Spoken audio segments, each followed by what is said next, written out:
with anyone. I could be with anyone. You're here with me. You're here with me. You could be around for You could be with anyone, and I could be with anyone. You're here with me. You're here with me. Didn't add myself. Oh, wow. I'm up in the ceilings. What's up, people? How y'all doing? If you guys can see me and you hear me, welcome back to the show. Welcome to the after party. Welcome, welcome, welcome. If you guys can see me, you can hear me, go ahead and drop a 1 in the chat so that way I can be sure that I'm coming through loud and clear. And for some reason,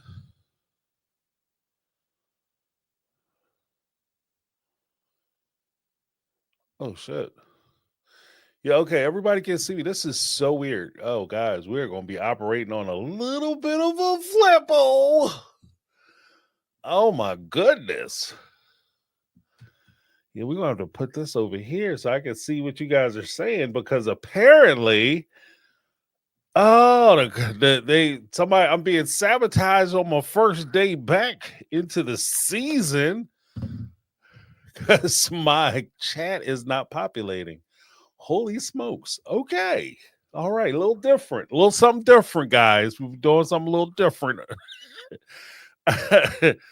Oh, wow. Okay. Let me just see if I can fix something. Make some adjustment. See if that did it.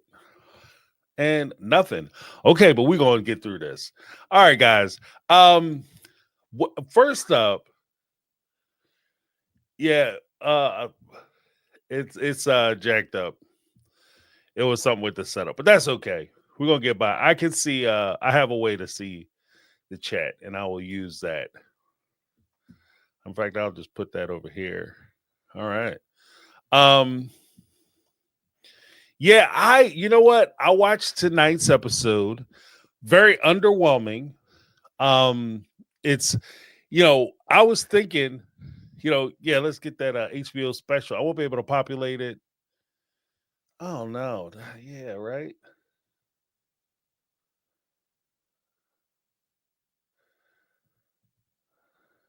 Oh shit. Yeah, I won't be able to populate do flash on the screen. I'll try to make it work. But guys,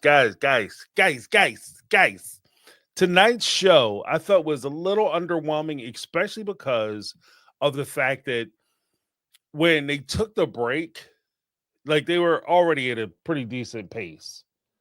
But then they took the break, and let's be honest about it. Like, they could have started this show.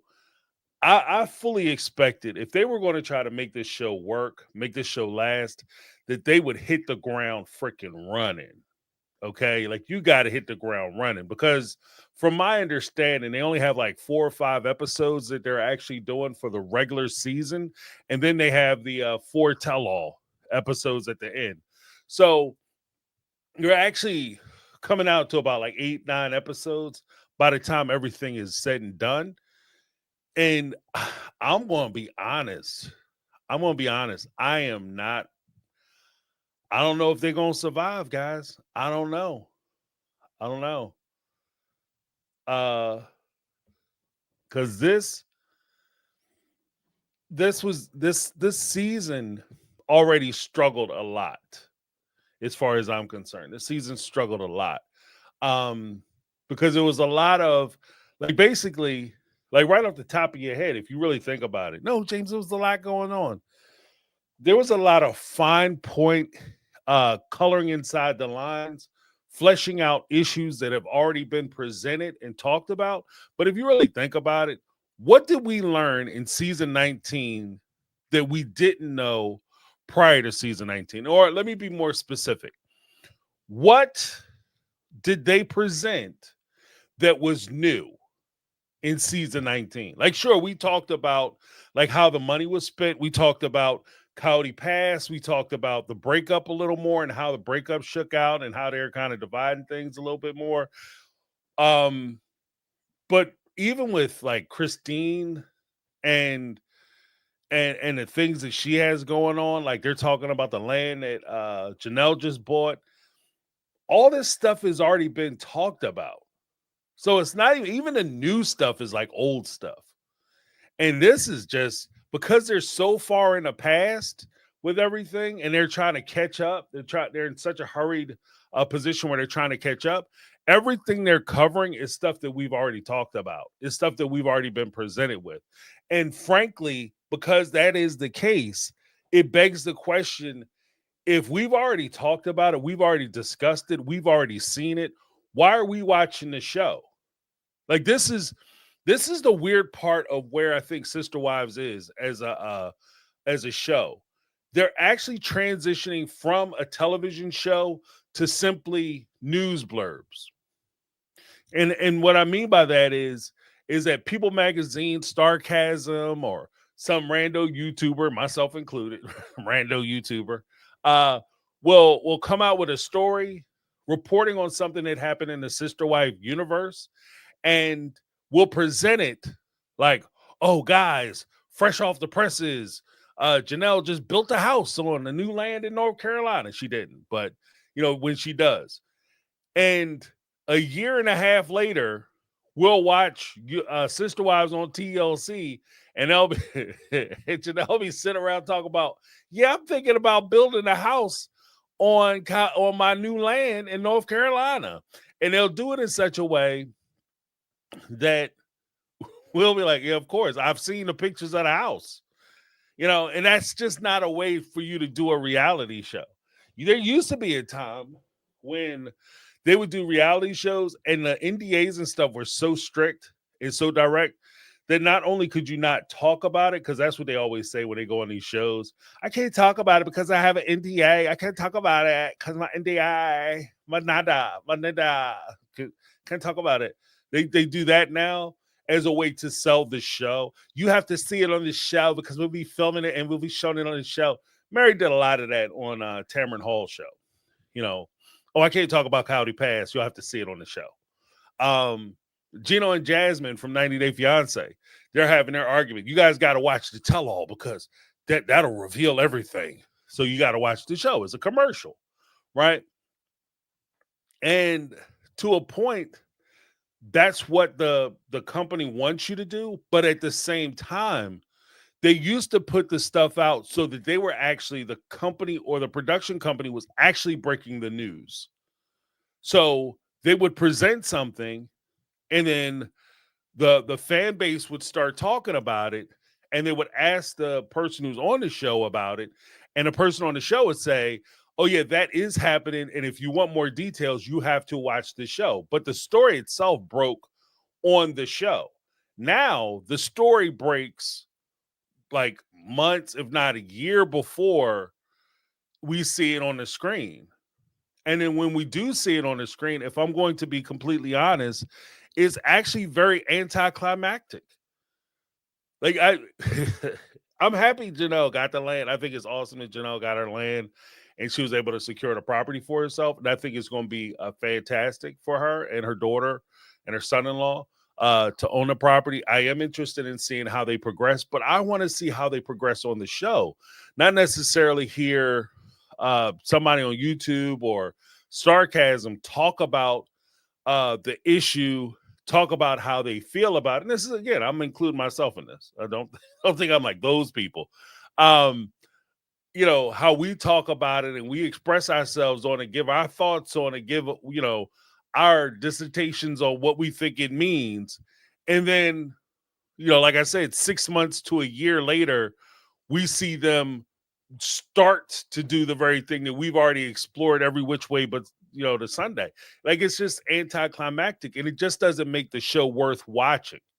And that's where, like, when we talk about, like, whether it's YouTube, TLC, or whatever, that's what we're talking about when we talk about the viability of a show. It's not how much we like the characters or how much goodwill or ill will we have towards the people on the show. Yeah, I want OG3 to rise to the top and have great lives, and I want Cody and Robin to burn down because I don't like them. Goodwill, ill will. None of that matters if the show is completely unwatchable.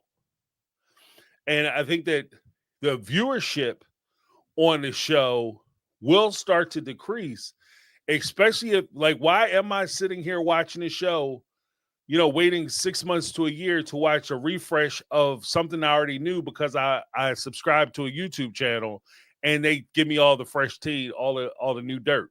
Like, why am I tuning in, spending an hour waiting for the season launch when they launch the season and all they talking about is basically everything they've been talking about, and we're just retreading old dirt. Like, they're going to have like the episode next week.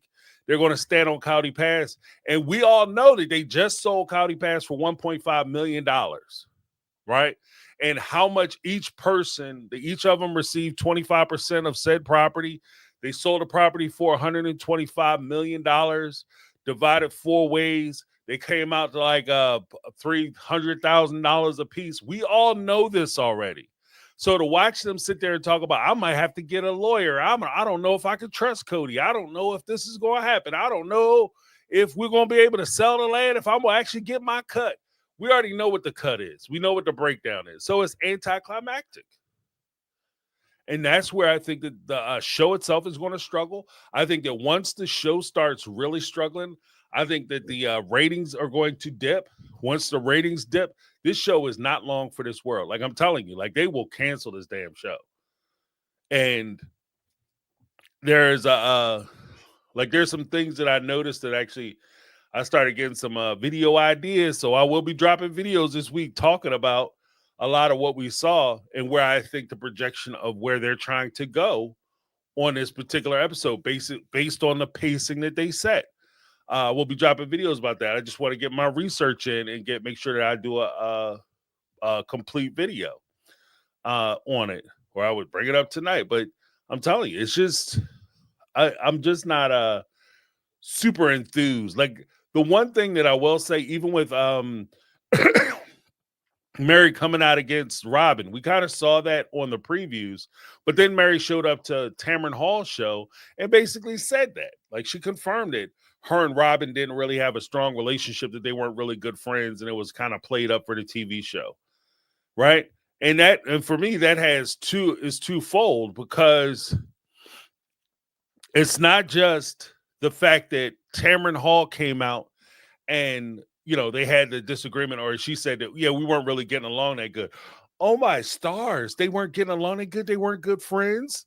I could have told you y'all wasn't good friends, that you was getting played. I could have told you that. I've been saying that.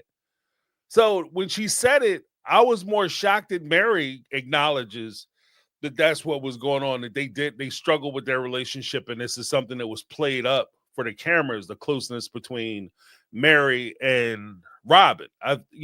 That I think is a little new, but what that reveals, and that's, like I said, that's the second part of what that tells me, is that this whole show is fake. And one of the things that I think is the biggest Achilles heel for any reality show that reality stars will pull as they start to get coverage, or they start to get filmed or viewed by the public in a certain way. The one thing that they don't like, the one thing they don't like something, and the one thing they always say is, this is all a storyline. None of this is real. That begs the question. Like, I don't think any of us are sitting here saying that this is 100% accurate, 100% of everything that's happening. But if it's not even rooted in reality and it's made up storyline 100% out of whole cloth, then there's really no point in me watching it. And you destroy the credibility of the show. So anything that's said on the show, it begs the credibility of. So I don't think Mary really understands that by you getting up each week saying that you're great friends with Robin, for you to go on the show with Tamron, even though we all, you kind of piling onto the sentiment of the fan base by saying that you don't like Robin, it actually is a cut on Mary as well, because you're saying you can't be part of a lie and then try to want to sit around and point at everybody and call them liars. You can't help propagate a lie and then want to sit around and talk about how untruthful everybody else is. And I think that that's where, like, it's going to kind of fall on the Mary. maybe unintentional consequences.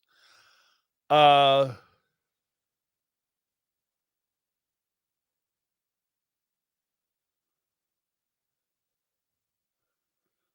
okay, Betty Aldridge making some. What's this? Missing comments with Sunday get to Easter with some making meatloaf, mashed potatoes, and green beans casserole for him and the employees. Be right back. Okay. Okay. I ain't gonna do that to me again. I already had a full meal. Oh, today is not my brother, my son's birthday. So big shout out to him. Well, not today. We celebrated today, but yeah, big shout out to him. We went out and had a good old meal with him. So big shout out to him on his day. Well, day we're celebrating. So he gets the Easter Sunday slot.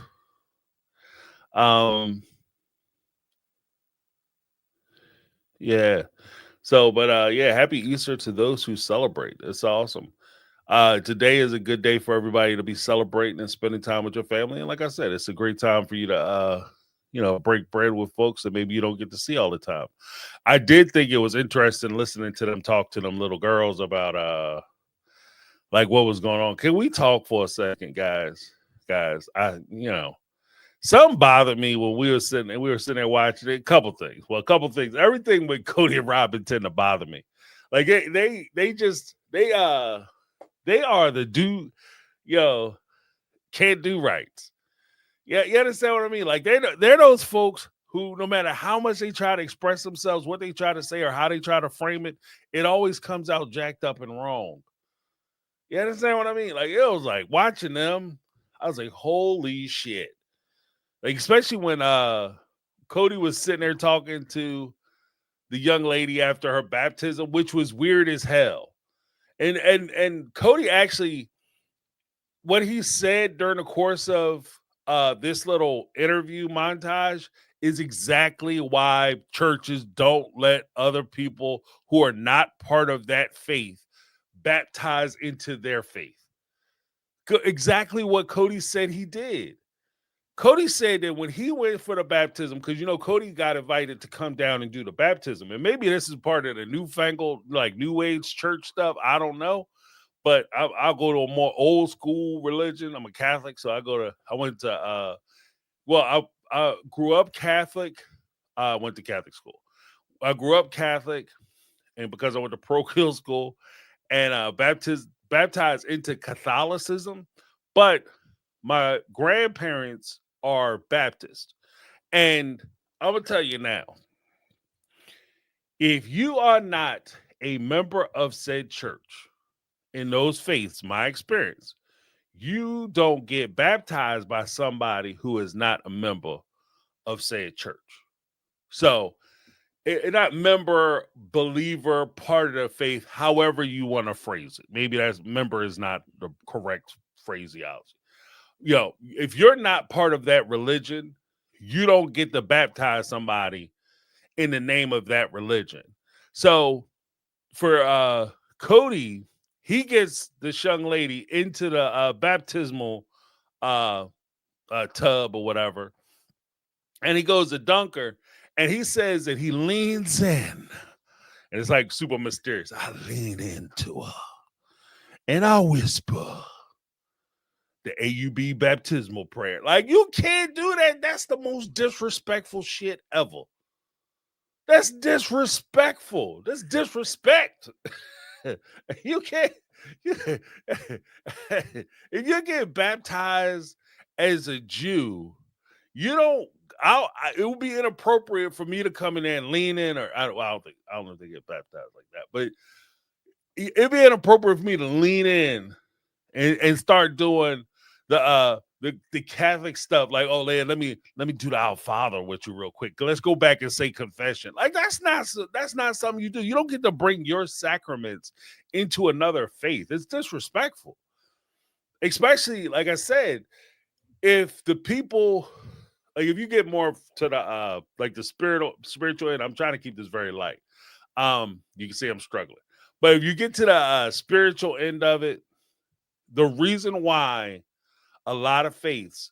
There are faiths specifically that don't even want you putting your hands on people during that time because they believe that spirits, evil spirits, specifically demons, can pass between touch. So they don't want you putting your hands on people, touching them during that time. Much less getting into the tub with them and start saying other prayers. Like if I'm a Catholic and I got a friend who's a Satanist, like you don't let that mug come in there and start whispering in my ear, we're gonna say the prayer of Satan up in your ear. No, hell no. Like that's not that's not what you do. So he said he did that. Then they go out to dinner. My favorite part of the dinner was watching him sitting there talking to his daughter, right? His daughter, Robin's kid, talking to her about this was the most special event of your day, of your life. This is it right here. Me baptizing you. This is going to be like number one. Not having kids, not when you get married, not when you have your own children and you go through life events for yourself. No. All that will pale in comparison to the day that you were baptized by the code stuff. That shit was crazy, son. That was crazy. I was like, I don't know what this dude is doing. I have no idea what this dude is doing. He needs to stop. But I know, like, I haven't seen my, let me check briefly take a look at the chat. But that is where people would jump in and say, Cody's a narcissist. Like, that's a complete narc response. Like, oh, because I was involved, now you're going to carry this with you for the rest of your days. You're welcome. You're welcome. That's some narcissist shit, boy. I've heard it. Not because you were baptized, but because I was involved. Once I touch it, I put my touch on it, tank. Now all of a sudden it's special. Now you're going to remember this. Take this with you. Oh, man. He's the type of dude that'll crash into your car, catch you on a hit and run, tear your bumper, clean off your shit, and then get out and you be hooping and hollering, what the hell are you doing? Like, you're welcome. I just baptized your car. You got to meet Cody Brown from the show Sister Wives. You're welcome. Now, I should charge you because normally I don't give this away for free. Mr. Brown, this is a ticket. I am the police. This is a ticket. Could you please sign a ticket? Normally, I don't do this, y'all. Like, this dude is so crazy. That shit is so crazy. It's so crazy to me. Then you had you had the whole thing with them asking him and like kind of grill him about being in love and oh, the kids are looking at me like, oh, you guys are so in love with each other. First of all, the kids, if you guys were that way, the kids would see it, they would recognize it for what it is. If you guys are all up in each other's grills to the point where even the kids, even though they grew up with you, watching you do this, they're still saying stuff, then you guys need to get a room. Because you're going too far. And then, of course, there was the whole Mary part of it. Like, and a weird part about like Mary's story when she was doing the whole I have questions as to whether Robin was my friend. I would beg to ask the question. And again, this is just my observation. And this is where I'm at. If you are friends with Robin and there are things like you're still sitting here saying, I think me and Robin were good friends, even though you look back on it and when she needed something from you, you dropped everything so that you could be there and help your friend and do for your friend so that she wouldn't suffer. You made decisions about where you were living so that you could accommodate her and you can accommodate her children so you can make them feel welcome in your home. And if you did that, all those things, and then when you look at the other side of the scale, and there were times where she could have done things for you at her convenience, and she chose not to. It's not like she missed shit or she stopped doing things or neglected things, but she just didn't do things because you were to do for you would have presented a minor inconvenience, and she couldn't be inconvenienced at all. When you wanted things, you needed things, and you asked her for things, she never had time. There was never enough. She had other obligations. She was always busy, etc., etc., etc. There is a point where you look at that relationship and you say to yourself, you know, for her, I was a great friend. I was a great friend. But for me, she was a horrible friend. And that happens in relationships. I mean, I think we've all been in that relationship. I know I have, where you are doing a lot for a person. And then you think because you're doing all these things, you're making all these sacrifices, you're working super hard to make the relationship work or whatever. And this is friendships or whatever the case may be, even work, employment, relationships. You're doing everything you can to make the relationship work, but because you're contributing and working so hard to make the thing work, and you have such a strong investment in making it work, you feel like there's value to it. You feel like you're investing in something, you're making this work, and it's going to be awesome. I'm doing everything I can to make this awesome, and it's a valuable relationship. And clearly, they're going to value the relationship. Why? Because they should recognize how much I'm suffering to make this relationship work, how much I'm sacrificing to make this shit work, how much I'm giving up and giving to make this relationship work. They should recognize how amazing I am because I'm doing all these things. But on the other side of the coin, because they have such little investment in this relationship and they barely contribute anything to it, of course they don't feel like this is the best relationship or it's a valuable relationship because they've never given anything to it. They never had to sacrifice. They never had to give anything up. They never had to be inconvenienced. So of course, I mean, it's cool, but I'd rather hang out with this person or that person.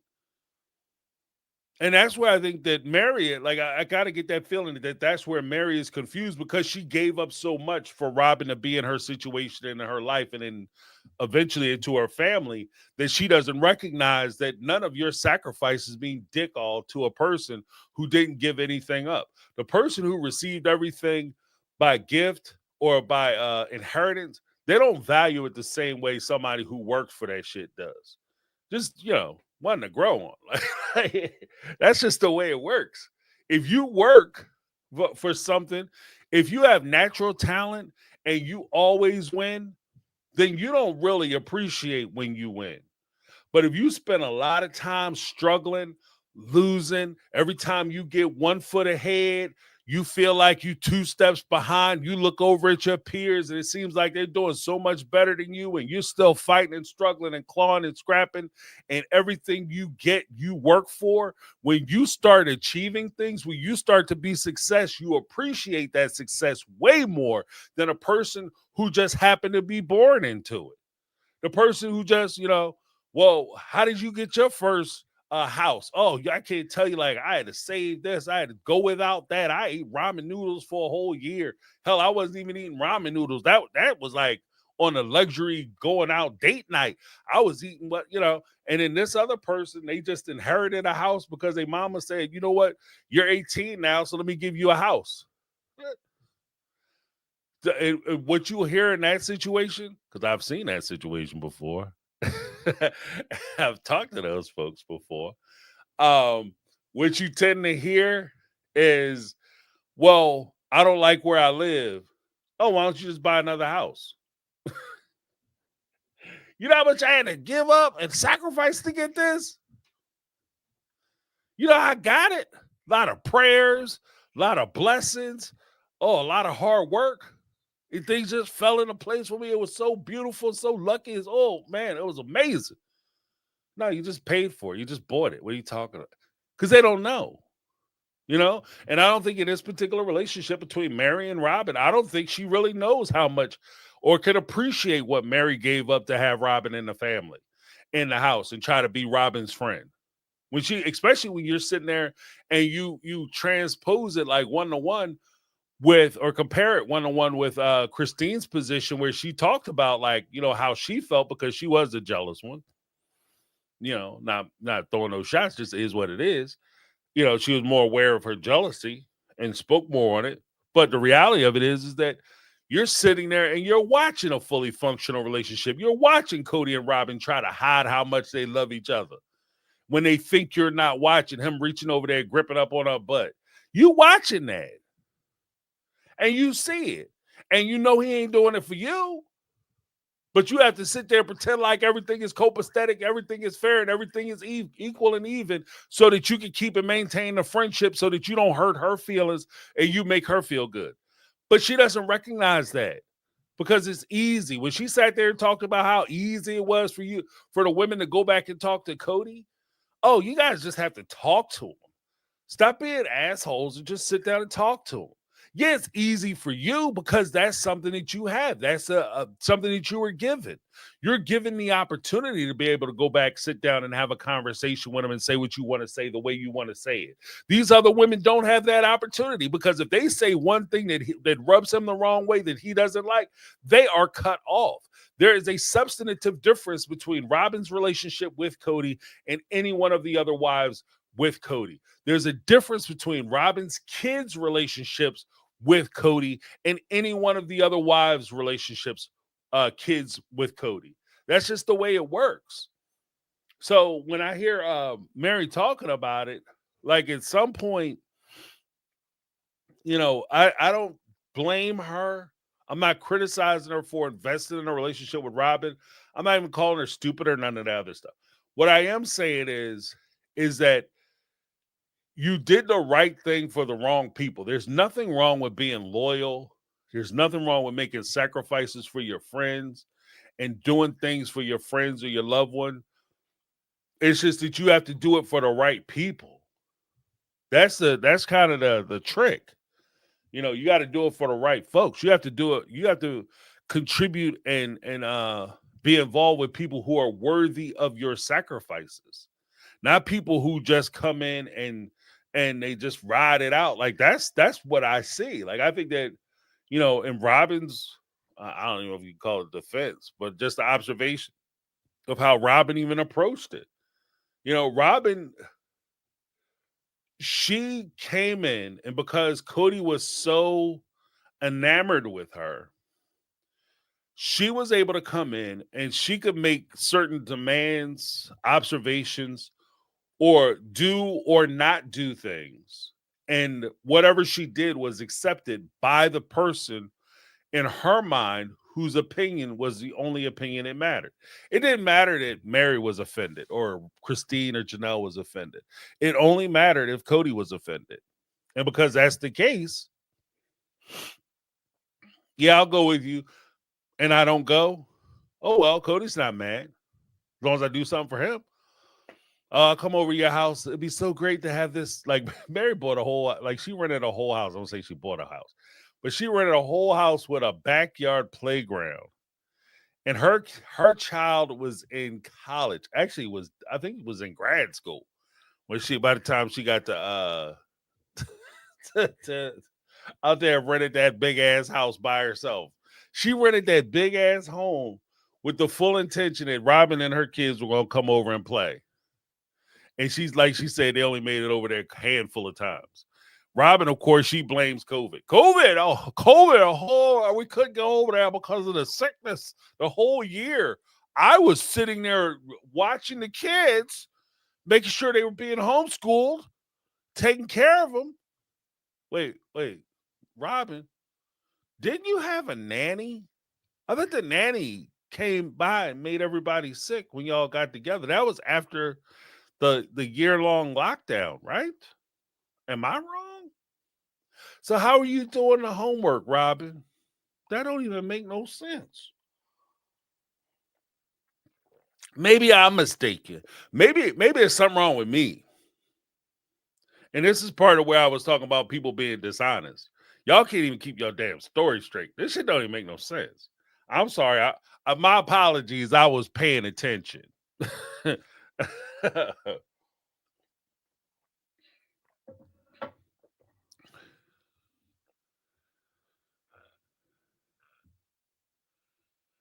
What is this? Oh no.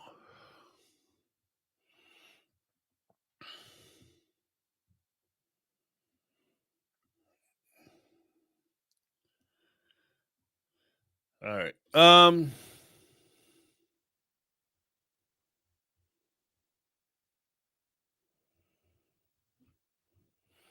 Yeah, I don't know. I'm just not impressed with a lot of this stuff. And like I said, it's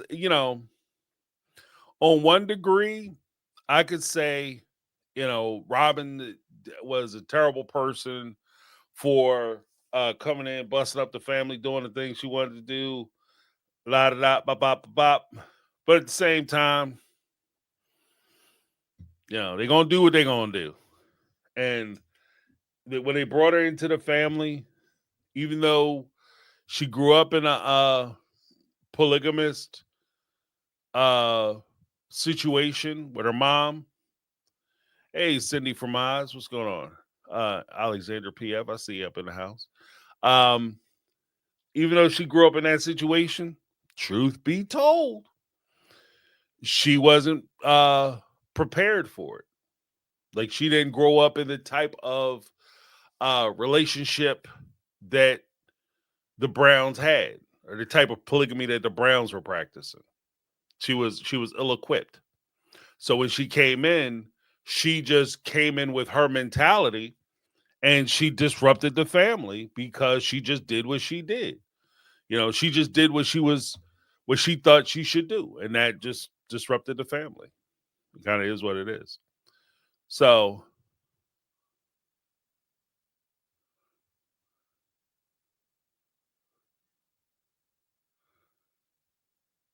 you know what?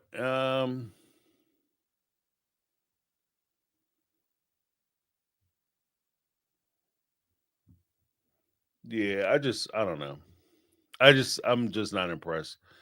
And I see there's some kick up about where the kids are, what Dayton is doing. We don't know what Dayton is doing. Like this is uh as far as we know, the only thing we can attest to is that Dayton doesn't want to be on the show. Like that's all we can say. We don't know whether he's living with his mom or he's living in the trailer or the RV or if he's living with his dad. We don't know because nobody's heard from Dayton. And I know it's kind of the thing that was kicking around on YouTube, but from what I saw and the evidence that was provided to support these claims, it comes off more to me as speculation. I mean, it might be informed speculation. I don't know, but I don't see anything that's rock solid as far as evidence establishing where exactly Dayton is or what he's doing. I would assume that because he's an adult, and to be honest with you, not everybody wants to be on TV first. TV, movies, famous, or in the spotlight. That's the first thing. Second thing, even if you do have desires to be on TV, movies, or enter into the entertainment industry, you would be hard pressed amongst even like people who are desperately trying to get into Hollywood or get into New York uh, film industry or even on stage. You would be desperate to find an actor who is willing to do a reality show. Because for people who are in the business, reality shows are pretty much like it's a they consider it pretty much a dog water industry because you a lot of times you do have like people who aren't trained. You have storylines instead of scripts, and a lot of times those storylines only meet as far as how the producers feel about something. So if they want to highlight something, they'll talk about that thing. Like as a for instance, with Mary, one of the big complaints I had about Mary's story and storyline is that if you really think back to Mary as a character on the show, she's been given very little screen time, with the exception of the divorce and the catfish situation. That's part of the reason, in my opinion, that's part of the reason why so much emphasis is placed on like the catfish stuff. That's why it just keeps popping up, because you only really know two things about Mary. She got a divorce and she had a catfish situation. Other than that, most of her storyline is kind of smashed down and she becomes a side character. And so she became like, even with her involvement with the COVID stuff, she became more of a rebuttal against the argument that Cody and Robin have these rules, and these rules are in place to protect the family. And because the other family members aren't following the rules, that's why Cody and Robin are staying isolated to themselves. But Mary was following the rules and they weren't seeing Mary. So she became a rebuttal argument against a position that Cody and Robin took. But it wasn't necessarily Mary's story, because even when she was in there by herself, TLC didn't spend any time talking about or propping up how Mary was in there by herself and the struggles that she had with loneliness, depression, isolation. They didn't address any of that. They just said, oh, she's sad. She's by herself. Robin is horrible because she's sad. Like, that's as far as it went. So there's a possibility, Dayton doesn't want to do it. And then there's also the reality, like even tied to that, like as far as being on a reality show or being on television in general. If he went to school to do something, for him to be on a reality show might hinder, if not eliminate and destroy, any prospects that he has in a professional environment, particularly in a corporate environment, because they are funny. Like corporations are very funny, especially in their hiring practices. So I think that's always the thing.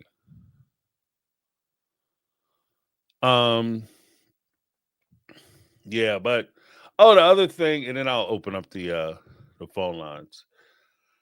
The other thing I thought was funny when Cody was sitting there talking about they had a beginning part of the episode where Christine, Cody, Janelle, Robin, and Mary, they were all talking about like divorce and jealousy and the whole idea of like scraps and keeping score and the cloak of charity. Like that whole phraseology came up, the cloak of charity, and why that was so important. I thought that was hilarious. And then they cited the camping trip where they were all sitting around putting on makeup, and Janelle and Christine had to get up and make breakfast. And Cody, Mary, and Robin were all sitting there making breakfast. That was the one where Hunter got pissed off because he was saying that we need to just go fishing. I want to go fishing. And they sit there putting on makeup, and Janelle told him, "You're going to be respectful of adults in this family," et cetera, et cetera. That was that episode. But they were sitting there legitimately sitting around putting on makeup. And of course, Robin, per usual, and I think this is one of the things that annoys me with her, is that everything that happens to Robin is an excuse. Everything that, like, somebody is doing something to her, somehow it's a misunderstanding. She always had the best of intentions in this situation, and everybody else is picking on her and mistreating her and saying the wrong thing to her. Like that, I think, like, you have to take some accountability as to what it is that you're doing, like some responsibility on your actions and things that you're contributing to. So if you get up, my thing is this: if it's so important for you to get up out of bed and you guys know that you're going camping and you're with the family, there's kids everywhere, you have responsibilities, and you say, well, I wasn't feeling good, so I was up all night just throwing up on my hands and knees because I was so sick. Oh, God, I was so sick. But then you get up in the morning, and the first thing you do is start putting cake and makeup on your fucking face in a camping situation. That's more important than feeding your children. That's more important than making sure everybody is taken care of. And then you look at it and say, oh, well, Christine and Janelle got it. I'm not really worried about it. That you have to take ownership of that. You have to take ownership of that. Yeah, I wasn't feeling good. Thank God these ladies stepped up where I failed. That's what you would have to say in order for that to be okay, because that's what happened. Thank God these women came in and filled in the gaps where I was failing as a parent, as a mom, because I wasn't taking care of my kids. These women got up and made sure that my kids got fed. I didn't do that because I was too worried about looking good after I sat up all night throwing up. I mean, like I said, I don't know. I think, you know what I dislike about Robin, even as I sit there and I think about it, what I dislike about Robin is that I think that, like, the way she does things, it brings out such negative energy, like, because it's so ridiculous on its face that it happens. It just brings out so much negative energy in me, because I can see a situation and I can feel sympathy for a parent who is involved in there and doing what she can to try to make a family, a home life for her family and trying to build bridges. But if you're getting up, you're spent all night supposedly sick because you are pregnant, which happens, you know, it's not out this world like, oh, that never happens. That totally happens. Hell, you could even get sick from the food because your sense of smell is like super crazy sensitive. So all of a sudden you out there with the sense of smell of a basset hound. You can smell like they be cooking egg like 3 miles away. You smell them like, oh my God, they putting onions on it. Oh, So I get it. I think that's a thing.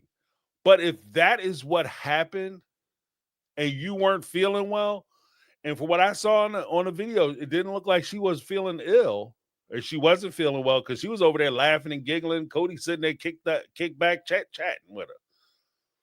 And you have to recognize that if that's what's going on, when you talk about scraps of time, you talk about the spending of time, the equity of time, you talk about the equitable distribution of responsibilities in that situation,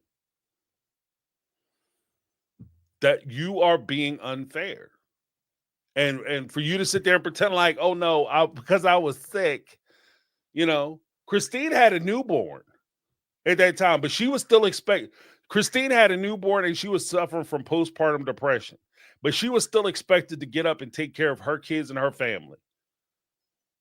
Robin is pregnant and she's sitting there putting on makeup. That's why people don't like her. Sorry, not sorry. That's what it is. Like, you can't be, I don't know, at least in my mind, like, it's hard for me to get around it. Like, I can understand a lot of this shit, a lot of the circumstances for different people in the similar like situations. I would be willing to give the pass, but it's hard to give the pass when every opportunity you have, you find yourself in a position where you always sitting around somewhere with your feet kicked up, doing something for yourself. And then everybody else is expected to do something for the family.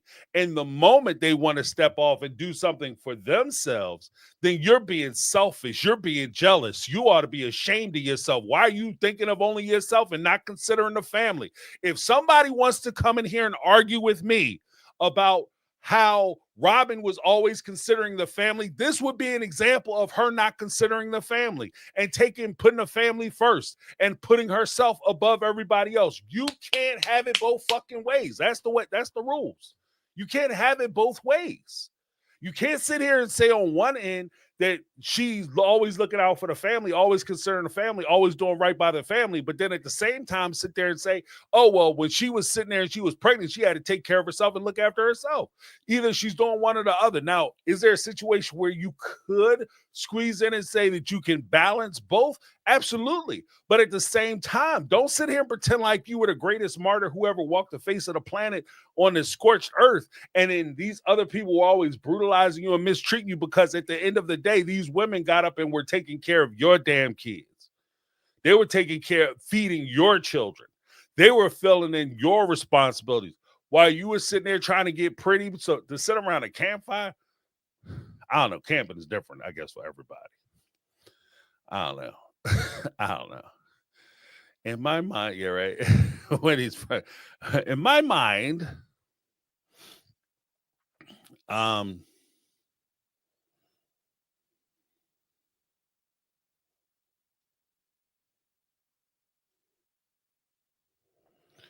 I wanna say this right off the rip. If you guys are here to argue, this is not a place to argue. If you're here to argue, this is not a place to argue. If you're here to create disruption, and when people are having their positions or opinions, and you're here to create a disruption or just be a thorn in somebody's side, you can take that shit somewhere else. I'm you know what? I'm gonna be honest with you. You can take that shit somewhere else. This is not the place for it. Like, I don't mind open discussions. I don't mind uh debating issues. In this space, we debate issues. We talk about topics. We may talk about people, but we're not sitting there doing personality attacking folks. So if people have positions or whatever, their positions are their positions. You're more than welcome to you know what I mean, ignore folks if it starts getting too personal. Ignore folks or alert the moderators, and moderators can you know they have full carte blanche to block a ban. I'm like, this is a new season. We're not doing that. We're not doing it because some of it just comes down to it's not even as much commentary like that. Like, I'm gonna be honest with you. This is gonna go left. This shit's gonna go left. But this is YouTube. This is not Facebook. This is not X. This is my take on reality space. This is not Facebook. What do I mean by that? This is not where you come because somebody pissed in your Cheerios this morning and you just want to argue with somebody, so you just be disagreeable just to be disagreeable, and you try to attack folks, and then you want to sit around and claim victim or like, we're not doing. In other words, here you go, perfect life example. This is where my whole thing, my take on reality TV shows comes into play. We're not going to be like Robin. We're not going to come in here, throw stones, and then hide our hands. We're not going to come in here and attack folks, and then when people come back at you and they say what they want to say to you, you sit here and pretend like you're the victim and somebody's picking on you and why is everybody being mean? We're not doing that shit. We're not doing that. We're not doing that. If you are big enough to say something, then be big enough to hear something. If you can open your mouth and you can attack somebody, you have to be ready and willing to be attacked.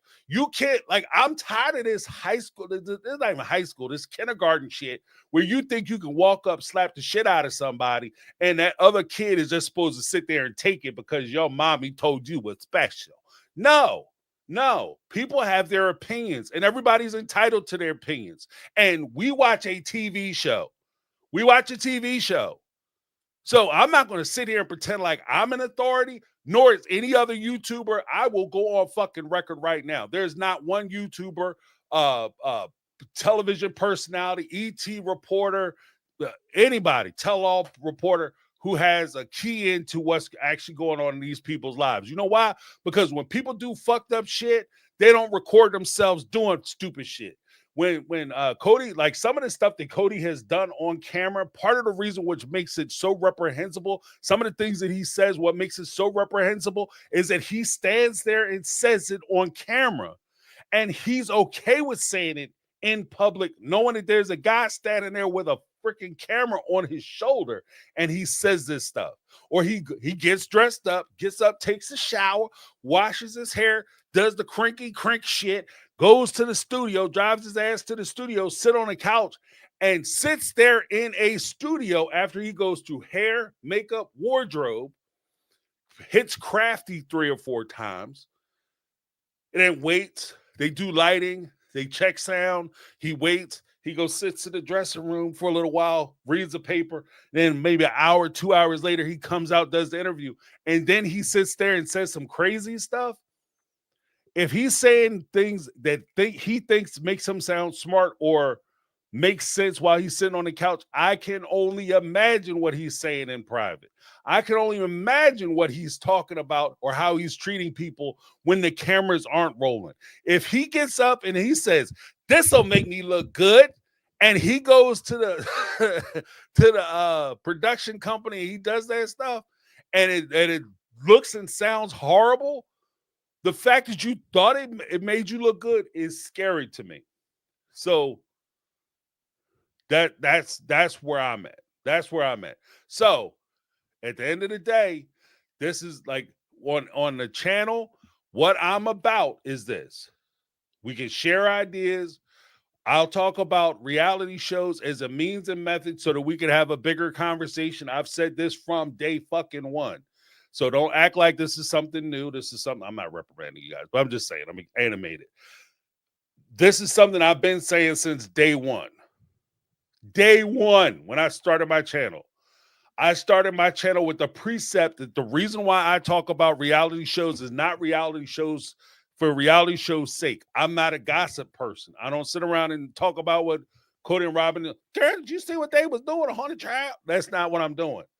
I'm talking about it from a respect of there are things that I see, personalities, positions, ideas, issues that I see mirrored in this show that can be mirrored into life events, people, situations that I've come across as far as friends, family, coworkers, etc., etc.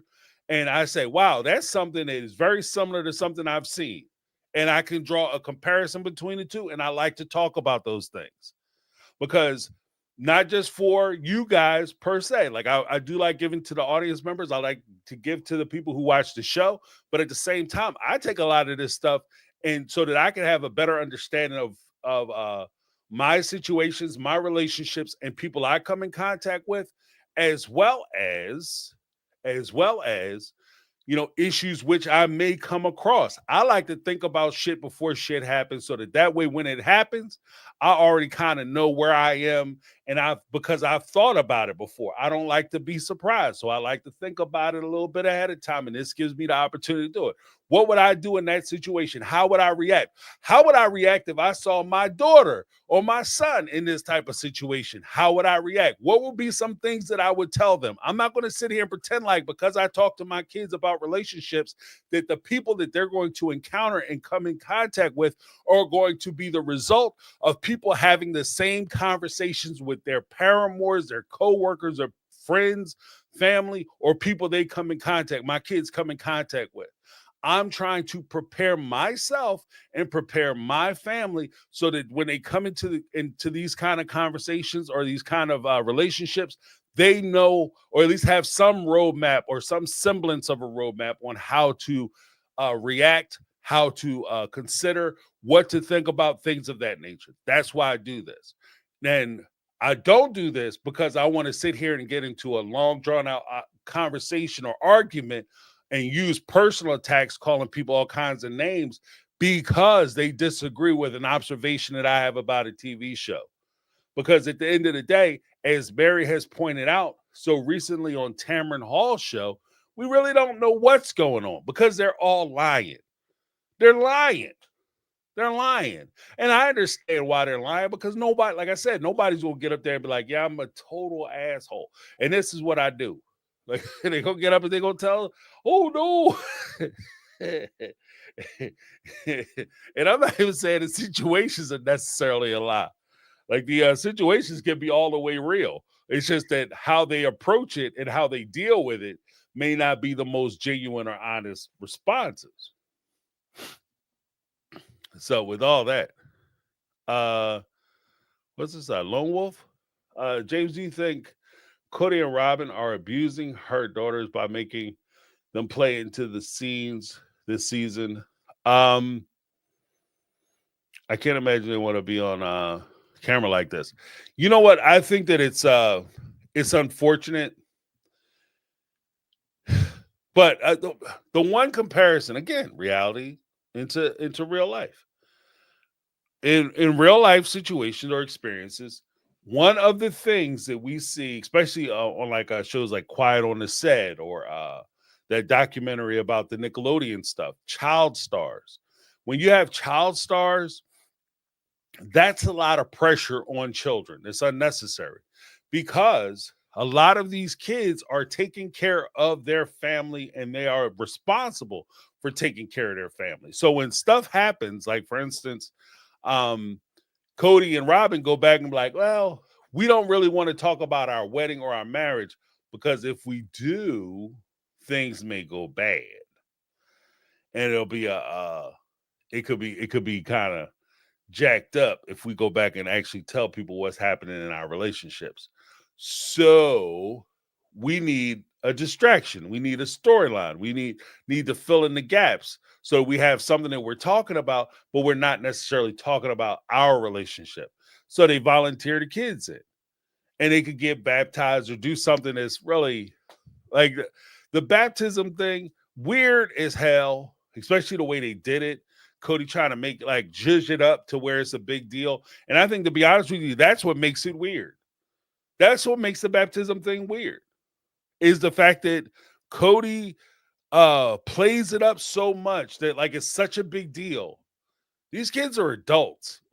We're going down to baptize them. Oh, it's so important. It's a life-changing event. And we're gonna go down and celebrate dinner and try to talk about some other issues that have nothing to do with nothing because they're struggling for content.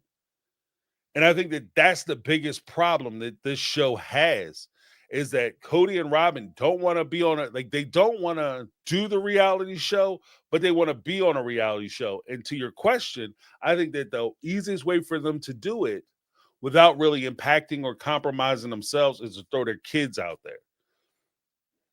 And can it be damaging to them? I mean, they're on TV and they're not really talking about anything, but they get to be on TV. So I don't know how bad it actually is for them.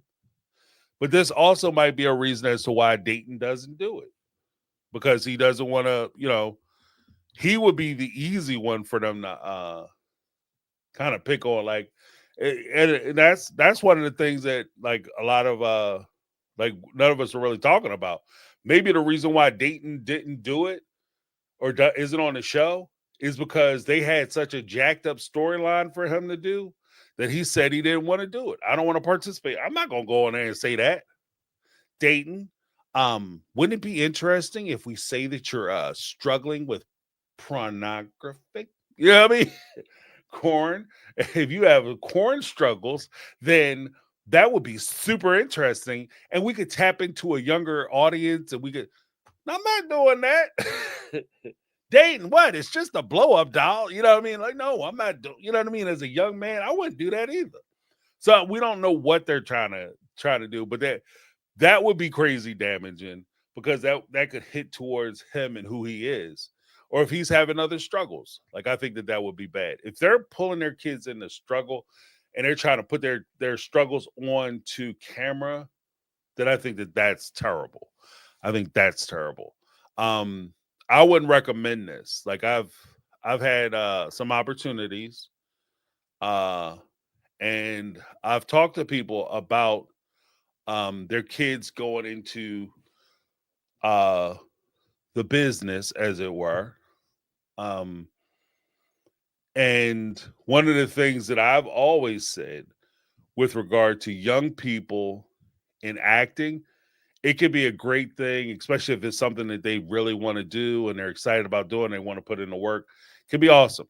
One of the downsides, though, especially, and this is not taking a shot necessarily at any production companies or industries, because I've been very fortunate with people who I've been in contact with or worked with. Um, one of the downsides to the whole thing is for kids, the way they do a lot of the shows now, they put children in adult situations. They give children adult uh um tendencies or traits. And when you do that, you strip away their childhood, the fact that they're children, and you basically replace them with adults who are just in the child's body. And that to me is how a lot of inappropriate things happen. Well, not just physically or um intercourse wise, but I'm talking about like exposure to controlled substances, alcohol, things of that nature, because you're treating them like they're adults. And they have like and realistically in this situation it puts a lot of pressure on them because they actually have adult problems, because they have to worry about how they gonna pay the mortgage, how they gonna make car payments, how they gonna put little Tommy need braces. But Tommy isn't their kid, Tommy's a little brother, but they have to pay for, mom needs some boobs because she's in Hollywood now and she got to look her best. She needs dad needs a facelift and a Corvette because he's experiencing his midlife crisis on your dime, your time and your dime. So as a kid, you have those responsibilities. And the one scary part of that is that when they do have those responsibilities, and that gives a huge lever to people who want to take advantage of them. And that's what I've always warned about, like kids going into the business, is that once those kids are in those situations, you have to be very mindful about being around them all the time and not letting them go off places by themselves and having conversations with producers and stuff, because it'll be good for their career. Because some of them producers might look them in the face and be like, look, your mom don't work, your dad is relying on you, you the one putting bread on the table, so come by my hotel room or I'm gonna let you go off the show and I'm gonna spread around that you're not an easy person to work with. And to say that to an adult is hard enough, but when you say that to a young person and they have all that responsibility, it can be very detrimental. So that's why I'm not a huge fan of putting that much pressure on those kids. I know that's a long ass answer for that, but I wanted to give you the most complete answer possible. Did this stop working? Because my comments are not coming through. Hold on.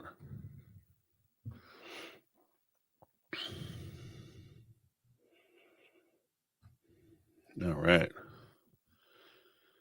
Yeah, I think somebody said no. No, that did not answer the question. Long short, is it bad for them to be on the show? Not necessarily, depending on where they are. Yeah, I mean, it's to some degree, it's about what the kids want. This isn't really embarrassing for them.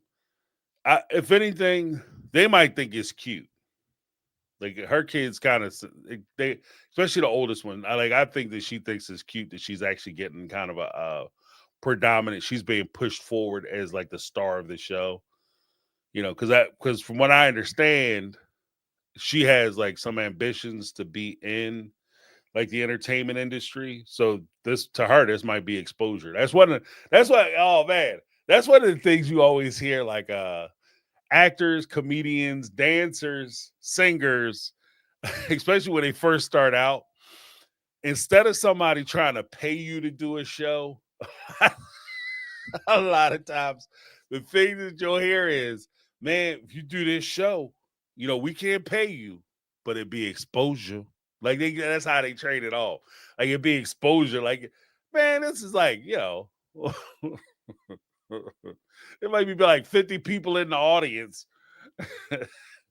in the middle of like Pennsylvania.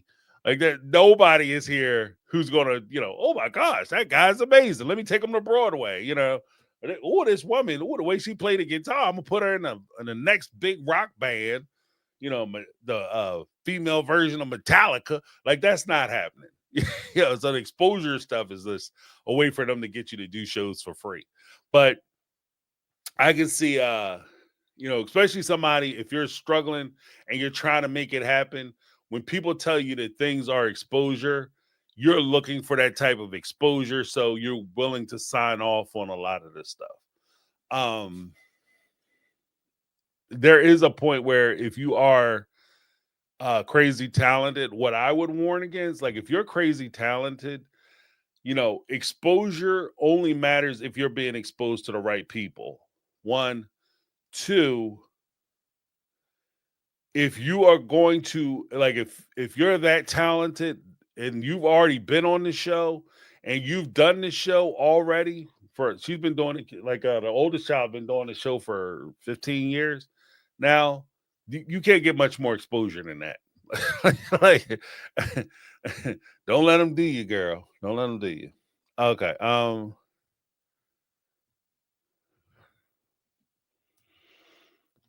What was this? Did anyone think that Brianna was more snarky than real with her mom with her comments about Cody and Robin's marriage?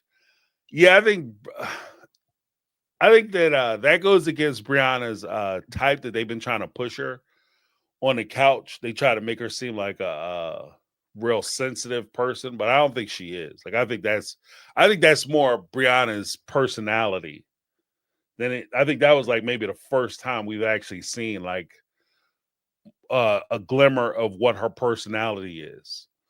And to be honest with you, if you notice, go back and watch it. When Brianna was doing that, she had the same smile. Her and her mom smiled the same way. So that is actually, I think, something that she inherited from Robin, like that type of personality. Okay. All right. Looks like we awesome.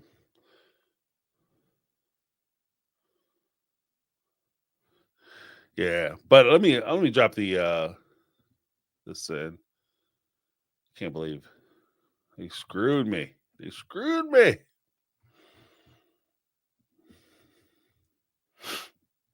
I can't see nothing. This is terrible.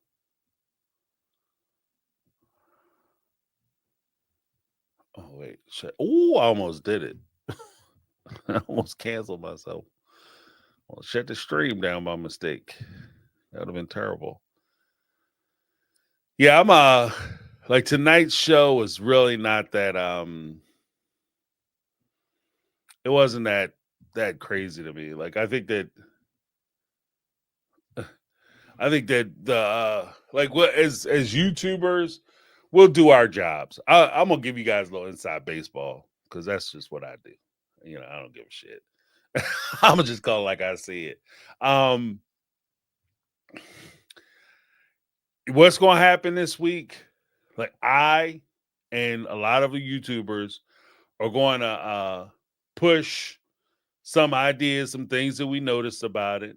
And like I have a couple things I wanted to talk about that I think are actually pretty good, pretty informative. But at the end of the day, TLC needs to start cutting us some fucking checks because we're keeping your show alive, Jack. Because y'all did nothing. You should have came back. TLC, I know you interns are watching me. You guys should have came in. You tell your bosses they should have came in. Tonight's show should have been a banger. This should have been a show that just ripped the damn. We should have ripped the damn ceilings off. The paint should have came clean off the walls off this show because you took a damn month, almost a month and a half break. Like you can't like in last season, it wasn't like it was hot, heavy, and deep. And then all of a sudden, like, guys, this shit is so crazy. We're gonna have to take a minute. We're gonna have to take a step back. You guys gonna have to take a step back. We're gonna have to sip some water. Because this show was too hot and too heavy. It was too hot, too real for TV. Right? If they would have did that and the show like last season was crazy, and they would have took a month, guys. We need to take a month because it's bad. Okay. Because we got sister wives in the street ready to take it to the street and start boxing it out. Like we got to take it. We got to take a month off. Cool. Where they were, I don't know. Maybe I might have to, possibly, perhaps in my mind, talk to an attorney at some point, but I'm not there yet. Like that's where we ended last season, or last first half of the season. Maybe I'm gonna have to talk to an attorney just to find out if I need to talk to an attorney. That's where we were. So then they were like, we're gonna take a break. Okay. Okay, you're gonna be off because when we first took a break, I thought we were only gonna be off for like a week or two. I thought we were gonna be off maybe 2 weeks tops, and we'll be back and finish the season out. They were no month and a half. Why? And then to be honest with you, I kind of held out the possibility. I was wrong. Thank you, TLC. Glad I didn't put no money on it.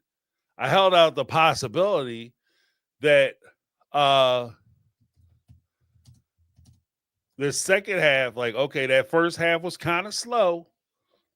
So this second half, they're going to come out swinging.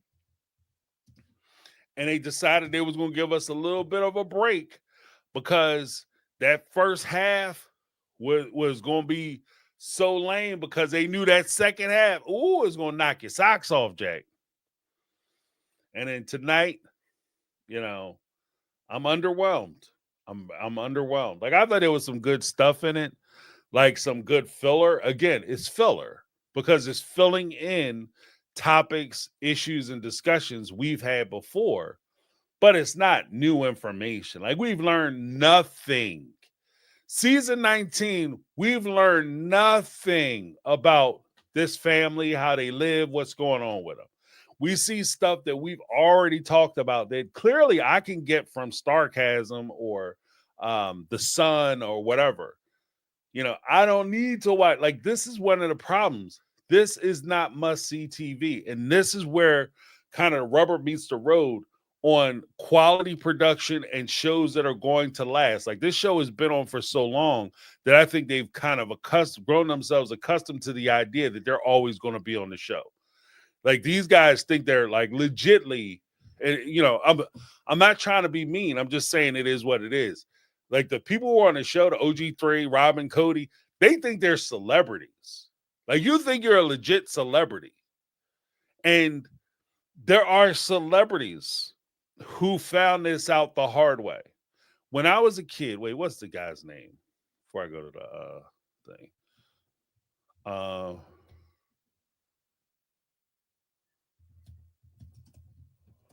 There was a kid that was in the there it is. There was a show a little bit before my time, but I was there and I guess in the throes of the reruns, show called The Partridge Family. Right. And it was a show that was about a family, and they were like musicians, and a mom, single mom, had like all these kids. They didn't really talk about why she was single or how she became single, but she just had like all these kids. They all played musical instruments. They were all in a band together. Oh, it was fun. Right. And there was a breakout star from that show. He was one of the first kids. Well, I don't want to say he was one of the first kids, but he was certainly like a teen idol. His name was David Cassidy. Right. And David Cassidy was all over the place. He was like, before there was Bieber, there was David Cassidy. Like, he was on all the covers of the magazines and like the little teen magazine. Oh, I love David Cassidy. I want to marry him. What's he up to? What's his favorite color? And all that kind of stuff. They didn't have reality TV back then. But he decided, at the height of his popularity, he decided he was going to take a break because, he just so famous, and he just tired of being famous. And everybody keeps swarming. Like, this back in the day when you actually legit had stars. Like, he could show up to a place and the whole place get shut down, damn near riot, because the young girls was trying to get to his ass, tear his clothes off. Like, this dude was like, it was crazy back then. So he took a little time off. When he came back, nobody was waiting for his ass. And he was legitly not people stopping him in the street to take a picture famous.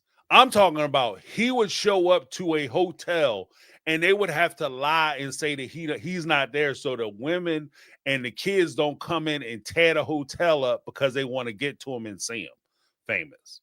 And when he took a little break from he stepped away from the spotlight for a little bit and tried to come back, they didn't want to have him back. And he was legitly famous. He was a celebrity. So when I'm talking about celebrity, that's what I'm talking about.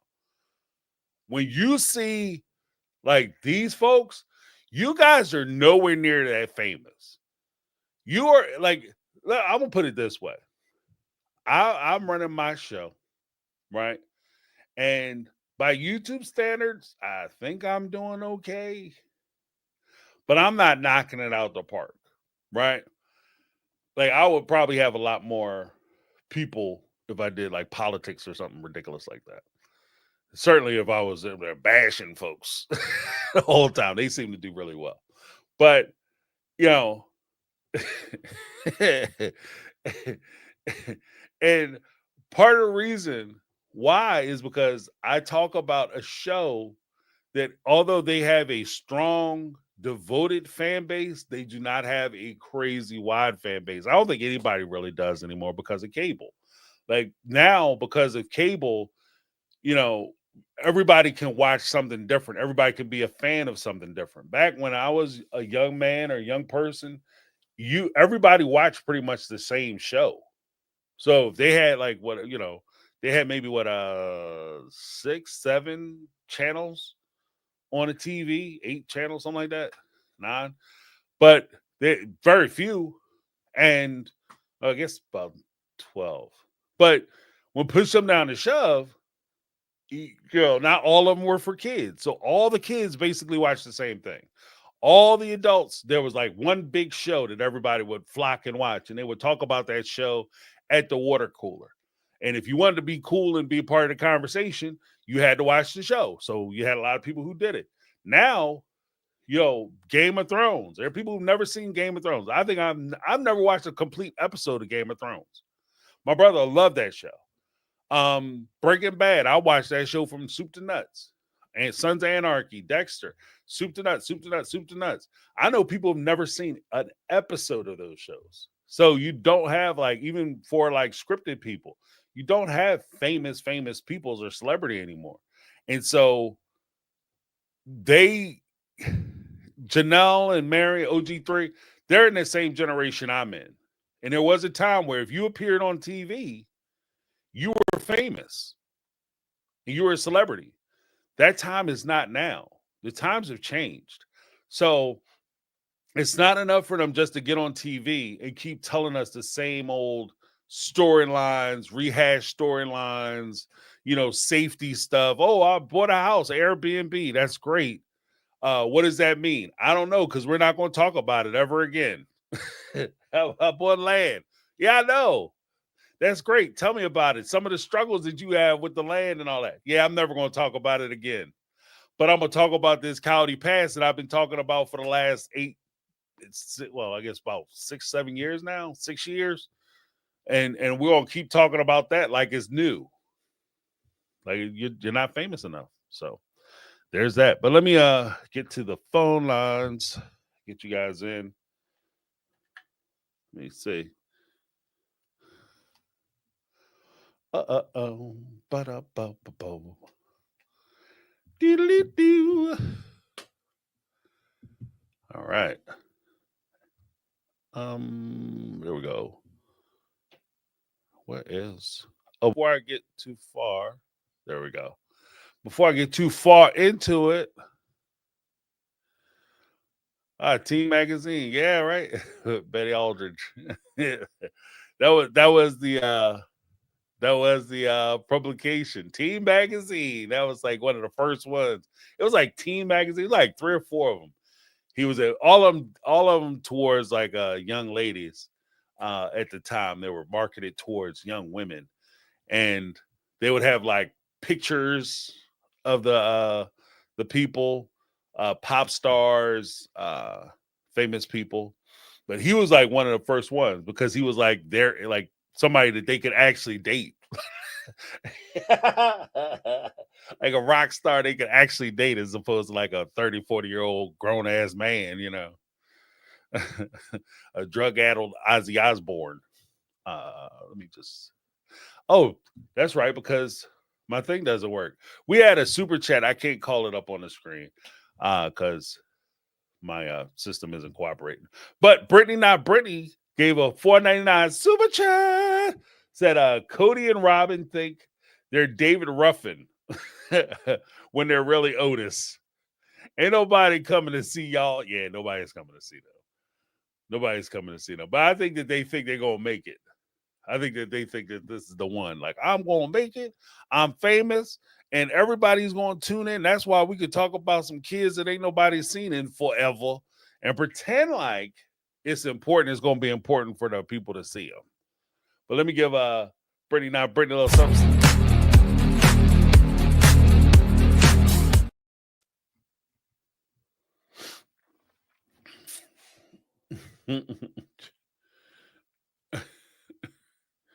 Yeah, but let's see.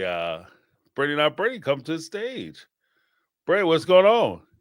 Hey, that was quick. I just knew that I was gonna be behind like five people. My bad. No, it's no worries. No worries. Um, Are you but not ready?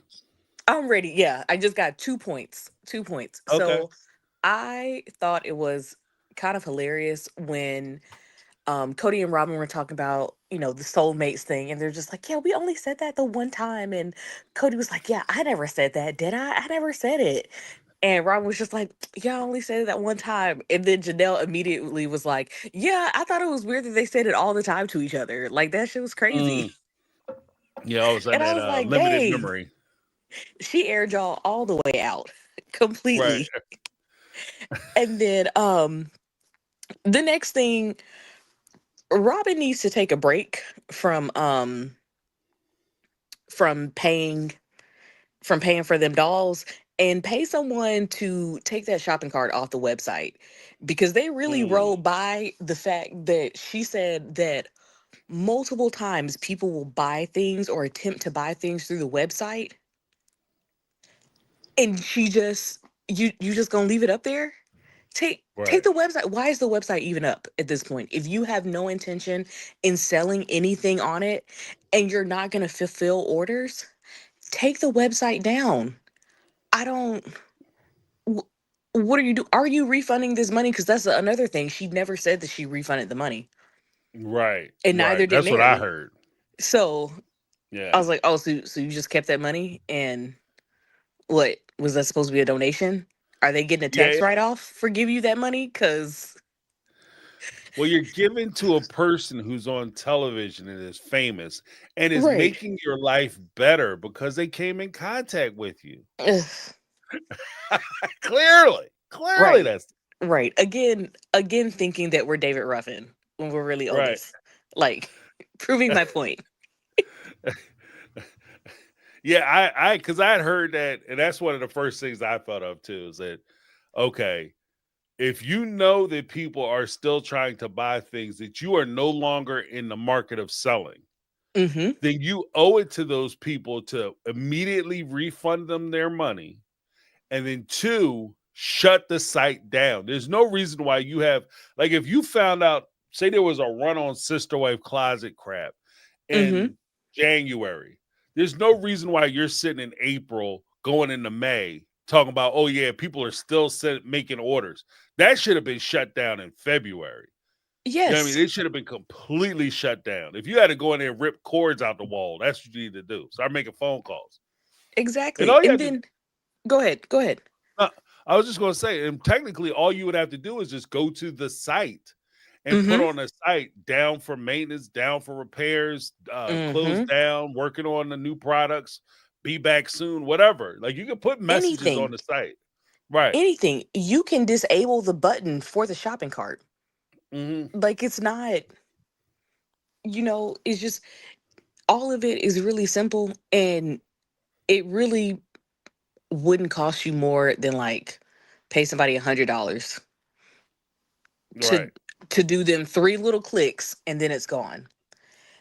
And then that also brings me to Mary, because Mary, she works my nerves, and I'm trying to be Team Mary. I want to be Team Mary so bad, but she insists on irritating me every single episode, because Mary, why are you still getting those emails? Why do they even come to you? Worthy up, Yeah. Mary. Worthy the hell up. Like, why? I just then she goes, I just I don't know if Robin was ever really my friend. She wasn't, Mary. She wasn't. I don't. Please She come was to the never your classroom. friend, right? We're all She was- waiting for you. right, right. She was never your friend. And Never. the hardest part is and I don't want to be a dick about it, but it feels like when you talk to this is something a conversation you have with your kids where you try Mm-hmm. to tell them like they go and they do something. Matter of fact, it happened to my brother when I story time. Tell the story. There was one time I was out with my buddies and my brother was tagging along. He's younger than me, right? Mm-hmm. He was hanging out and he was sitting there acting silly. right? And my buddies were sitting there laughing, and I ain't like that, right? Right. And the whole point that I was trying to express to my brother, I was like, all right, we going home. And I picked him up, I drug his ass home, crying the whole way. Mm-hmm. My thing is that you got to understand there's a difference between when people are laughing with you and when people are laughing at you. At you. Mm-hmm. And in this situation, it's just understanding your position and where you're playing into that relationship. And in this position, Mary, there's a difference between you being her friend, y'all being friends, and you being her friend. Right. Her friend. She's not Right. your friend. You know what I mean? Mm-mm. You guys are not friends. You're her friend. So you're doing a lot of stuff for her, but she's contributing nothing back to you. There's no reciprocal nature in that friendship. One of the funny things about that is, though, is that the person who is receiving all the benefit, they don't understand why you don't want to continue to get Right. why are you mad? Why did you stop hanging out? You don't never call me no more. They don't understand why you don't want to keep doing it. You know Why won't she be my friend when I'm Oh, married to her ex-husband? right. Girl, why say that sentence again and like really listen to the sentence. Right. Really We're having listen an to it. anniversary party and Mary doesn't want to come. No, I don't want to stand there and watch you slob down the person I was with. No, I don't. Mm-mm. I still have feelings about it. Mary clearly still has feelings about losing Cody. Yes. And so, no, she doesn't want to, Sit in she your took it longer face. than I would have. I could have did that. I could have sat there and watched somebody No. slob down, one of my exes. And I'm just, okay, well, I mean, it is what it is. It's fine. We're gonna go shopping after this. No. Mm. No. We And gonna then hang out. Robin, right, we'll just have a hangout sesh after this. And then Robin, after, Mary's done packed up her whole house, shows up with a gift that Robin Robin even didn't even take into consideration what kind of gift Mary would like. Hmm. That's something that Robin would like. Right, And right, that's why Mary don't know where it is. So what kind of friend are you when you don't know what to give somebody? right. I I just don't know. And last thing, and then I'm gonna go. The When Cody said that those women stole something for him, I cussed at my TV. Because if we're gonna talk about stealing, let's talk about stealing, Cody. Yeah, right. Yeah, Since you want to use the word so loosely like this. like, oh, I don't understand. They stole from me. Yeah, that there are a few phrases that I think Cody and Robin should try to avoid. Just like this is one of Yes. those PR disasters. Like, you know Right. what I mean? Like, if you set stuff on fire, like you charged with arson, you don't go in there and be like, yeah, I'm gonna burn this mother down. Let's burn Right. it up. Get it. Let's fire it off. Like, like too close, too close. Right. Right. No, don't say that. Don't Right. say that. But yeah, that Yeah. is all that I had. Because Okay. it was a very, I said in the chat earlier, this whole episode could have been an email. Because Right. Right. it was dry. It was, Yeah. You know why what's am I worse? here? I don't even think it's enough for email. This shit should have been a TikTok. Like You they know could have what? TikTok that bad Yes. boy. 15 to 30 seconds of just like, hey guys, we doing the same shit. Tune in. See you later. Bye. And then be out. They should have brought Vine back just for this. Right. Right. Just for this. 6 seconds or less. Right. Get it in, get it out. Absolutely. Cody, Cody and Robin complain about like oh, we're in love. Oh, we loved each other so much and we're so deep. I don't like I don't really I'm not moved to watch that show. Like I'm just not moved to listen to them talk about how much they loved each other. Like No, I get it. Like you especially, guys did, that's awesome, but I don't care. but they won't even go back and say, like, and just admit, like, y'all spent the last 19 seasons gaslighting these women and the audience that you guys were not in love. You didn't love Robin more than you loved the other women. You didn't like her kids more than you liked any of the other kids.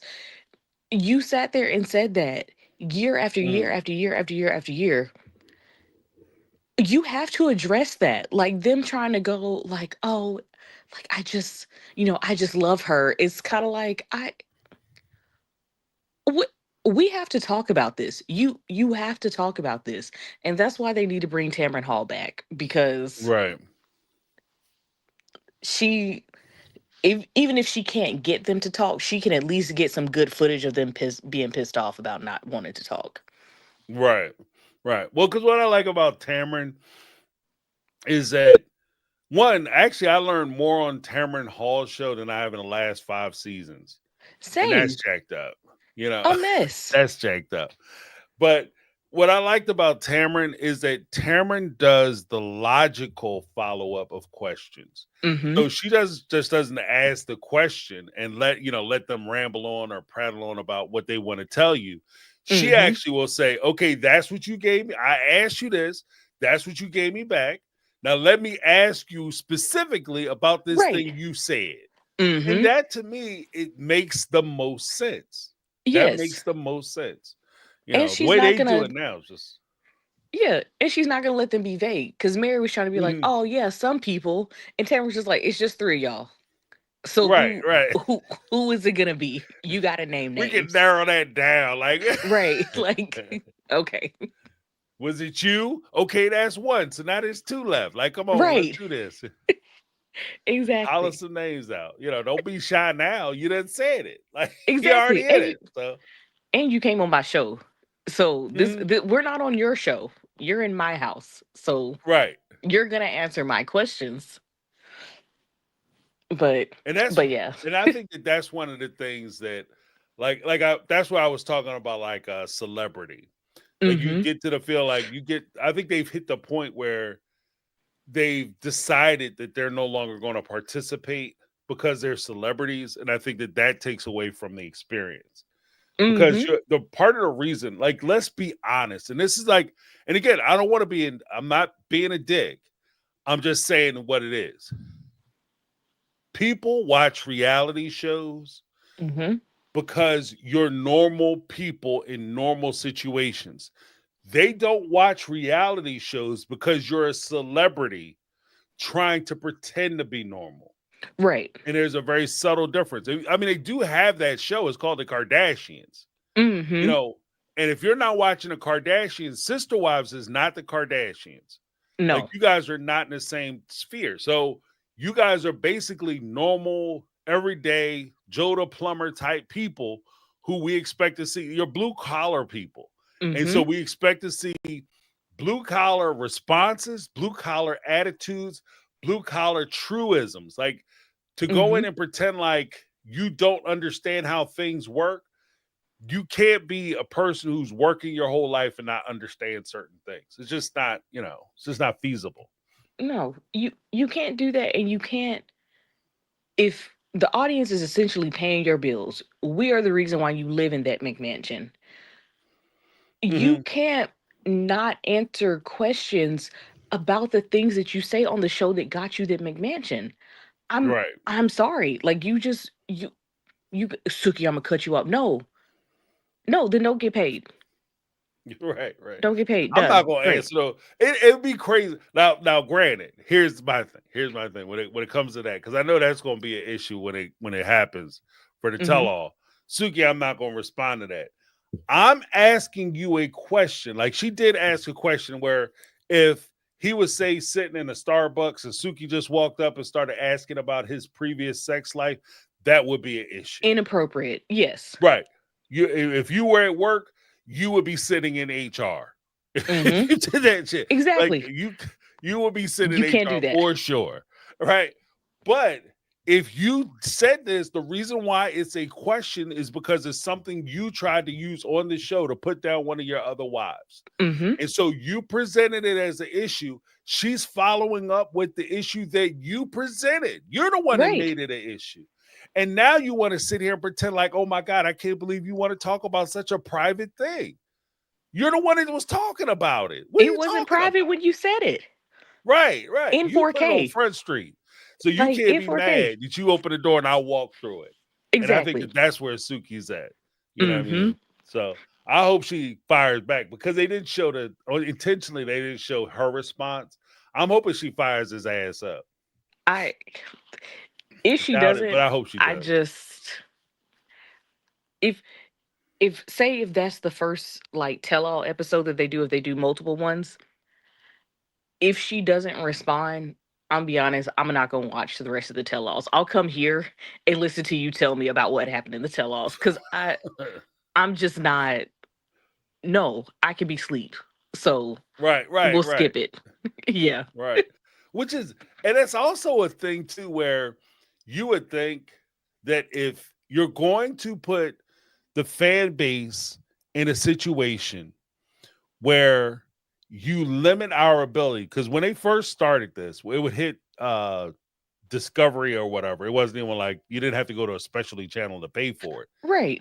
But you could watch it literally if it came on, it aired on Sunday. You Mm-hmm. can get up and I will watch it while drinking my coffee.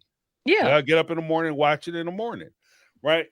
But you make it so that now people have to pay to watch it, and you can Mm-hmm. only watch it on a premiered specified time. And this is Mm-hmm. what you're giving us. So you're charging us more for less and making it Yes. inconvenient for less. And this is where I have a problem with what TLC is doing because you're screwing yourselves. Mm-hmm. You're screwing yourselves. Exactly. But yes, that's all I have for you. I'm gonna let you get to more callers. Um, and I can't wait to hear what everybody else has to say. Awesome. Awesome. Well, thank you for calling in, Brady. Appreciate you. Thank you. Thank you. Have a good night. All right. Have a good night. Bye. Bye. Awesomeness. Next up, we got Betty Aldridge. What's going on, Betty? How you doing? Oh, hey, sweetie. I hope you had a wonderful Easter, baby. I did. I did. Got to hang out with my fam and Oh, my that's like I said, we were amazing. That's celebrating my always son's awesome. birthday. So Oh, well, tell him we he's all said happy birthday collectively. I will. I will. How old Yeah, is he's he? 17. 17. Oh, God, I Yeah. miss that age. Well, kind of, maybe Yeah, sort me of. too. My knees certainly do. Shit, my knees, my back, I've been in part. Yeah, right. Lord.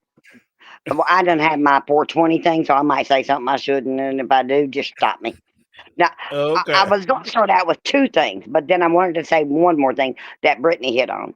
Only in that, Okay. like, they're talking about their love story and how they've been wronged and stuff. And as she was talking, I was thinking about it. I was like, you know, I've been married May 8th, 40 years, May 8th. Mm-hmm. But the love for my husband still reaches my eyes. So while Cody's sitting there, I don't want anybody to see me smoking because I don't want to, you know. But while he's doing this shit, it's like, really? It's not in the eyes, it's not in the voice, it's not in the heart. They're Right. just sitting there right now. They're just freaking stuck with each other. Well, if I cuss, I apologize. But No, it's no worries. they've done backed themselves into such a corner. They're literally stuck with each other. They're trying to. And then when I was thinking about the Easter thing, you know, like why in the hell would they do it on Easter Sunday? Well, now we know resurrection, her Right. baptism, which for me, like I'm not. I mean, like I don't argue religion normally, just because I've gotten into some knockdown dragouts on Facebook Right. and otherwise, like damn near physical. But for me, my faith has gotten me through a hell of a lot. Right. And it was so disrespectful the way they portrayed it, the way they did it all. For I don't care if you're Catholic, if you're, you know, Baptist, anybody who, even Muslims, because the faith is very, very similar. Like, you know, I mean, the Quran, because my brother in law is a Muslim, is very similar to it. And that was so disrespectful that I was super offended by them even just showing that tonight on there and then making Right. light of it. It was like, are you kidding me? And then, I mean, like just really passing over it. It wasn't about, like, if you're getting baptized, you're washing away, like, you've really taken that faith to heart. That's not to say I don't have a tinged halo, because God knows my halo's probably tilted, and I'm gonna be looking at Joseph going, let me just slide on by. It's like, hey, brother, how you doing? Here's a five. Let me Right. just slide Right. on in. You know, I'm gonna be standing on the fringes. I'm not gonna have a cloud. I'm gonna have like an inch. Be like, ooh, I'm gonna have that little drop of rain. That's gonna be me. Y'all gonna be in heaven going, who that little dot over there? I'm gonna be like, hey, like I mean, I do not pretend to be perfect, and I do get Right. upset about the religion because, like, and I don't go to mainstream churches or any of that. That's not what I mean.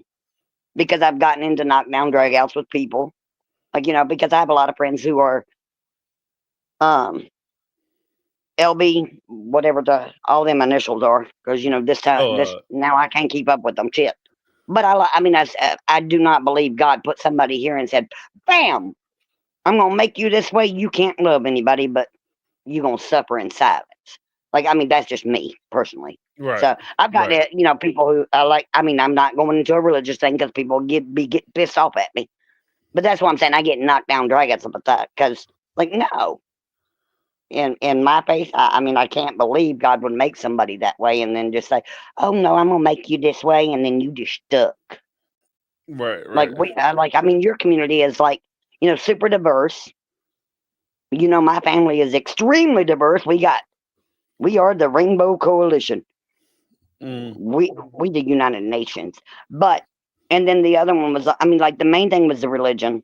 Like you can tell me to shut up right. because I did have a brownie earlier, a special one. It's still hitting Say the just a teeny flavor. tiny touch. So not the what is it, Pearl Mills, not the Pearl Mills of Duncan Hines or the Oh no, mine was more like the very special Cheech and buttery. Chong variety.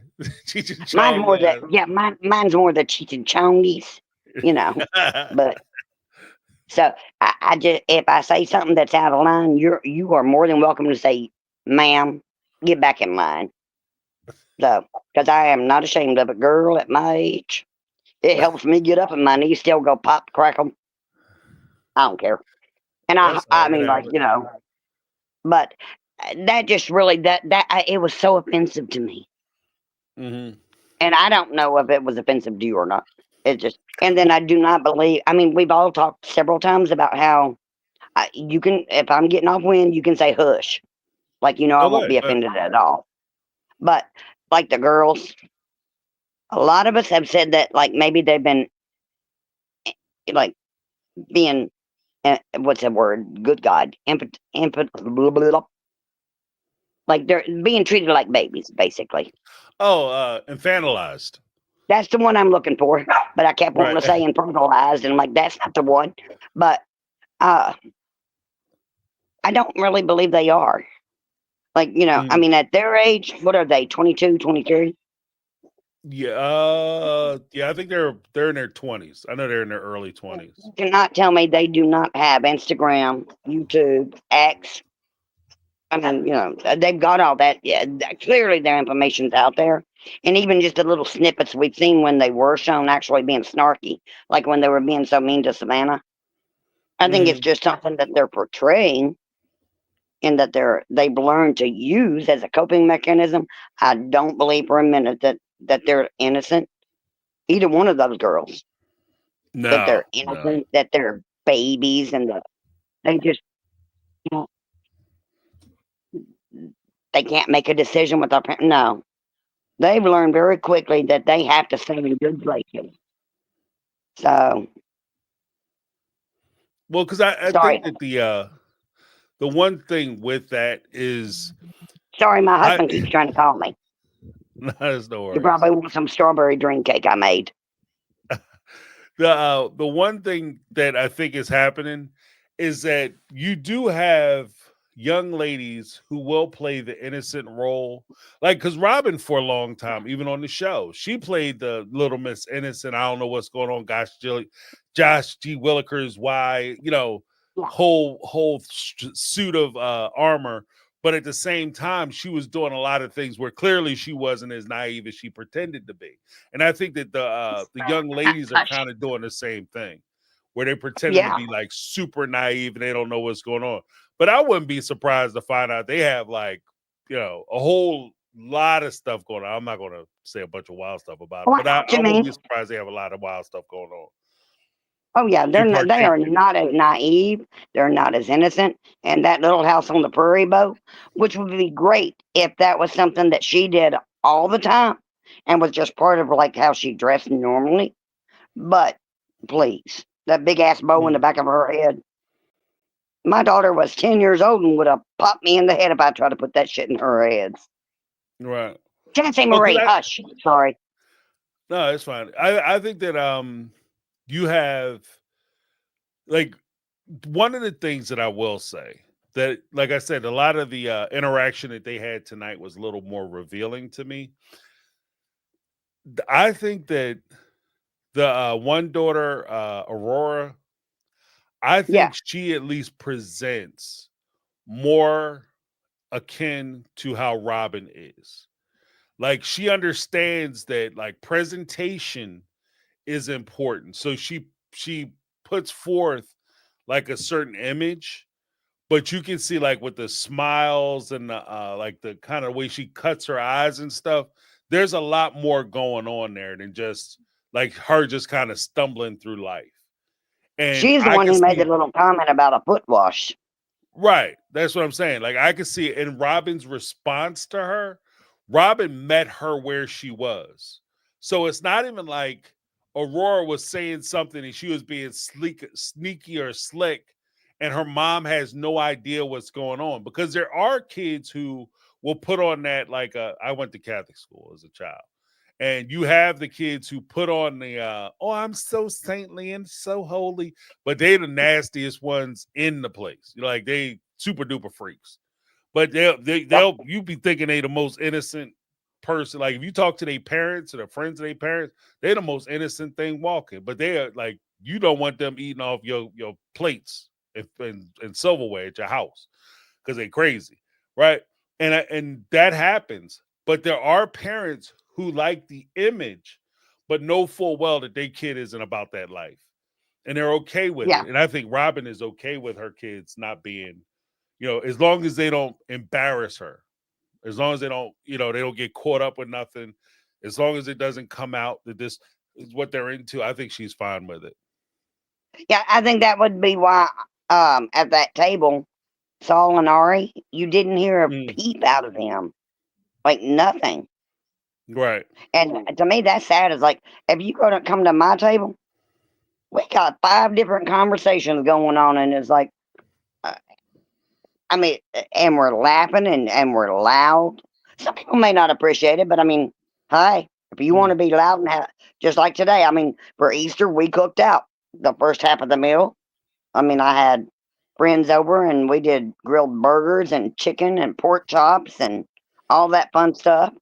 And then later mhm, tonight, my son, he couldn't enjoy because he had to work along with his employees. So I made them that small little Easter meal. I right. told them going yonder while I'm talking to you. Don't be bothering me. So, and then then my husband kept calling. He's like, "You got that strawberry drink cake made?" Like, give me a minute. That's why I'm saying I've been married 40 years. So I'm like, shut the hell up. Give me a minute. Right. I'll send it up because I made ooh, girl, I'm gonna have some too. Then I go good with my little brownie. And that strawberry dream cake and then some peach cobbler. Oh, okay. Because, I show my love through cooking, which is Right. probably why Right. mine are a little on the fluffy side. So, which is okay. But, Nothing and wrong then, with that. Nothing wrong with that. I know what it was when I was talking about Brittany. I went brain dead. I told you it's the 420 hit and it's not my fault. It's the day. Um, when she was talking about like the, ordering the merchandise, Hmm. at what price that they would place an order that did not replace the money immediately or within a 7-day period, would that constitute fraud? Like, I mean, I do wonder if Mm, that's something that would end up, like, if the right person ordered enough merchandise, if they would be able to file a fraud claim. Because basically, it's fraud. If you're not sending my merchandise, it's fraud. And I'm right. going to flag Right. my credit card that is a fraudulent purchase because you didn't provide what. So I mean, I'd be the first one on my the hell with that. If you got my credit card and you took my money and you don't give me Yeah. my merchandise, not only am I going to try to reverse the charges, but then I'm going to file a claim and and make sure people know that it's a fraudulent purchase and that I mean, like over what price would that end up being where you're actually going to get some shit? Oh, stuff. Yeah. You know what? The problem that you would have, Yeah, I didn't think about that, but is usually with most credit cards, you have about 60 days to dispute a credit card charge. Yeah. So if they're dragging it out, like, oh, you'll have to give us a little time so we can send it out to you. And then that's like, first they give you like 2 weeks. We'll give you 2 weeks to turn it in. Then after the 2 weeks is over, oh, you didn't get it yet? Okay, give us another 2 weeks. That's already your first month. That's your first 30 days. And then they drag you out. Maybe they don't respond to you right away, or they don't get back to you, or they tell you something else, and they drag it out. Like, that's where it could get problematic. The problem with that, though, is if they were to do that, especially if you get enough people who have that experience that report it in and call the police, it could go quickly. Like, especially as expensive as their jewelry was, that shit could go that could go from like a misunderstanding to a felony fast, and all of a sudden you're a criminal organization because you're taking Yeah, that's what I was from people. just. That's what I was saying. I wonder how many, because and here they put it on the show thinking it's good PR, or good Mm, good for the show. Oh well, the site's down. Okay, well you clearly don't have the site down. They're talking about this person's purchase in email, and why is Mary still even on the email? Is she still listed on the business? Are they all still listed on there? I mean, like, yeah, I mean, if I was Mary, I'd be like, why the hell am I? I'm clearly no longer involved with this. Why am I getting emails about this right. business that I'm not even a part of? And then you're gonna have the nerve to put it on TV. Now, if I was a person buying that merchandise, I'd be rather pissed off. Like, really? You Right. ain't got me my money yet, but you're gonna put it on there like for a story? What the hell? I'd Yeah. be coming on. Shit, my ass would be talking to some either you or one of the other really genuine creators that are authentic. Like, let me tell you what happened. Like, and then they're gonna put what I ordered on there. Right. Shit, How much did you it- pay? Well, the first question is, why would you order that? Like, what that's were some you ugly ass thinking? shit. Yeah, right. Maybe that's what they're kind of relying on. Like, Your Honor, who would order this and wait 2 months for it? Like, Like, that's we some just ugly see. shit. Yeah, And how much of it we is just see. tarnished now that it's been sitting up? I Well, know. girl, I don't I even won't think keep it the way because they did I it. I can don't even know talk if a you're hell of a supposed to lot. have it. Yeah, but I appreciate it. Thank you for calling Well, in. girl, I hope you had a wonderful day, and I hope I y'all go did. play skip. Look, this weekend was amazing, and I would tell everybody, even my age, do something fun. It was so beautiful today, and this whole weekend was amazing, and I needed to lift my heart. So Hmm. I made a hopscotch out front on my sidewalk, and then played um, Sarah Bareilles' "Brave" on repeat. Oh my God, it was the best time. If y'all want to have some fun, do a hopscotch in front of your house. Pick a song that you love, which I like "Brave" because I want people to be brave, be who you are. And Right. I mean, I saw kids doing hopscotch. I saw people my old ass age who couldn't hardly hop. It's more like not really a hopscotch; it's more like a hobble.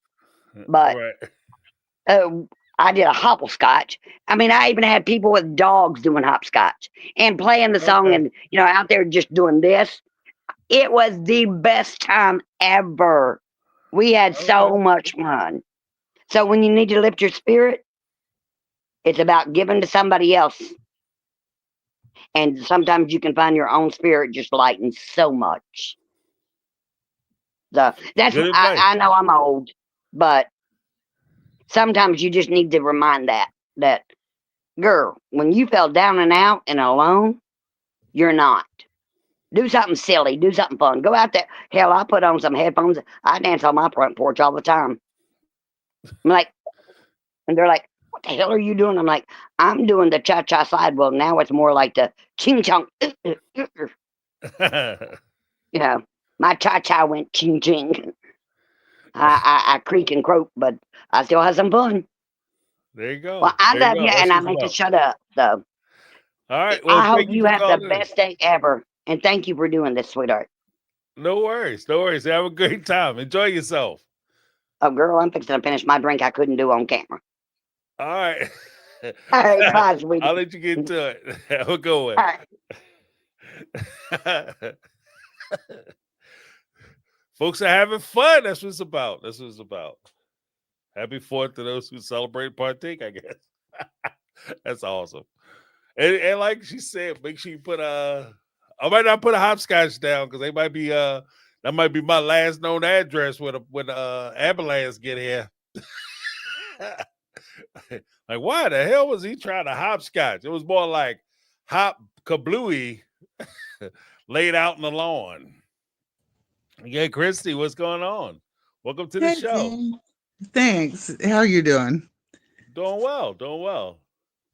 Okay. I had a point about the Sister Wives Closet segment, I guess.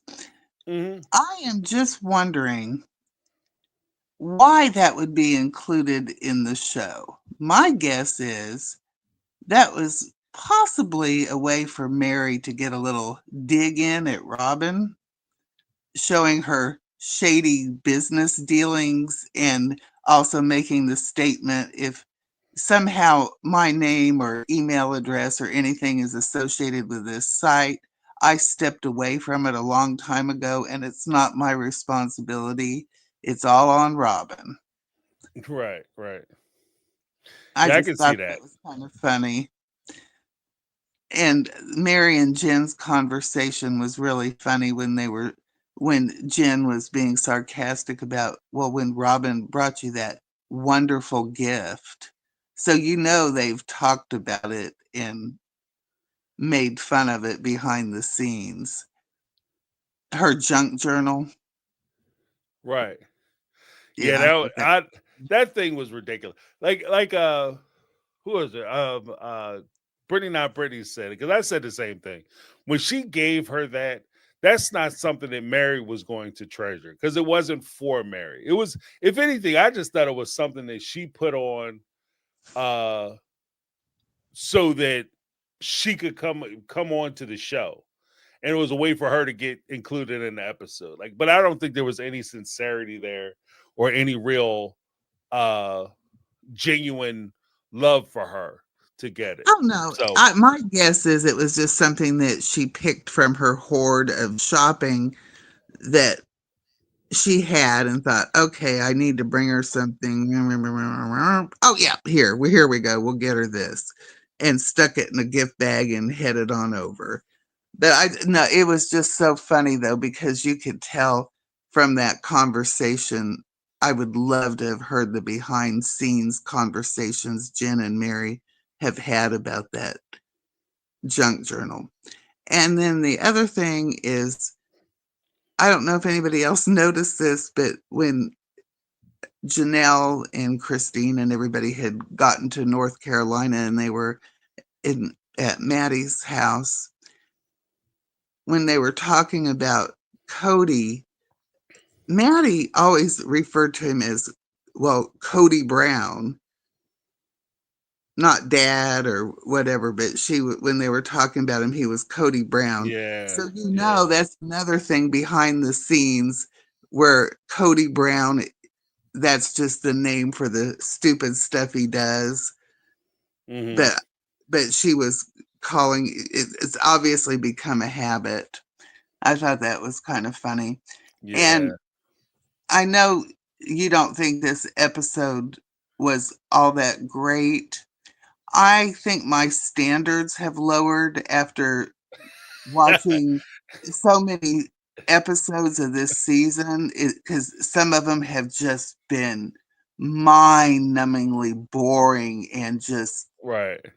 recycled stuff time after time. So this one to me wasn't all that bad, but like I said, my standards have obviously lowered because I found some enjoyment in it. And then the other thing that I really, really, my whole point of it that just brought like little slamming fist to my face is when Robin was talking about, well, she had heard Mary saying things about her and making fun of her in public around her friends. So she's not talking about she heard things that Mary might have said on the couch interview. Now, if Mhm. Mary was in public with her friends saying things about Robin and making fun of her, how did Robin hear that? That's kind of makes me wonder. But I don't really care. I just thought it was interesting. But the thing that stuck out the most about that is Robin, who cries over everything. Okay, if her friend that she supposedly really cares about, she believes she was in public and with her friends saying bad things about her and making fun of her, and she just kind of blows it off like, oh well, not even a tear, not a scrunched up face, not nothing, no emotion. It was just like, yeah, whatever. When she cries over everything, what that Right. tells you everything you need to know about how Robin supposedly valued that friendship. Because if you really thought somebody was your friend and you were so close to him and you cared about him for so long and you heard something like that, Robin, especially with her propensity for tears at every little thing, would have a different reaction. So I thought she showed her true colors there, definitely. Right. Right. Well, because I think that ultimately, bottom line, I don't think Mary was important to Robin as much as Robin was important to Mary.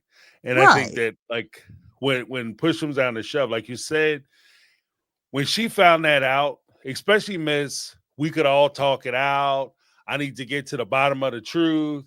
I'm going to confront the person, and Cody's not going to leave until we actually worked it out because that relationship is important to you. And that's what she said that the wives should have did with Cody when they were having disagreements.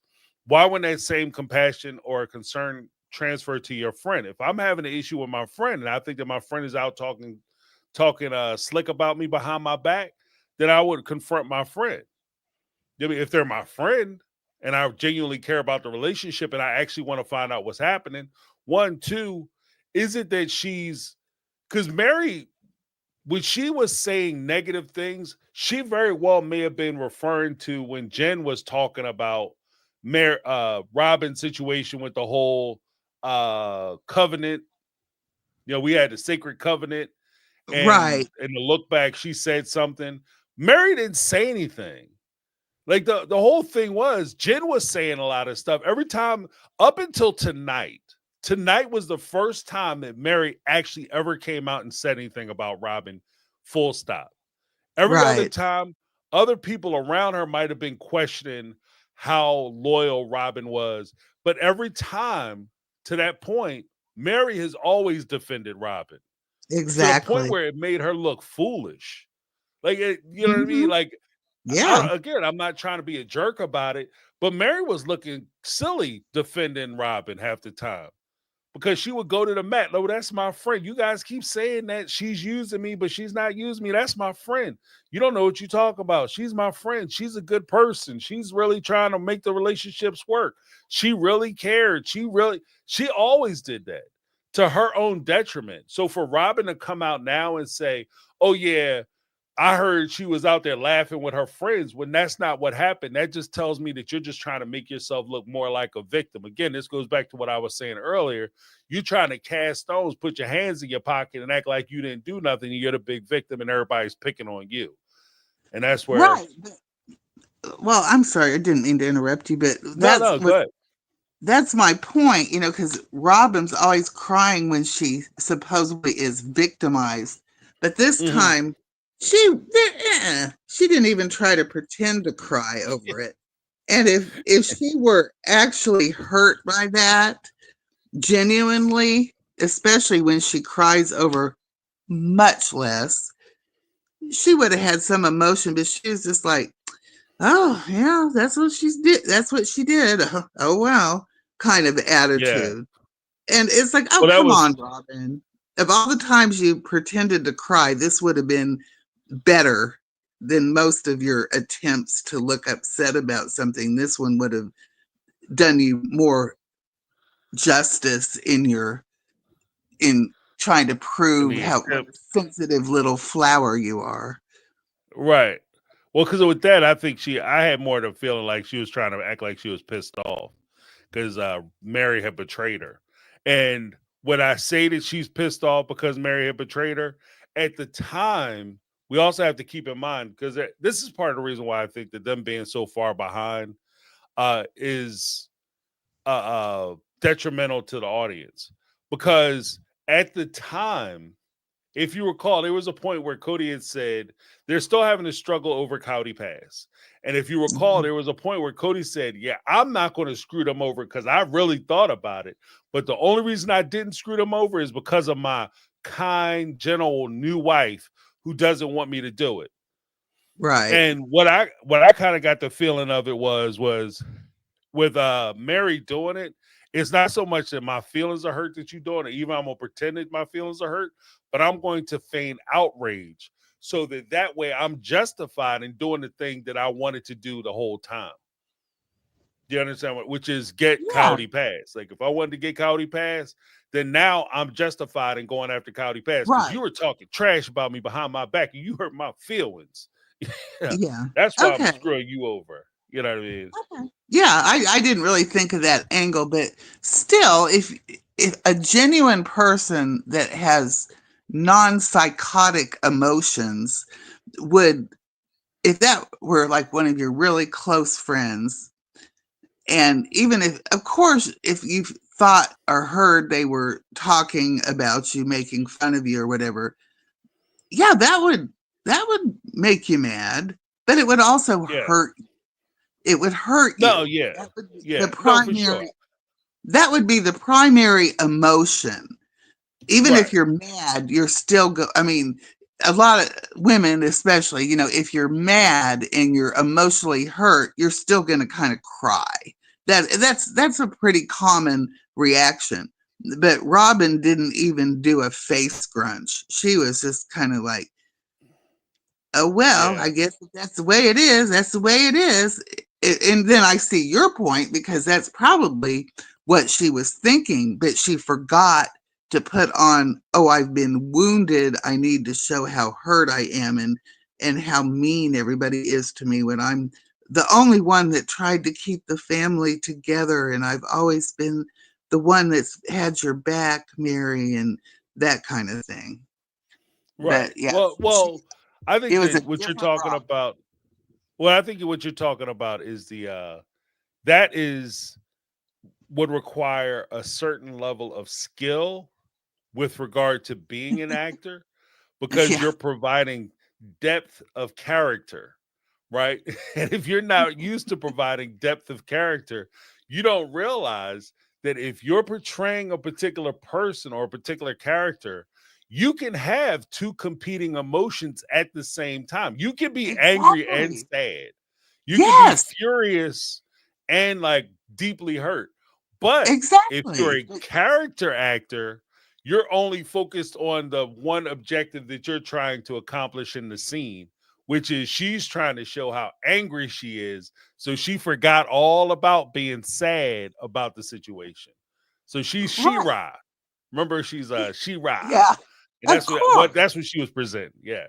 No, but I mean, I Yeah, agree. I think that if you didn't like somebody, like if you barely had like if you were at work, and then clearly these people aren't your friends. You have a situationship with them, not a relationship with them. They are your work friends. These are people that, as long as you work there, you guys will call each other, you'll talk to each other. But the second one of you get fired or leave the job, you don't talk anymore.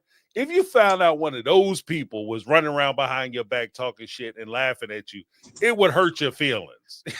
You know, this is supposed to be her sister wife. Like you shared a damn husband. You're supposed to share the responsibility of raising kids together. And you find out she's out talking trash about you and it doesn't affect you at all. Like, so I see that point. Like, I agree with that. Like, if at any time it would have been permissible for Robin to cry and normal for her to cry and show the level of emotion she does, this would have been it. The And betrayal she of didn't do it. this would So have been it. that shows us everything we need to know about Robin. She wasn't even smart enough to know that that would be a normal reaction because she Right, probably really doesn't care about anything or anybody unless it's her. And that's why she forgot the tears this time. right. Well, that and she's mad because like I genuinely think this. Like I think that both her and Cody see themselves as the protagonists or heroes of this particular story, and they see everyone else as an obstacle to them achieving their own show. And so these types of stories that make her look bad, she thinks that's what's in the way of her getting her own show. And I think Yes. that's also another reason as to why she's pissed off that they're like, because it goes beyond like I could say it's like Cowdy Pass, but I think it goes beyond Cowdy Pass. Like ultimately, because Mary coming out with these kind of stories makes her look bad. Like she wasn't involved, she wasn't trying to keep the family together, she wasn't trying to do these things that she's been professing and trying to sell to us for the last 15 years that she's been trying to do. Mary is finally coming out saying, no, she wasn't doing none of that. It's all a lie. In which case she thinks that's stopping her from getting her own show. So I think that what you saw tonight is Robin pissed off. Like she's pissed. Like so there's no sadness there because she's angry. Like she's angry. Yeah. And in Okay. order for that, let's be real. In order for that to hurt your feelings, you would have to care about Mary a little bit, and Right. or you would also have to care about her opinion a little bit. And if you don't care about either one of those things, it doesn't matter what she says because she's a non-factor. Exactly. And Mary to that's what it Robin is a showed. non-factor. Yeah. Yeah, and that's what it showed. It was just like, gee, Robin, that was a real great move on your part because she showed Mhm. her true colors tonight. Yeah. So, Yeah. Well, I mean, it's okay. certainly a confirmation. I don't think anybody's surprised. Like, I'll be hard pressed to find somebody who's like, Robin doesn't care about Mary. What? Like, I'll be very surprised to hear somebody say that. Oh no, But I definitely I'm think it's a confirmation. I think it's definitely a confirmation. yeah, I'm not I think you're right surprised. on that. The only thing that Yeah. surprised me about it is Robin was too stupid to know how to fake it better. Right. She kind of missed the ball this time. And Well, you that know what? was I'm gonna be honest. I think if as I consider it, I think they've always struggled with PR. Like Robin and Cody have always struggled with PR. So, like from that respect, a normal person, and this is where it gets kind of I don't want to go too deep into like the whole pop psychology thing, but the for a normal person who feels these types of things, it's a lot easier to navigate and mimic something that you should feel a certain way. because you But when felt it in the past. right. But when you lack Yes. that important part in yourself, you don't even realize that you should be insulted. You don't even realize that this should actually hurt your feelings. You Right. understand what I mean? Like with big stuff, like somebody passes, somebody gets married, somebody, welcomes you into the family. Those are easy things for you to pick up and say, okay, I should be happy.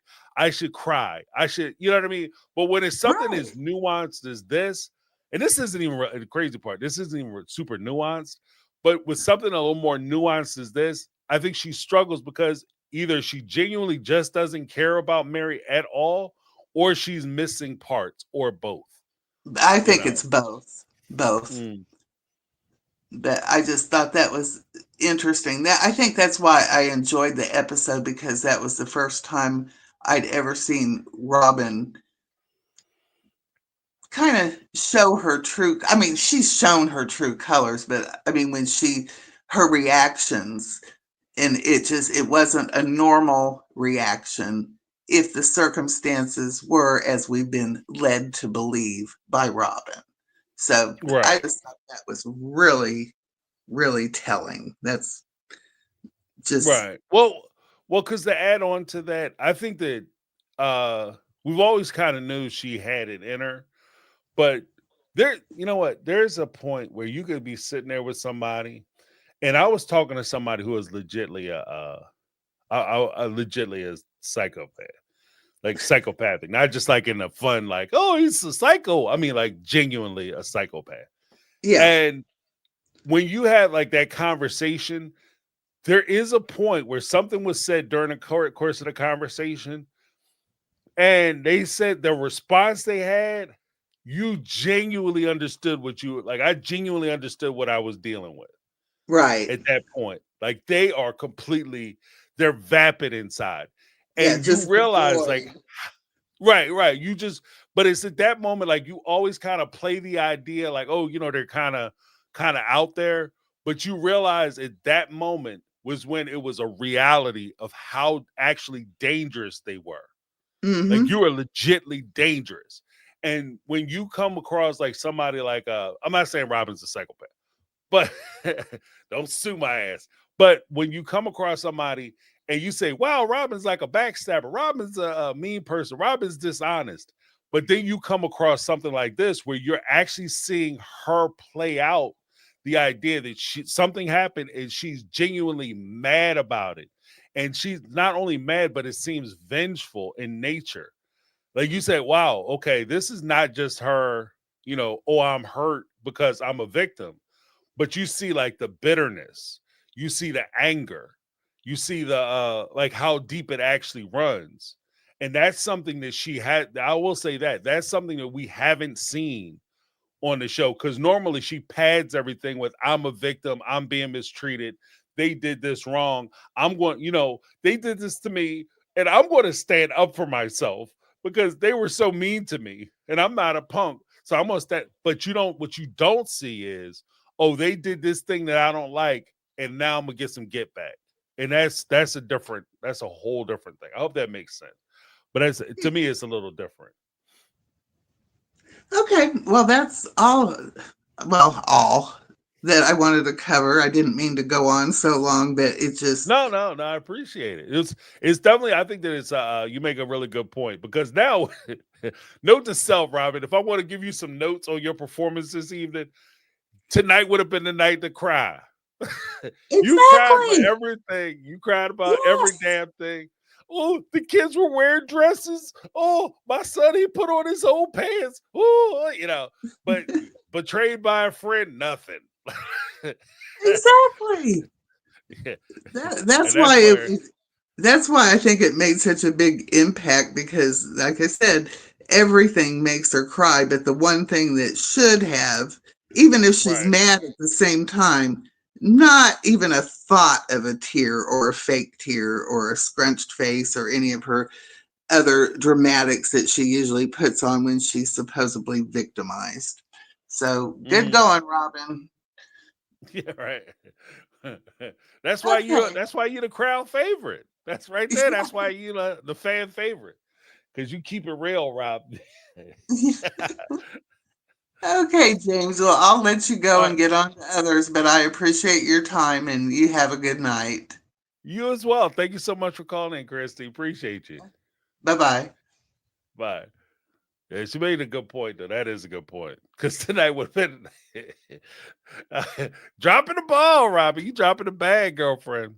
Because tonight would have been the night for you to come out with the I'm betrayed by my friend, my sister wife. She doesn't. Oh. Tonight would have been the night. You know what I mean? Instead of trying to play it like you the Godfather. She betrayed the family, so now she pays. If she dies, she dies. But little Drago. All right, Carmel Cutie in the house. What's going on? Hey, James. How's everything going? It's going. Happy Easter. Happy Resurrection Sunday, Sister Wife Sunday, however you want to call it. I struggled tonight. I spent all day in the kitchen. I got excited, told my son, like, hey, 7 o'clock, we got a show to watch. And Right. usually it's him falling asleep or not paying attention. And I was like, oh, this is dry. This Yeah, is yeah. I got super excited. Like, it's been weeks since it's come on. Like, I get it that we get a glimpse from when they show us a few of the previews. And I'm like, I know sometimes they give you all the good, meat and potatoes during the previews. So then when you see the episode, you're like, oh, that's all what it was going to be about. But tonight, Mhm. it lacked a lot. And I don't even know where to start. Mary is, Mary was my first favorite sister wife. Christine grew on me. Janelle grew on me. I'm not gonna lie. Maybe the first 3 episodes I liked Robin, and then once we seen that, Cody picked the dress, and that whole episode, I instantly was on to her games and was like, yeah, I'm cool. But tonight, I won't say I felt whole honesty that Mary was on her get back to her where she's, coming into her own. She's figuring out herself and reflective, like I like to call it.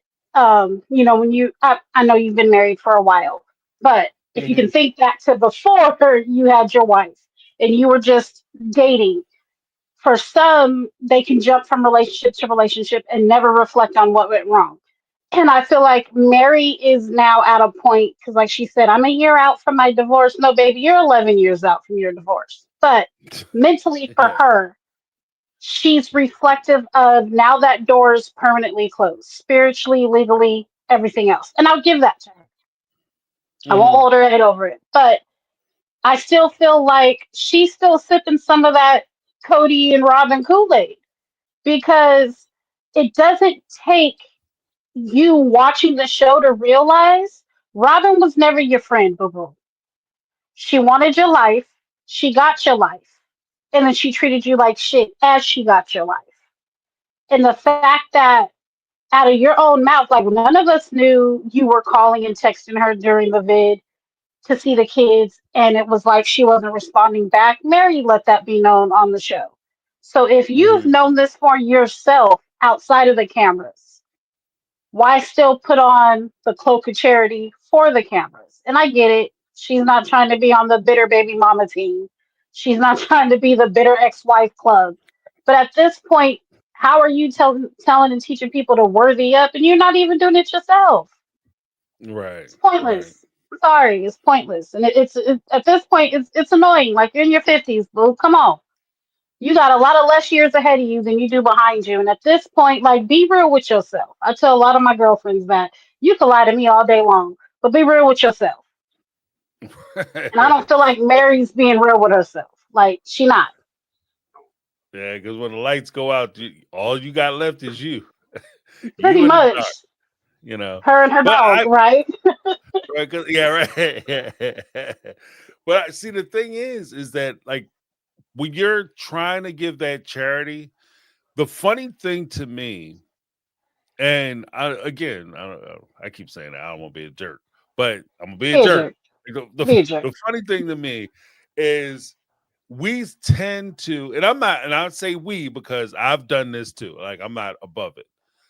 We Hmm. tend to put ourselves in a situation where we're being more, we exercise more charity for other people than we do for ourselves because Hmm. we compromise ourselves to make other people feel comfortable in their skin or in their situation. So in this particular case, Mary compromised herself to make Robin feel more comfortable in her situation.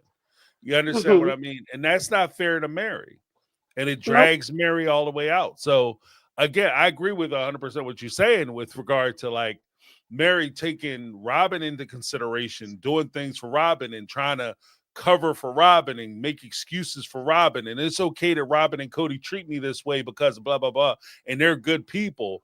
But to say at the same time, you're the one that they got their foot up your ass. I'm sitting Right. here, I'm talking about like how unfair it is and how this ain't right and how they need to respect you more. And you're telling me I need to stop and back down because they're fine. Yeah, you know what I mean? Like, and that's kind of where a lot of that, at least for me, that's what I saw with a lot of the things that Mary was saying and doing with regard to Cody and Robin. Because the fans would be going crazy. Oh, Right. Robin and Cody can't treat her this way. It's not right. Especially, and what kind of bangs me up with Mary a little bit is that she comes after her fans hard as hell. And Mm-hmm. historically, she'll come after her fans harder than she was going after Robin and Cody, the people who were doing stuff to her. Mm-hmm. You know what I mean? Because the fans would say, oh, it's not right that they treat like that. Oh, you guys don't know what's going on. But now you're Right. coming out saying that everything they said, the fans were saying before, is 100% accurate. And and what makes it worse is, and girl, you don't even know about this other part. Right. Right. You know about that, but what you don't know is he was really going buck when he said "pop, pop, pop, pop, pop." Like, and that's Right. where it kind of grates on me a little bit. Don't slap down the people who's trying to support you. You know, Right.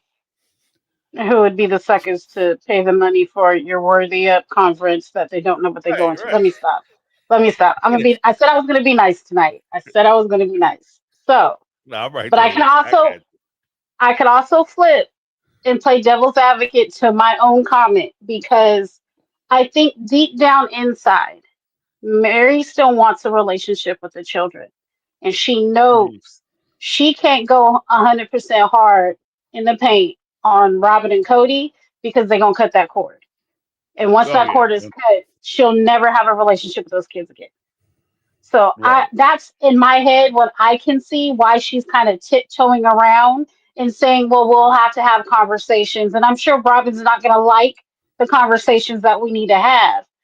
But baby, it ain't hard to pick up the phone. It's not hard to have a Zoom. You do it with Janelle. Like, get that woman on the phone and get some conversations had. And hopefully we get to have Right. it filmed. Let me stop because that's me being messy. Because this is their life, right? It's entertainment for us, Mhm. but yes, it is a portion of their life. And the reason I say a Mhm. portion is because we're still a year behind, aside from them selling Coyote Pass, which I still feel they got the shitty end of the stick, pardon my French, Mhm. in that deal. Robin and Cody still made out like bandits. I still feel that in a certain way, you're still kissing Cody's ass, ultimately. And I don't understand Right. why. You get what I'm saying? Like, you're getting your own separate paycheck for the show now. Other than maybe want your attachment to some grown ass kids. Oh Jesus Christ. Some grown adult children and the two minors. But at the end of it, like, I don't know. I'm not about kissing nobody's ass. Like, I got four nieces and one nephew that I may see via FaceTime once a year. And that's because I refuse to kiss my sister in law's behind. At the end of the day, Mhm. like, if they're going to be in my life, I welcome it. The door is open. But I'm not going to go through you to have to be in a relationship with them. And you're just toxic and you disrupt Right. my peace. And I refuse. But I'm not on a reality show. And even if I was, I'd be looking at the cameras right now and telling them I ain't kissing her ass to see them kids. Like, what's the new thing? F Right. them kids. And I mean, I'd stand on that. Not that, I don't love my nieces and my nephew. I do. But I got No, I about got you. 15 I of them got all the way around. Like, I'm not losing out on love on children. And I know that's a messed up thing to say. So I feel like in Mary's case, 3 out of those 5 are grown adults. You can have a separate relationship with them outside of mommy and daddy dearest. The two youngest you. Right. ones, they'll be 18 soon enough. Figure it out. But I think Jen kind of she tiptoeing, trying to like lightly feed Mary this because Mary's in her sensitive state. Girl, I need a girlfriend around me that's gonna be direct and give it to me raw and uncut because tiptoeing and being yes men is not what she needs right now. Right. And that's Well, because that's just my the personal opinion. the one thing that I will say is that you know, yeah, I don't know. Everybody's situation is a little different. But Hmm. what I've found, because I've also been in that situation where you have a person that you want to have a relationship with, but their parents are assholes. Let me put it where it goes. Hmm. Like you just like I can't with the parents. So at that point, at least for me, I'm biding my time because the only way that I can have a relationship with those young folks is if I lower myself and diminish myself. That's the only way that I can fit into that relationship with the parents. Mm-hmm. And I'm not going to do that, because if I do that, here for me, this is the thing, and this is just for me in this particular situation. Everybody's situation is different. For me in that situation, if I diminish myself and I can't be my true, genuine self, then what's the point of me being around them kids? Mm-hmm. Who's around them? Because I'm not around them, because I'm diminished and I'm smaller than I am. So they don't Right. actually get to know me or be a part of my life. Instead, they get to be a part of a shadow or shade of who I am and what I'm about. So they don't really get the full benefit of me being around. And the best way Right. that I can serve not only myself, but to serve them in honor the relationship that I potentially could have with them, is for me to come into that relationship as a whole person. Let them come in as a whole person, and we meet in the middle. If I come in as a partial person or half a person, quarter person, just because that's what makes their parents feel comfortable, then I'm not giving them. We don't have a genuine relationship. What we have is a lie. We have a lie between Right. us. Right. And when that lie falls apart, I can't be mad that these kids either don't trust me, don't like me, don't respect me, because what's there for them to respect? You understand what I mean? And Yeah, so, because it wasn't authentic. right, right. And if they're gonna like you, and here's the even more jacked up part, because like I said, I've thought about it. Here's the more jacked up part. You ever when you do come back in contact with the kids, you will have to reestablish your relationship and not base your relationship on the relationship you had when they were little or they were younger. You'll have to Right. reestablish that relationship for the people that they are at the time that you come back in contact with them. Because they're going to be different people. Right. And, jacked up as it is, you might reconnect and it picks up where it left off. Same time, you might reconnect and be like, wow, they just like their mama. Yeah. Mm-hmm. It took hold. Like the whole thing took hold. And they turned them, I can't be around Right. them.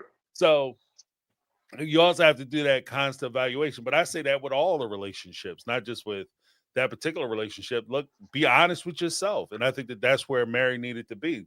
And I 100% agree with you just on the last point that you made with Jen. 100% agree that, sometimes like you might extend that kindness to a friend. You maybe don't come in all, 100% guns blazing all the time, but there is a point where it gets kind of long in the tooth where they need to hear the truth.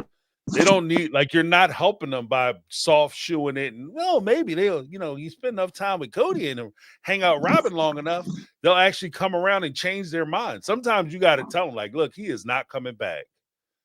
You need to move on and find your happiness because he is not coming back.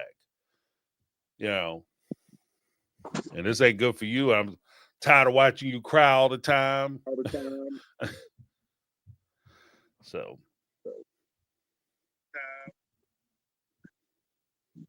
hello?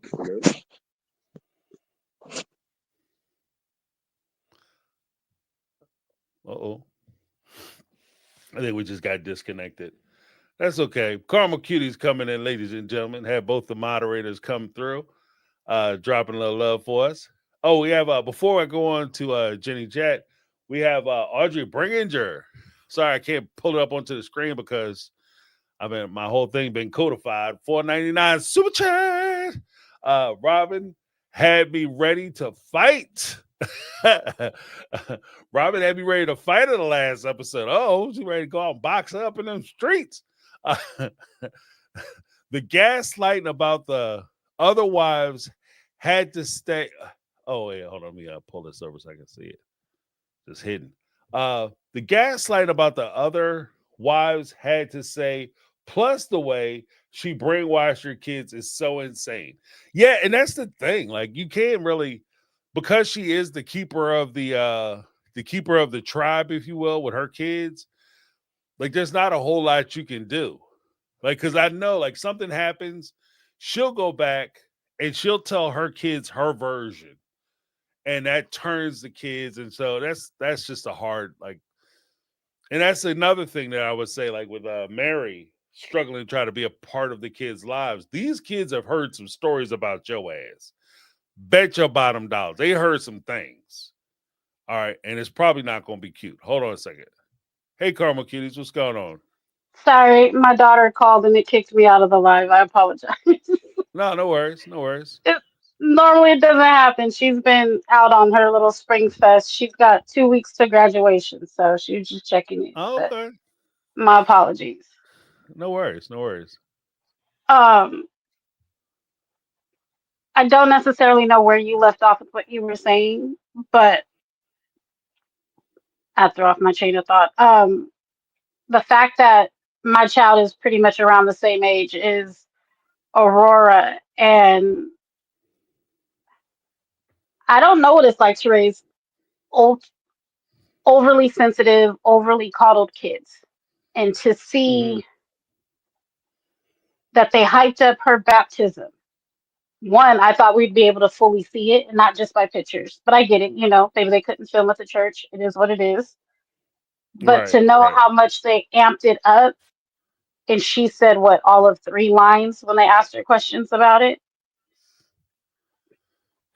I'm over Yeah. it. I'm over it. I'm over it. I strongly feel like, I don't know. I try my hardest not to speak ill on nobody else's children, even if they're adults, because I'll be damned if people speak on mine. But can I be real for about 20 seconds? No, go ahead. Go ahead. You put your life on television, so guess what? Everybody's going to speculate. Everybody got something to say. I strongly feel like Brianna, maybe more than Aurora, but they're both in the same boat. Maybe Aurora's been feeling bad and want to change her life around at this point, but I feel like they're both mean girls. I feel like Brianna's more the bitchier one than Aurora, maybe because she is her mother's daughter. Facial Mm. expressions, the mean things she says. It was a few content creators during, COVID that had, I guess, some pictures had leaked of the girls at a party. And supposedly the kids had said that Cody went ham when there was a recording of the girls basically talking shit about Christine, Janelle, and Mary, and some of the other kids in the family. So for kids who, on one end, want to play victim and cry and act like they've never accepted us and they've always been mean, bullshit.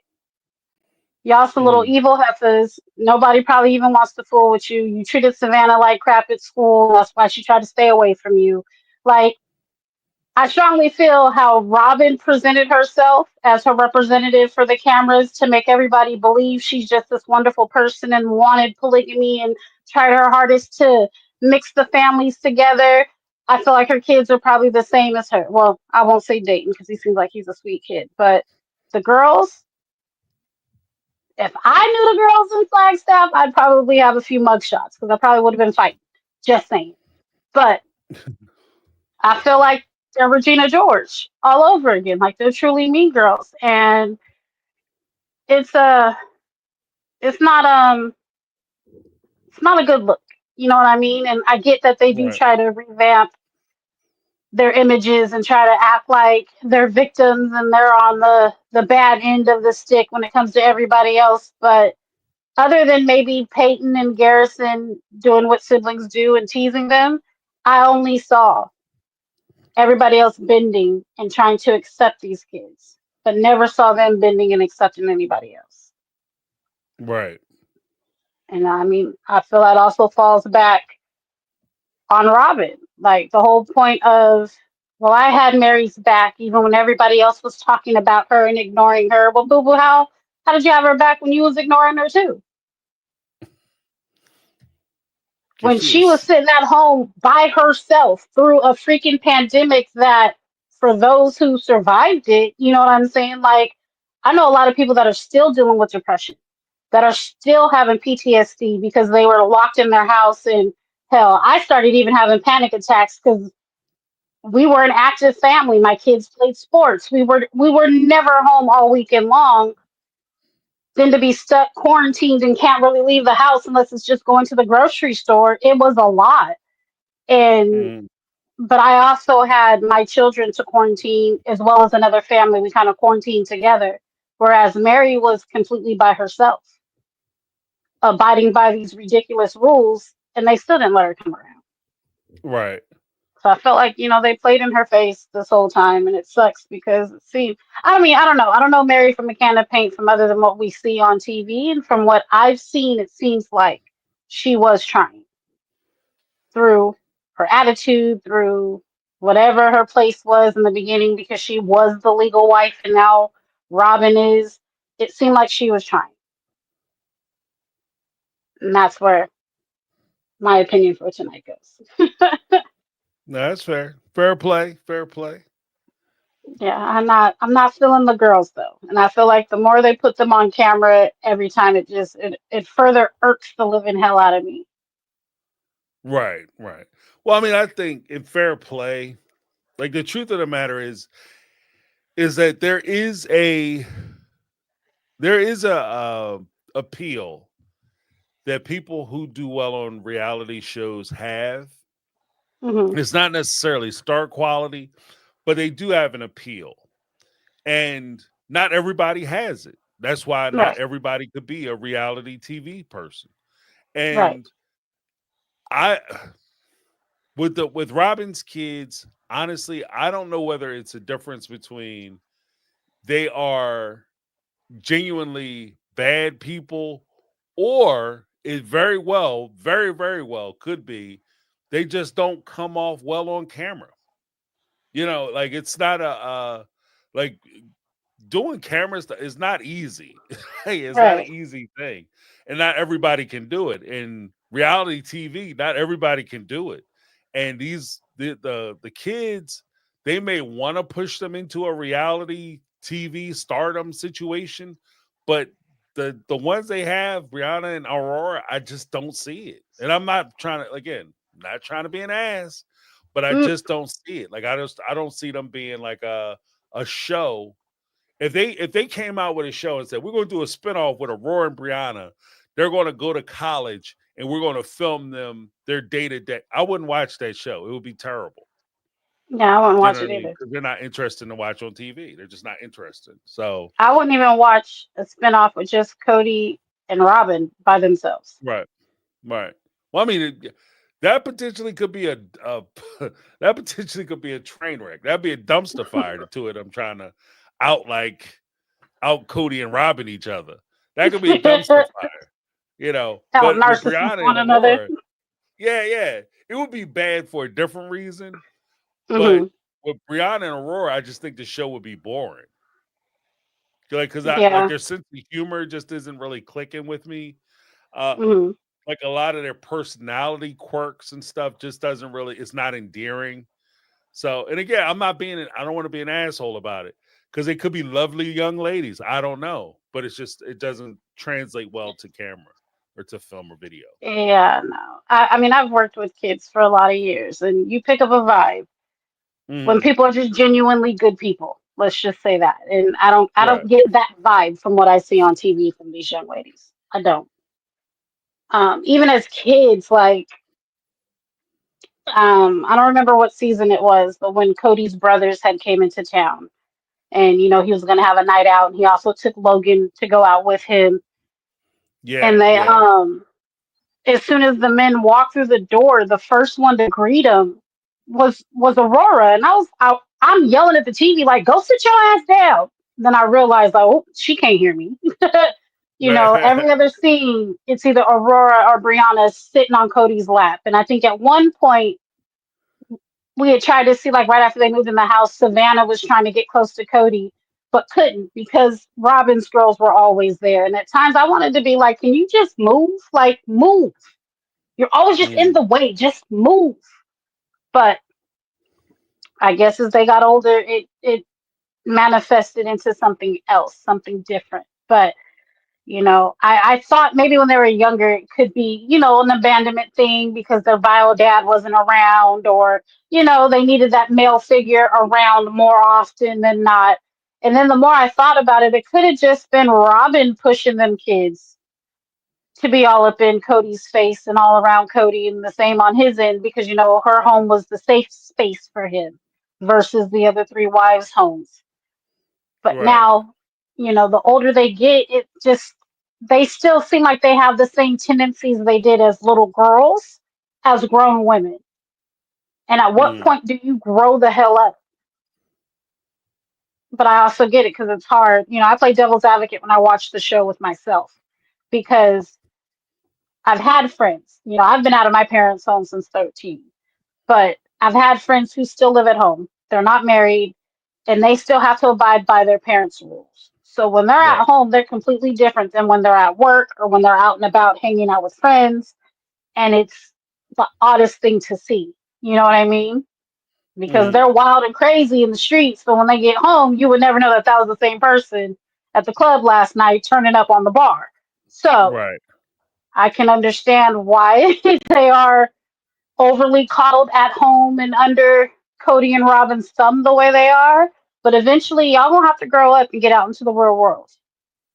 You're gonna be somebody's coworker. You're gonna be possibly somebody's boss, and their social skills is not hitting it. And it's sad to say that Dayton, who actually has a condition where he doesn't pick up on social cues as fast as others, but it seems like he's more adaptable in society than those girls will ever be. And that's just my opinion. I'm not a doctor. I'm not a therapist. I'm just somebody who watches the show week after week and then watches it on repeat. So that's No, just that's my fair. quick opinion. Well, thank you so much for I appreciate you calling in. No problem. I'll see you back. Well, hopefully see you in the chat. I know you've been having some issues tonight, but also tell your son happy 17th birthday. I'm sure he Well, enjoyed his weekend. yeah. You're a little old man. He's a little old man. Well, that's good to know. All right, James. All right, I'll talk to you. All righty. All right, there you go. Carmel Cutie's calling in. Next up we got I wanted to give a huge shout out to Audrey Bringinger for the super chat. I jumped out of it, and I'll be right with you, Jenny. Ooh, where's it at? Okay, here we go. Audrey Bringinger, this is for you.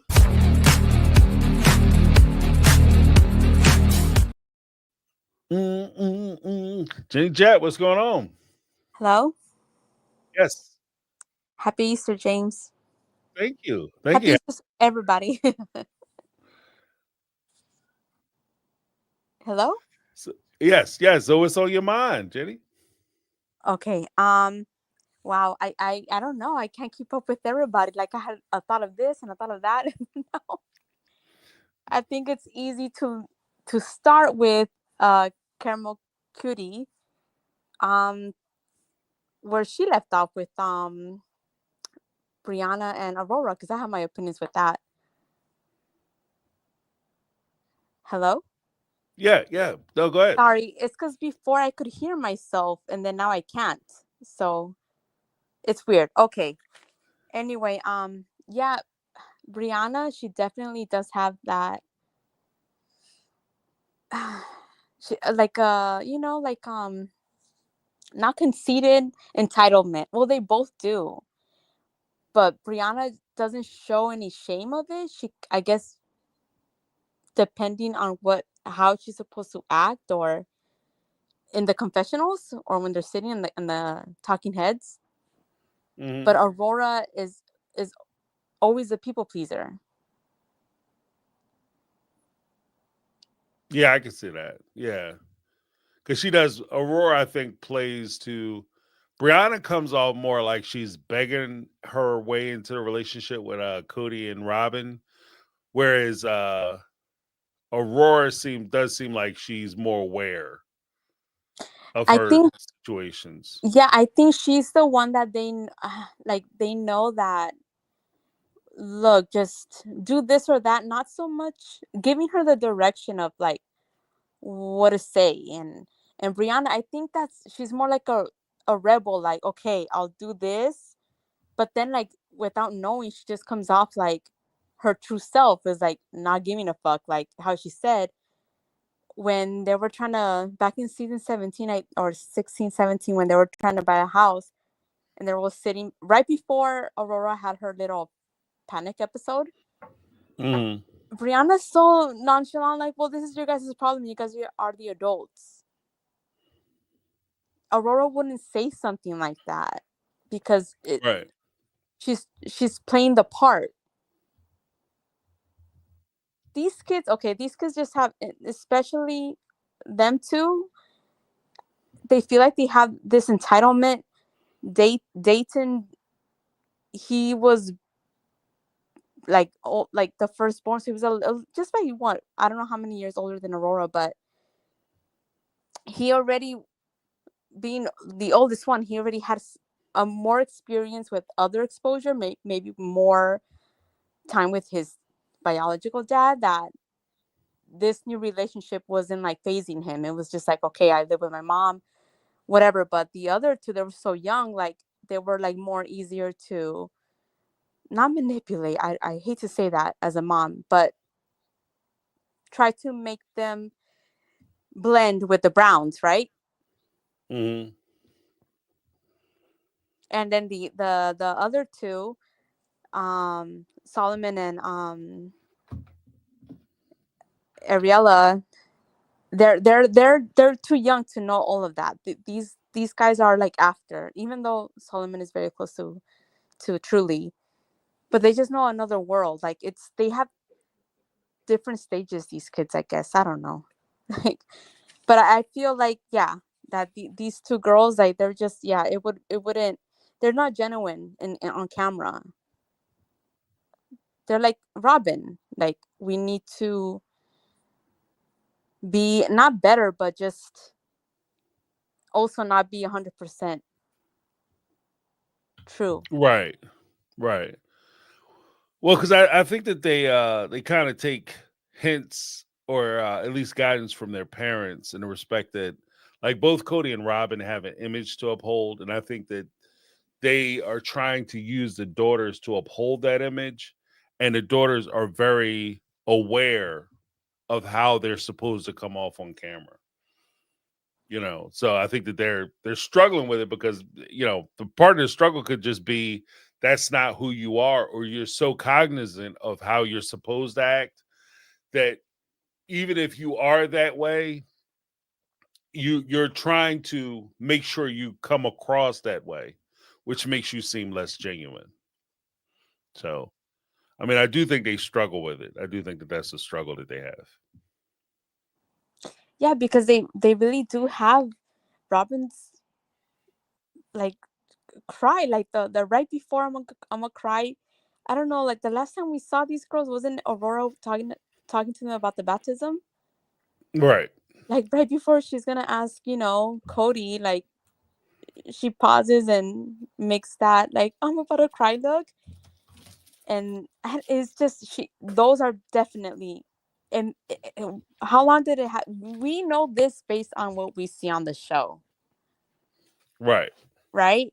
And then it had, you listen to other people in the sister wives community, and then like you pick up on like, okay, I didn't notice that, or okay, oh, I'm seeing this, okay, I did notice that. And is you're seeing her daughters act that way, and they live with her. So I think those are just cues that they think that that's how life works, I guess. I don't know, like to get what they want, make that face, make Hmm. that. Yeah, it's very weird. Yeah. Well, I mean, I definitely think that there's a reflection of Mm-hmm. what they learned from their mom. You kind of reflect back what you think works. So I think that does play a part in it, where they're just basically reflecting back what they think works. You know what I mean? Yeah. Okay. Well. Okay. Well, moving on, in the beginning of the episode, the thing that stood out, not right when the episode started, but just my little notes, that when they're talking about comparing within the wives, Hmm. and Christine, she said that she felt that Robin had the better couches, the artwork, and all this stuff. And then Robin, on the confessional, on the talking head, she said like her response was what, like, are we the enemies? Like, are you the enemy? And she laughs. Little comments like that. If a sister wife, if she had to hear it through Cody. If Christina's complaining that you have better this, you better, some conversation had to happen like that, and she still didn't feel that. Well, Cody, why don't you make sure she has why don't you make sure, like, like, if she feels like I have the better art, better couch, why don't you make it equal, Miss? Oh, I think everyone is fair, or I love my sister wives. Mhm. Why Yeah, what well, the first thing that comes out of your mouth, like, what are we, the enemy, like the enemy? Like, no one is saying that. It's just, where did you get this entitlement where we need to settle and you are met with what you think you deserve? yeah, well, because with Robin, part of the way I think that she came up watching her parents and her role model, I wouldn't be surprised if we discovered that the way they practice polygamy is a competition. It's a competitive sport. So you go into the relationship and each wife is responsible for trying to get as much out of the relationship as they can. And because we're all playing together, if I get more than you, then if you're mad or you're upset at your share, you're just mad at your cut. You're not mad that we played the game. You're just mad that you didn't get as much as I did. You lost. And I think that's how Robin views it. So if she's able to get a new couch, a new house, a new car, a new, put her kids through college and Cody pays for it and other wives can't get it, then she doesn't see it necessarily as a point of failure. She just sees it as, well, I did what I'm supposed to do. I'm supposed to be advocating for my kids. It's not my fault. I'm better at it than she is. And I think that's how she approaches it. Like, there is, like, as far as when you listen to Cody and Robin talk, there is no fair. Like, fair is not equal. Fair is what you can get. And if you get what you get, you don't be upset. Like, that's how they run it, almost like a kindergarten. If that means that I get more than you and you are sitting without, then you should have did better. And I think that's how they approached it.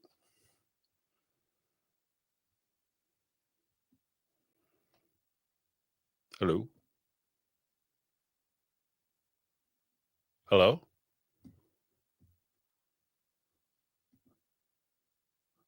Oh, maybe having a little technical difficulties from the Jenny Jester. Um, let's see. Hello? Hello? Yes. Okay, so I don't know, I lost connection. I'm so sorry. But hello? Yes. You're back. Yeah, sorry. Yeah, we were leaving off with the comparison of Rob. I'm sorry, I dropped you. I didn't drop you. Something happened. No, it's no worries.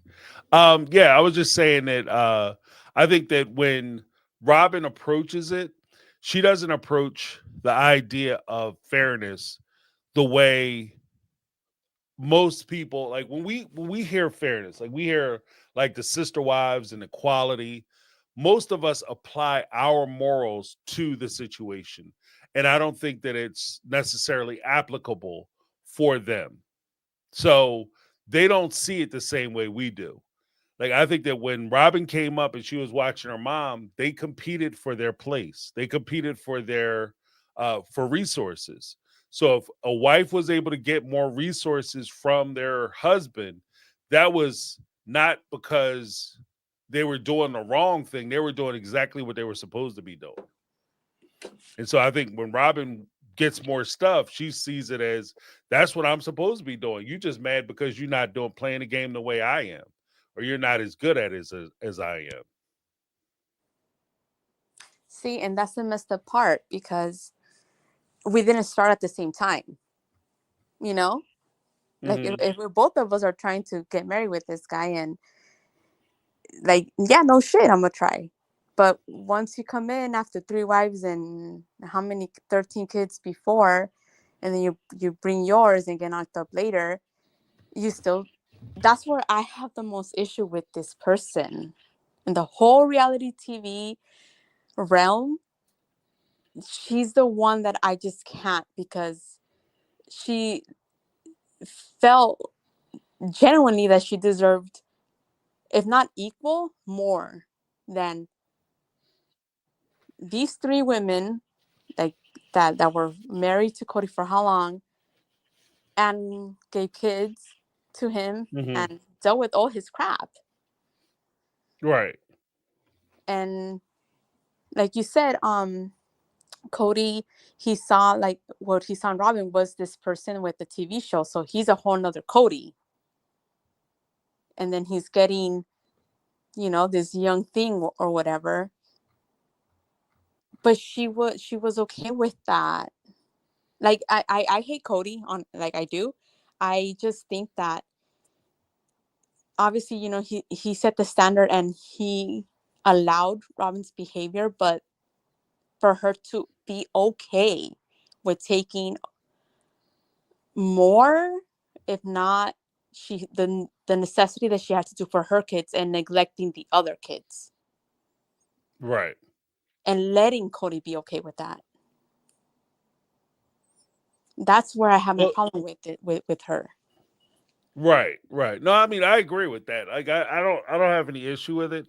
The only problem that I would have overall is that, or what I would cite to, is that this is part of the problem that you would have going into this type of relationship, because everything that you just said would always be present. If you're a person who's been married for 20 years, and then your wife or husband says, yeah, you can go out and get a guy who's 10, 15 years younger than us, fantastic shape or whatever, and then you let that happen, and then you're surprised that this person is fixated on that one person. Like, you understand what I mean? Like, at some point we all gotta when we approach the game, we gotta play the game smart, gotta play it strategic. Don't let your husband go out and get a No, I get. 20-year-old diesel jeans model and then be surprised that he wants to spend all his time over at her house. Like, well, diesel jeans model. Yeah, But you no, understand what I'm saying. yeah, that's the easy part though. But the what I'm Mm, talking about is, like, from Robin's perspective, to, oh, this guy, like, has so many kids. Like, you're you're this, okay, polygamy, okay, already, that's already sets the standard. Like, they're talking about religion, whatever. And you know that this guy, has his 3 wives and plus kids, and you're right. Who knows what the fuck he's telling her, right? mm, Oh man, I can't stand her, or whatever, man. It doesn't matter whatever that they talk about. But as a female, like, I don't know, especially the fourth person to come into marriage. I expect this guy, how she said, oh, I fell in love with the family. I fell in love with, like, how Cody treated his women and all this stuff. In polygamy, that's what happens. You watch how he treats his women, and that's how you fall in love. right. That's Well, in fairness, though, I would say this is that, you know, we all gotta take it. We all gotta be very careful, because it's not just about what people say; it's about what they do. And so, yeah, when Robin was coming into the family, she is going to say, "Oh, I'm about the family. I love the family. I want to keep the family together." 100%, she's going to say that. Now, and I don't doubt for a minute that, and I don't dispute that that's what she said. But at the same time, you look at her circumstances and situation. You have a woman who went from her parents' house. She went out, was in the world, living a wild life, with the wild side, letting the hair down. She hooks up with a guy. She gets pregnant, pregnant in that relationship. Then she gets married, forces herself into a marriage. Then she has 3 kids, divorces that guy, leaving him in financial ruin. because she was worried about taking care of herself and getting things for herself.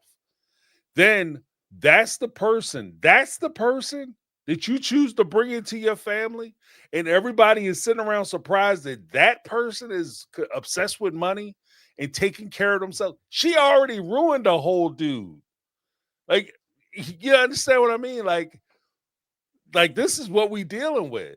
Like everybody should have been raising the red flags. And especially as the wives are getting a notice, dude. Like the OG3 should have been going bonkers. Like Cody, you know, your sexual desires aside. I'm trying to be very a little more PC. Your sexual desires aside, you know, this is not the one. That she is not the one.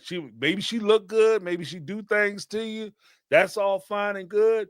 But at the end of the day, what are we bringing into the family? Because you're bringing in a person where there shouldn't be any surprises that she was geared up to take care of herself and strip out as many resources for herself and for her kids as she possibly could.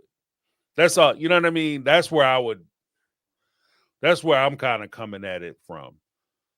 Because of course she's gonna do that. Like, because it's set up for her to do that. Okay. Because she wants to take care of her kids. You understand what I mean? No, I Like get that. it. No. And I agree with you. She should have been like, if she was a genuine person and she was really looking out for the family, trying to make the family work, I 100% agree with you.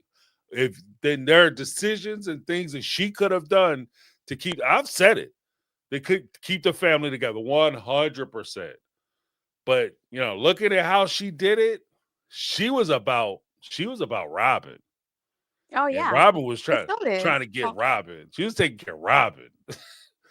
You Yeah, know what no, I mean? and I put And I it where were all these women at? And I've concluded, okay, Mary coming in with bringing in Robin, but right, we're in the cusp of the TV show.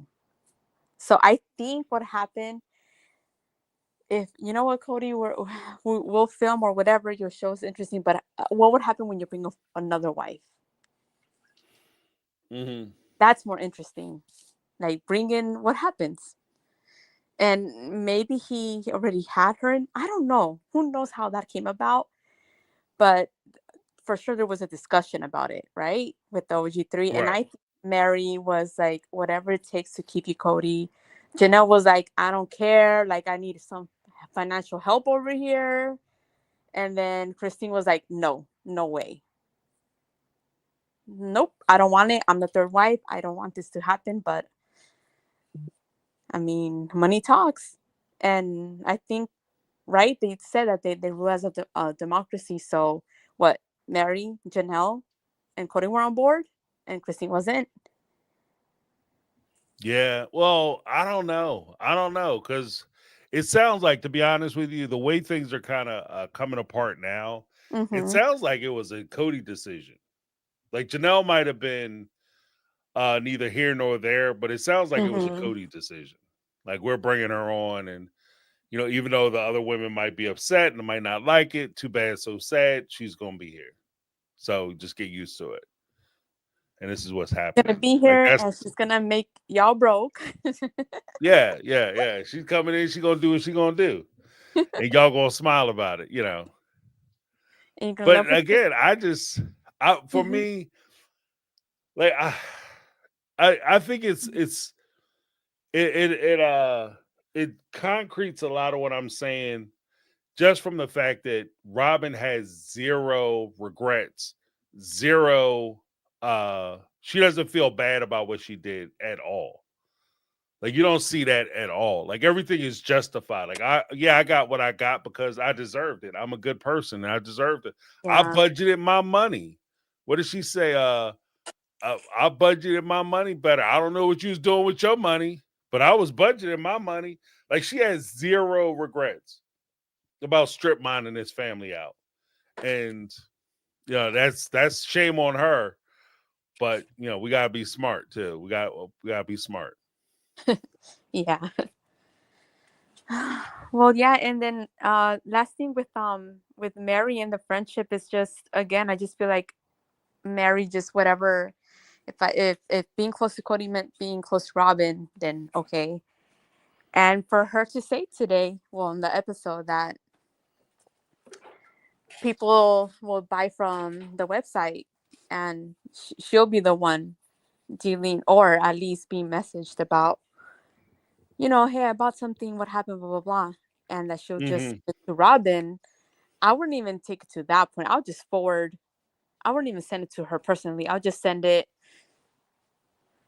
to, it's her business, right? It's sister, is Robin. Uh, it's Robin's business for the most part. Yeah, The one yeah, thing that yeah, go ahead, go ahead. yeah. So she started this and expecting the other women to run her business. Like, if I'm gonna run a business, and it's gonna be, I'm gonna deal with it. I would add people, and I think that she wanted, but the thing is that she wanted money from the sister wives and to invest some portion. I don't know. I'm not saying that that's what happened. I'm just saying that that was step one, maybe, but no one was interested Mm. because she Well, wanted I to give them work, and it should have been just Robin, for her to prove to them or to anybody, I can do this. Invest in me. I can do this, instead of, I have this idea, and then you guys need to work for it too. right. Well, because I think the way she started it, it was supposed to be something that she started. She would be the figurehead of, and she would be responsible for it. She was going to be the lead designer, and she just basically had the wives to work the business for her. I think that was the plan. Like, she was just going to design jewelry, Yeah. and then ultimately she was going to create a brand, and then that would be her brand, Mm-hmm. and she could leave the family and take that brand with her, technically, because even if people loved her jewelry designs, and she said, okay, well, you know what, I'm going to leave Sister Wives Closet and start my own Robin Select or whatever jewelry, then she's the designer. But she wanted to use the Sister Wives branding arm from TLC, the show, to propel that business. With as far as Mary's concerned, my thing is, Mary, we watch Cody throw Janelle under the bus. And this is the part where I say paying attention is important. When they were talking about the money and Coyote passed the investment money, what did Cody say? Cody said, these Janelle was in charge of the money. She was in charge of the books, but Janelle wasn't spending that. We know from what y'all was saying that Janelle wasn't spending the money. But he threw it all on Janelle. The money was misappropriate. If the money was misappropriately handled, it was Janelle. Is basically what he said.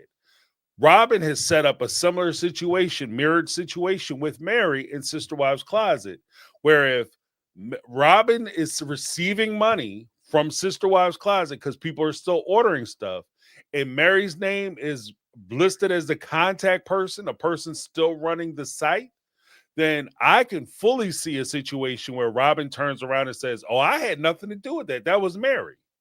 I don't know where that money went. You better ask Mary. You understand what I mean? Like, Mary better look, Mary. You better tell Robin, take my name off all that shit. I don't know why I'm getting emails. Right. That would be the email I would. Yes. I don't know why I'm still getting emails. This is what I received. Take my name off of the email contact list because I have nothing to do with this business. Mm-hmm. You know what I mean? This is 100% you. And that way, when the music stops, like I said, always have your email chain, because when the music stops, you don't get left without no chair. When you stand in front of the judge, like, oh, let me pull my emails out. This is the correspondence I had with her telling her to take my name off of it because I have nothing to do with it. I'm Mm-hmm. not withdrawing any money. I don't know nothing about this. So if Mr. Johnson wants to sue her, or if Mr. Prosecutor want to put her ass in jail, yeah, I'm not going with her. This is my letter excusing me from that event. Yeah. So now. No, for real. And it's like, dude, like, uh, why is it taking you this long to just, like, what is with this attachment?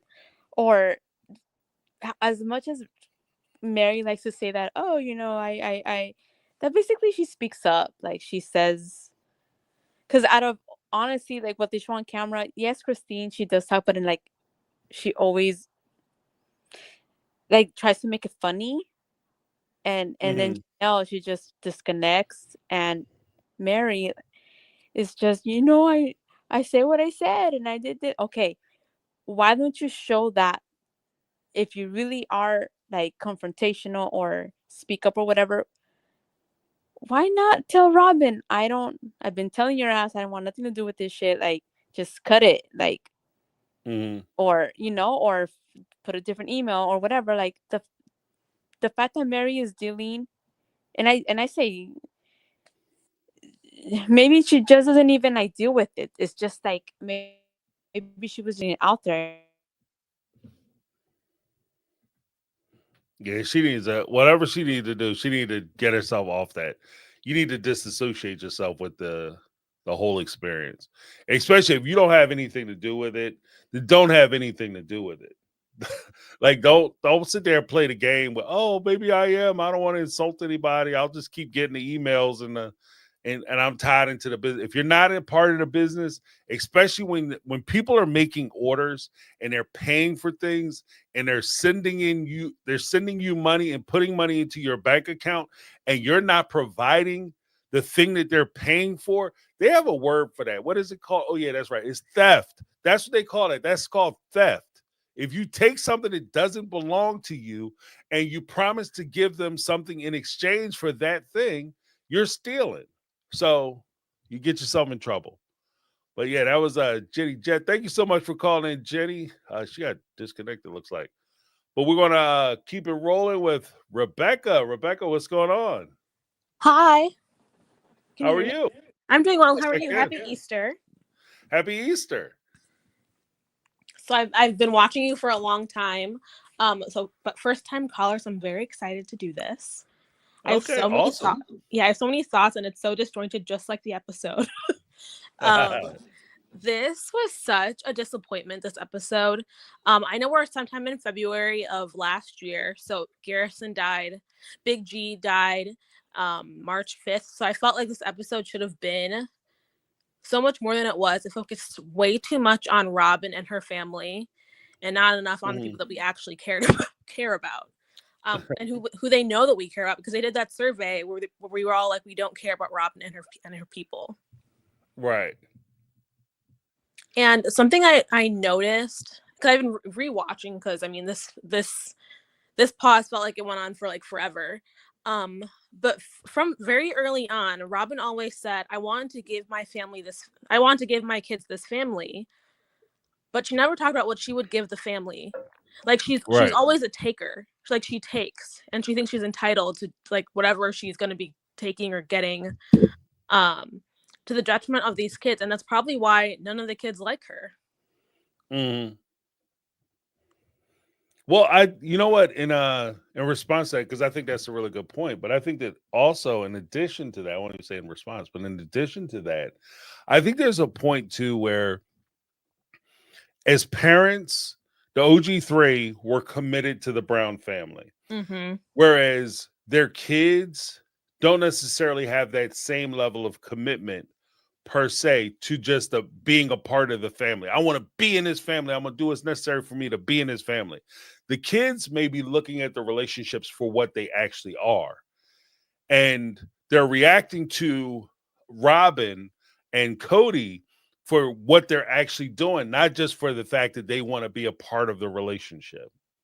That is And very that true. presents you know what I mean? That presents a whole different experience. So you're not going to have like, whereas just to make it more succinct, for Robin or for Christine, Mary, and Janelle, they'd be willing to tolerate a lot more than say any of the OG 13 kids, especially the older kids, which will cause the break Yeah, between them, you know. But I think that's a good point. Thank you so much for that.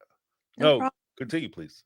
And something that, okay, so it's for me, it's always been Christine and John were always my favorite. Never liked Robin. I waffled in between liking Mary and feeling like not really liking her, but feeling sad for her.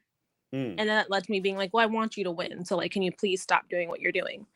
And I kind of got to the point where I feel like Mary and Robin are very similar, but how they execute things are so different. Like Mhm. when, and it also leads back to all the kids, not all the kids, but like I think Madison, and then what's her name? How am I blanking on her name? She has the annoying husband. McKelty. McKelty, yeah. No, I tried to block her out. But they've always said that Mary, before Robin came in, it was Mary who was the favorite wife. And so in my mind, Mary put the family above the man, but Robin put the man above the family. But they're very like they're the same sides of like the same, like they're the different sides of the same coin. Because even in the way that Mary in the early seasons, like she has the least amount of kids, which like I feel so bad about that for her because I know she wanted more kids. But how are you going to have only one child? Some of us have 4 to 5 kids. Speaking of Mary, Janelle and Christine, I don't care about Robin.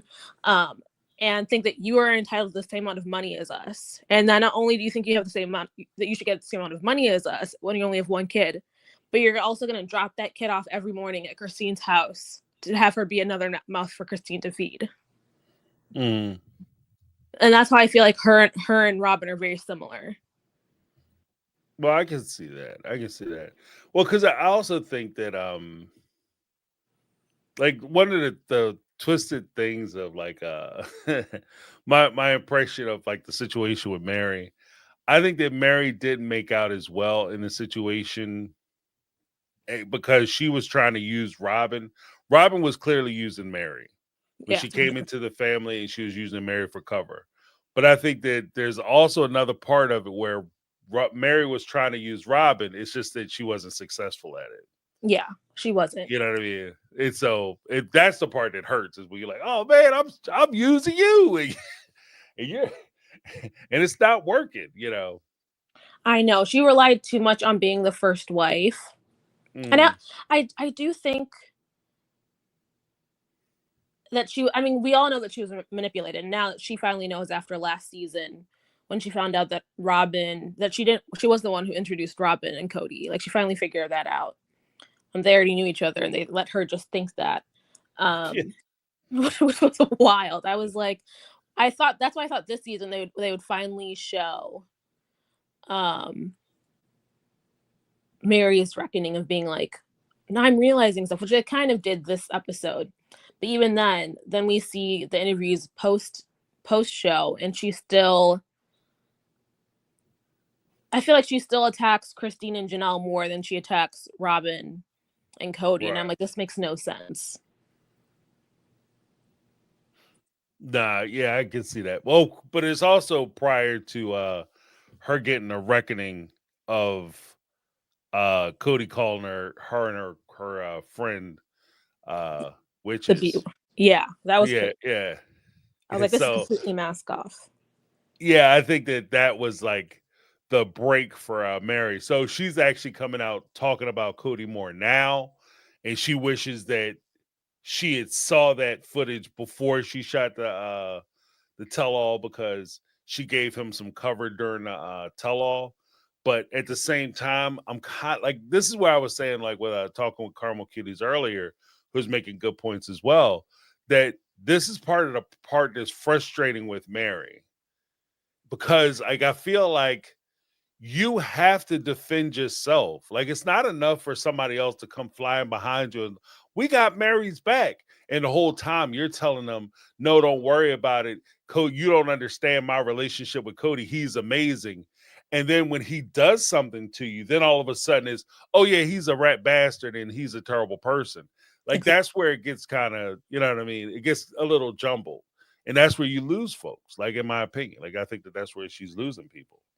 I agree, because that's even when through this entire series, it was always Mary telling the women that if they had a problem with Cody, then it's their fault and they need to fix themselves. So it's like, and we've all, like, even seeing,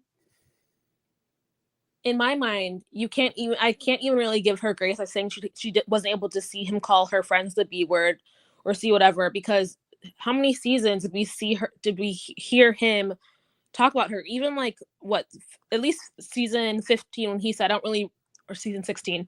So I don't even really consider myself married to Mary. At that point, she already knew that he had said that. Mm. So it's like, Right, why are you being right. nice to this guy who hasn't been nice to you in at least 10 years? And her saying like, oh, it's been a few months since my divorce. I was like, girl, you've been actually divorced for like 10 years. Like, can you, like, finally the ink's on the paper now. Can you, like, stop kidding yourself? Like, this is not healthy. Worthy up, please. Yeah, he's not coming back. Like, that's No, and he told her that to her face, so it wasn't even a really surprise. I know. And then, what else did I want to talk about? Oh, the baptism. It was, I was disgusted, to be honest. Like, I'm a Christian, and I could not, Right. I don't know of one church that would allow someone who, A, is a non-believer, and B, is not a member of a church, of that actual church, to baptize them. And that's not even a Right. pastor. I've never seen that before in my entire life. Especially like you don't even believe in the thing that you're supposed to be baptizing them into. Like that's Exactly. the weird thing. Like, yeah, that was strange. I was surprised the water didn't start boiling. Like, maybe that's why they had to do it Right. outside in like that pig trough or whatever. Right. Yeah. And then like it, like I was saying earlier, like the thing that Cody did, which was crazy disrespectful, like, I'm gonna baptize you in the name of Catholicism, but you're being baptized in a non-denominational Christian church. Like, Exactly. there's just some things you just don't do. Yeah, I mean, Like, but so you're actually no, go yeah. ahead, go ahead. I was thinking, but we know that he has no actual respect by like how he takes like tenets from like Judaism, Muslim, and how he just like bastardized them to do whatever the hodgepodge that he wants to create, to be like, see, I'm not so closed-minded like you guys might think I am. Mm-hmm. Yeah, I'm not a fan of that. Like, because I get what he was trying to say and what he was trying to say he was doing. And even like, oh, I wanted to include her in my religion so she has both all bases covered. That's not how religion, like, you can't hedge your bets in religion. Yeah, and that Like, also goes back to both of Robin and Cody infantilizing their kids, because this is a 20-something-year-old woman who made a decision. Why right. are you putting your own beliefs on that decision by saying a prayer over her that she didn't want over herself because she said that she wants to be part of this religion now? Yeah, yeah. Well, it's like you're not respecting her choices and her autonomy. So if Yeah, you can't respect her choices when it comes to something as basic as religion, then you won't respect her choices when it comes to dating or when it yeah, comes to marriage. It comes to sexuality, having children, how many children she has. yeah. Like, It's just so, another way for him to have control and to like right. make a moment that should be solely about her, to include him in it. And he did it again when they were cheersing and like made it about himself. And it's like, you could have just said good job being baptized. Like, he had to spin it around and bring himself into it for some reason. Right, right. Narcissist. Like, that's what I know, it's if he's insane. if he's trying to play the archetype, like he's Doing so you, well. you fired off on all cylinders on that one, because that was insanity. It Like, was. oh yeah, this will be the most significant event of your life because I baptized you. Like, forget getting married, forget your first child being born. Forget all that. Watching your kid get married, none of that will compare to me baptizing you. Yeah, I did such a Today. good job when I dipped you in the water. Like, it was Right. insane. There were so many You're cheers, and welcome. they weren't cheering for you. They were cheering for me because I did so well. Like, you saw me signing autographs and taking pictures at the church because you might have took some pictures It was because insane. I'm famous. You're welcome. They asked me to autograph the Bible. Right. Because clearly I'm in it. You know what I mean? Instead of the Lord's Prayer, I said Cody's prayer. Right. I had to correct some things in a little book. They said don't lust after another man's wife. I do that all the time, so I'm gonna take that out. Right. That's part of my faith. So we just cross some things out and come back. Give him a book and get back a leaflet, Right. Um, yes, but going back to like they had so much and too much of Robin and her kids, and it made me realize and made me remember that they in the beginning not in the beginning, after the first divorce, Christine left him, and there was like that schism in the family when Robin wouldn't let her kids talk to anybody else anymore. I guess it was not after the divorce. Well, it was after the divorce, but it was during the first out of the holidays in that group chat. It's all the kids, all the OG 13. They always mentioned that they missed only Dayton and Aurora. They never said anything about Brianna or the other two kids. Did you ever notice that? Yeah. I was like, Yeah, I it's mean, because Brianna's dark-sided. We all know this. I feel like, and she's an adult now, so I feel like we can say that. I mean, we know that they're very protective of like Savannah and Truly. The OG 13 are, or OG, like I guess 11, are very protective of Savannah and Truly. And hearing that like Brianna allegedly had been terrible to Savannah at school probably didn't help her case with them. But they only ever even Peyton said that he missed Dayton and Aurora the most in one of his lives that he did.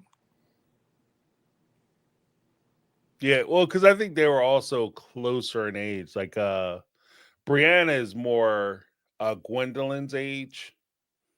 Like she's in that group, like Gwendolyn, Savannah. No, Isabel. but if you remember, Aurora, Robin tried to make Aurora be a part of the twins. She tried to make them be the triplets with Gabe and Savannah. Right. Did I say right? Yeah. Well, wait. Brianna is closer to Savannah's age. Right. Yeah. Yeah, what did I say? Did I say Aurora? Yeah, Brianna is the one I think is further down. Yeah. So Aurora and well, because Aurora and Dayton, they would have been around more when they were actually doing stuff. Like when they were all living together in the cul-de-sac. Yeah. They were all there for that. Like whereas the other three, there were two of them were babies. Yeah. And the other one was really young. Like Brianna was really young. So yeah.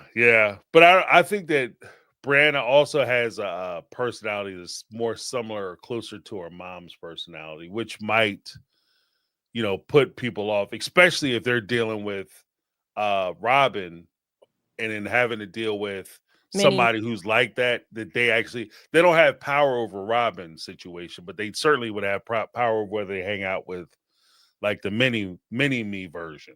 I know when she started crying and saying it was during the height of COVID, saying like they don't even say hi to me, and you have Aurora saying like, oh yeah, I say hi to them in the hall and we hug each other and we say I love you, and she was like glaring at her being like, yeah.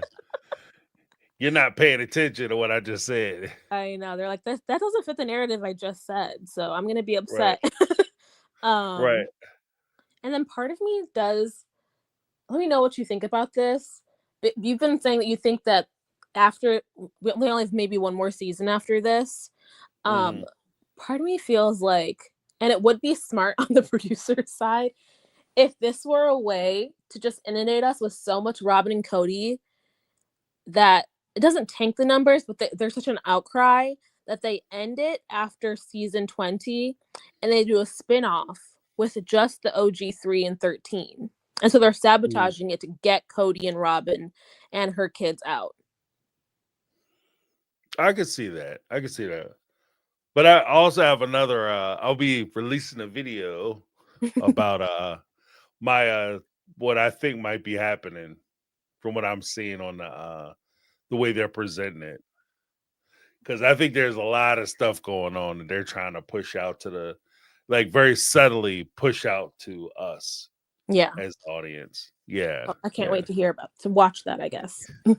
Yeah. So I will be releasing that this week. It'll probably be out Tuesday. I want to say it'll be out Tuesday. Oh, perfect. Yeah, yeah. Something to look forward to. Yes, exactly. Was that it? Let me check. I wrote a list to gather my thoughts. Oh, and then my sister wife's closet. That was so stupid. Yeah. That's still up and running. And they said the girls that like not Dayton, that Brianna and Aurora were the ones working it. At least that's what Reddit said. And now they're making it seem like it was just left to its own devices. Well, because the thing is that depending on how they set their store up, if things are being bought and paid for, or more to the point, if they're sending money in, that money could transfer directly from the store into a bank account. Mm-hmm. And so you don't answer or respond to any of the requests or questions about, hey, where's my stuff at? Or I placed an order and I didn't get it. You know, once it hits the bank account, Robin could claim ignorance.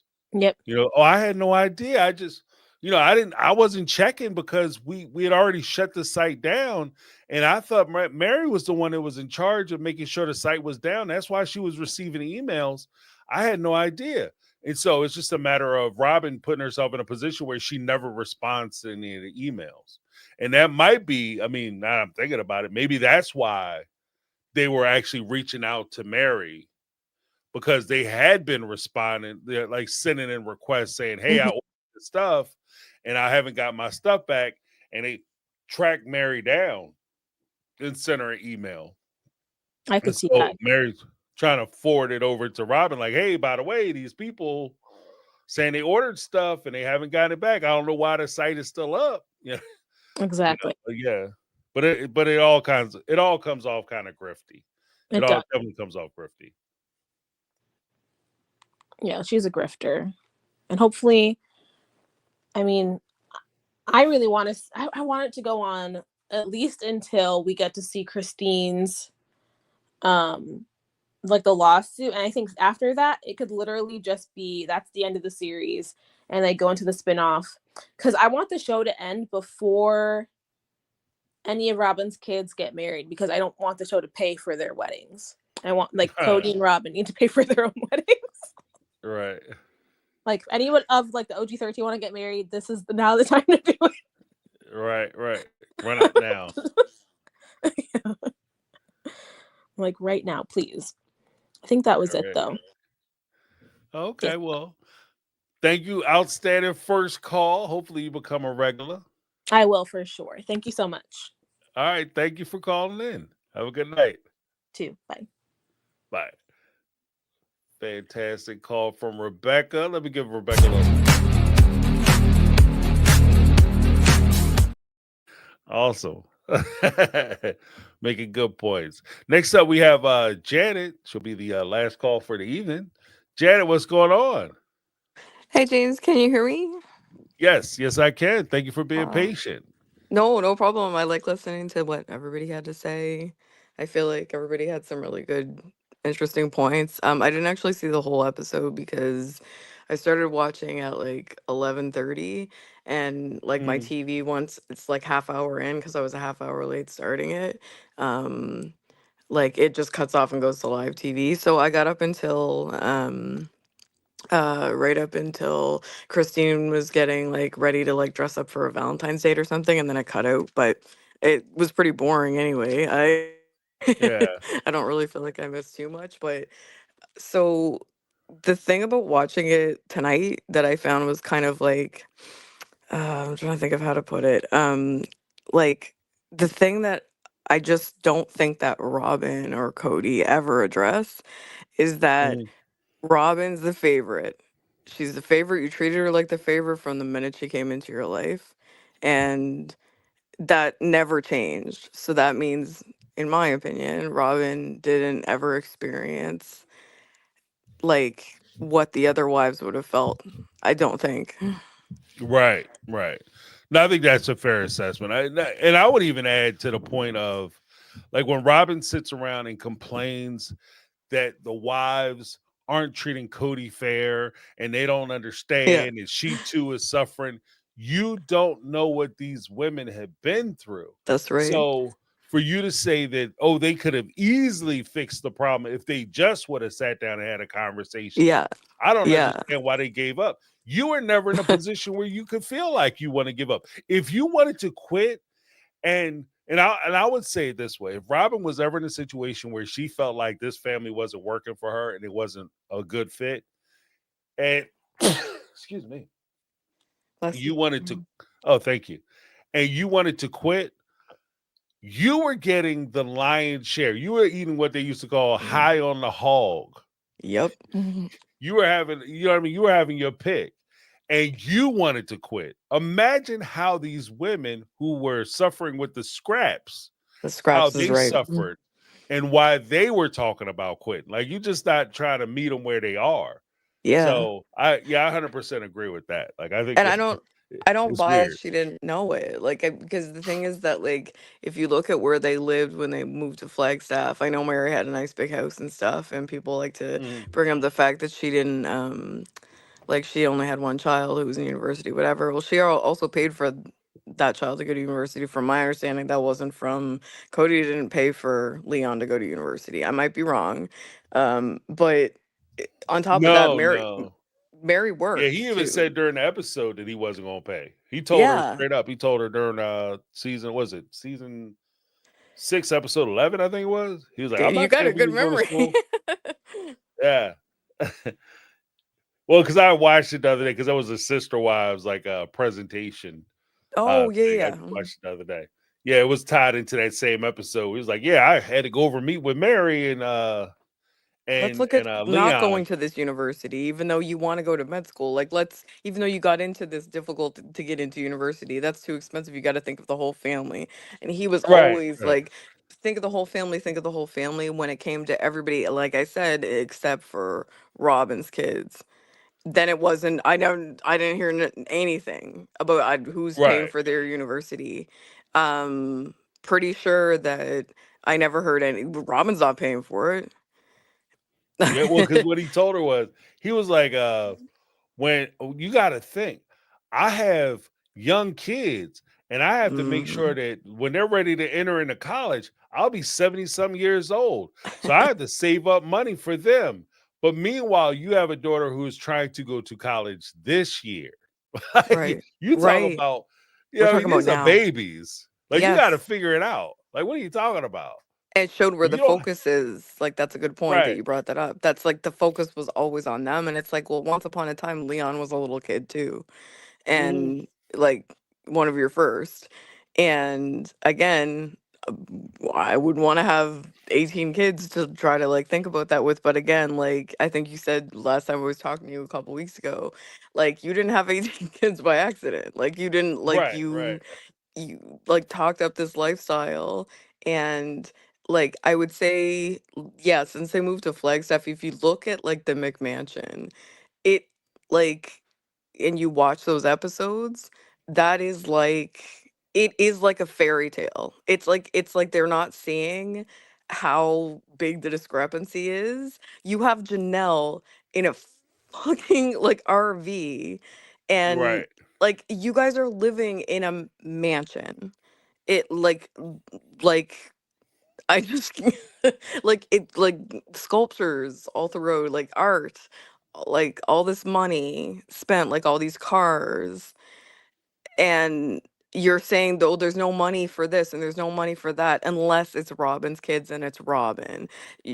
Robin's the favorite, and there is absolutely no way that she would understand what those women were going through. And I understand that people don't really like Suki. And I think that Suki probably has very specific things she's not allowed to address, which is unfortunate because should be able to ask things like like I think somebody said before, like, hey, just threaten that they won't get paid if if they're not going to answer these questions. Like they're not running everything, but like they just let Right. them run everything. But anyway, she said at one point when she was talking to Robin, I don't remember what tell all it was, but I've rewatched like 15, 16, 17, and 18 quite a bit, like for the seasons, just because like I don't even know what kind of like masochistic reason I'm watching those over and over again. But anyway, so she's like, Suki's talking to Robin. Robin's upset about Christine leaving. And I don't know how you get to give up when you haven't even tried. And I think she addresses like I might be getting it mixed up with what she says about Mary, but like in both cases, um clearly he has said, I'm not attracted to you. I don't want to have any kind of romantic relationship with either of you. For in Mary's case, no relationship at all. But with Christine, it's like the entitlement that Cody has to expect that he's going to say that to Christine and she's just going to be, oh, cool, no problem. I don't have a problem with the fact you don't have any kind of like relationship like that with me. And he just seems to expect her to go along with it. Like, what did he think was going to Right. happen? But the thing that Suki said to Robin is like, basically, I can't remember her wording, but she was like, would you be okay being in a relationship like that? And what do you do if somebody isn't attracted to you? How do you make them attracted to you? And Robin like has this smug look on her face and she's like, you don't. But then references back to his attraction is related to like how your behavior as if they're like little kids. And it's like, again, when has your behavior ever been to the point that he hasn't been attracted to you, Robin? Never. So you Right. can't, like, just the expectation that, like, she has that she wants him to stay. I think she genuinely did. I think she liked being the favorite. She liked being on top. And now that there's none left but her, she's not on a pedestal anymore because there's no one else there. And Right. Well, you I mean, go. I think she has the advantage of like she wants to have the benefit of having sister wives, which would be, every few days you don't have to deal with him anymore, and you Right. could pretend like you gives you time to rest, relax, recuperate from pretending. I think that she doesn't necessarily want him to be close to or have engage in marital entanglements Mm-hmm. with the other ladies, but she's okay with them going to hang out at their house. I think Right. they also enjoy like I think both her and Cody enjoy the big experience of having like big parties, big Mm-hmm. holidays, big dinners, but they Mm-hmm. don't necessarily want to deal with them on a day-to-day basis. So No. it's more relationships of convenience. So I think that Yeah. all kind of plays into it too. Yeah, it's like performative in a way because it's like I think that like a lot of people will say when Robin's crying that she's not really crying.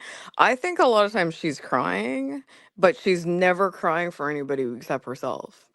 Right. Because she was like her porch fantasy and everything else, and like like when Mary finally leaves and she's hugging her, I do think that like I do think like some of that emotion is real. I don't think that like she's not crying through any of it.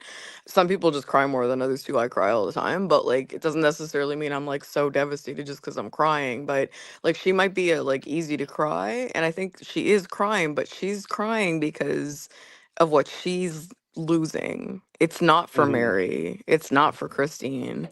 It's never, I don't feel like she feels empathy for these ladies because she never seems to be able, like, there's no fucking way she would be okay with having Cody say that to her. The stuff he has said to, like, his wives, she would never tolerate that. I don't believe for 1 second she would Right. ever tolerate that. Well, I think there's also a point too where like she does the unrealistic expectation that he's not attracted to fit. He doesn't care about physical stuff.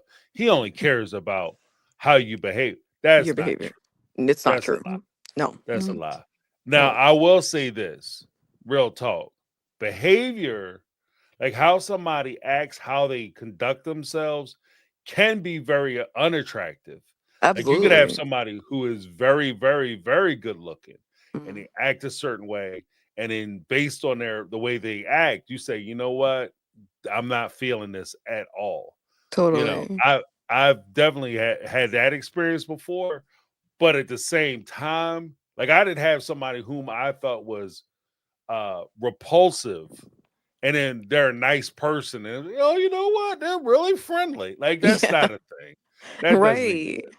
That does And not exist.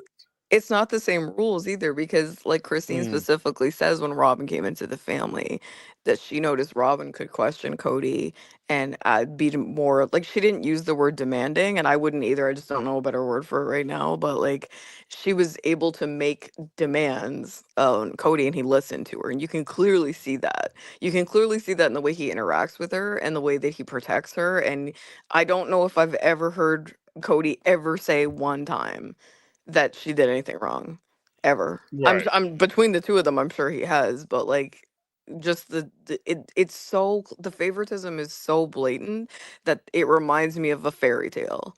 Like a fairy tale, like where there's a villain, because Mm, like, and I'm not just villainizing her. I think people are complicated. I don't think she's all bad or he's all bad, but they're both so like out of touch with, like, they're just like, just admit it. Just say that you're the favorite, and don't be offended when people call you soulmates, because that weird thing when they were at dinner and stuff, they seemed to be like mocking the fact that people called them soulmates, and it's like, bitch, you called yourself soulmates. right. Like, Right. it was weird. It was like they were like mocking the fact that, like, oh, they were, because we're soulmates, and like they call us soulmates, and it's like, and then she's like, well, it's okay for him to be my soulmate, but not okay for me to be his. But Robin, you are, in his eyes. Like, I mean, I don't know if he uses Right. that word, but the favoritism is there, and like, Well, no, because Janelle said they use it. They said they both yeah, used it frequently. So right.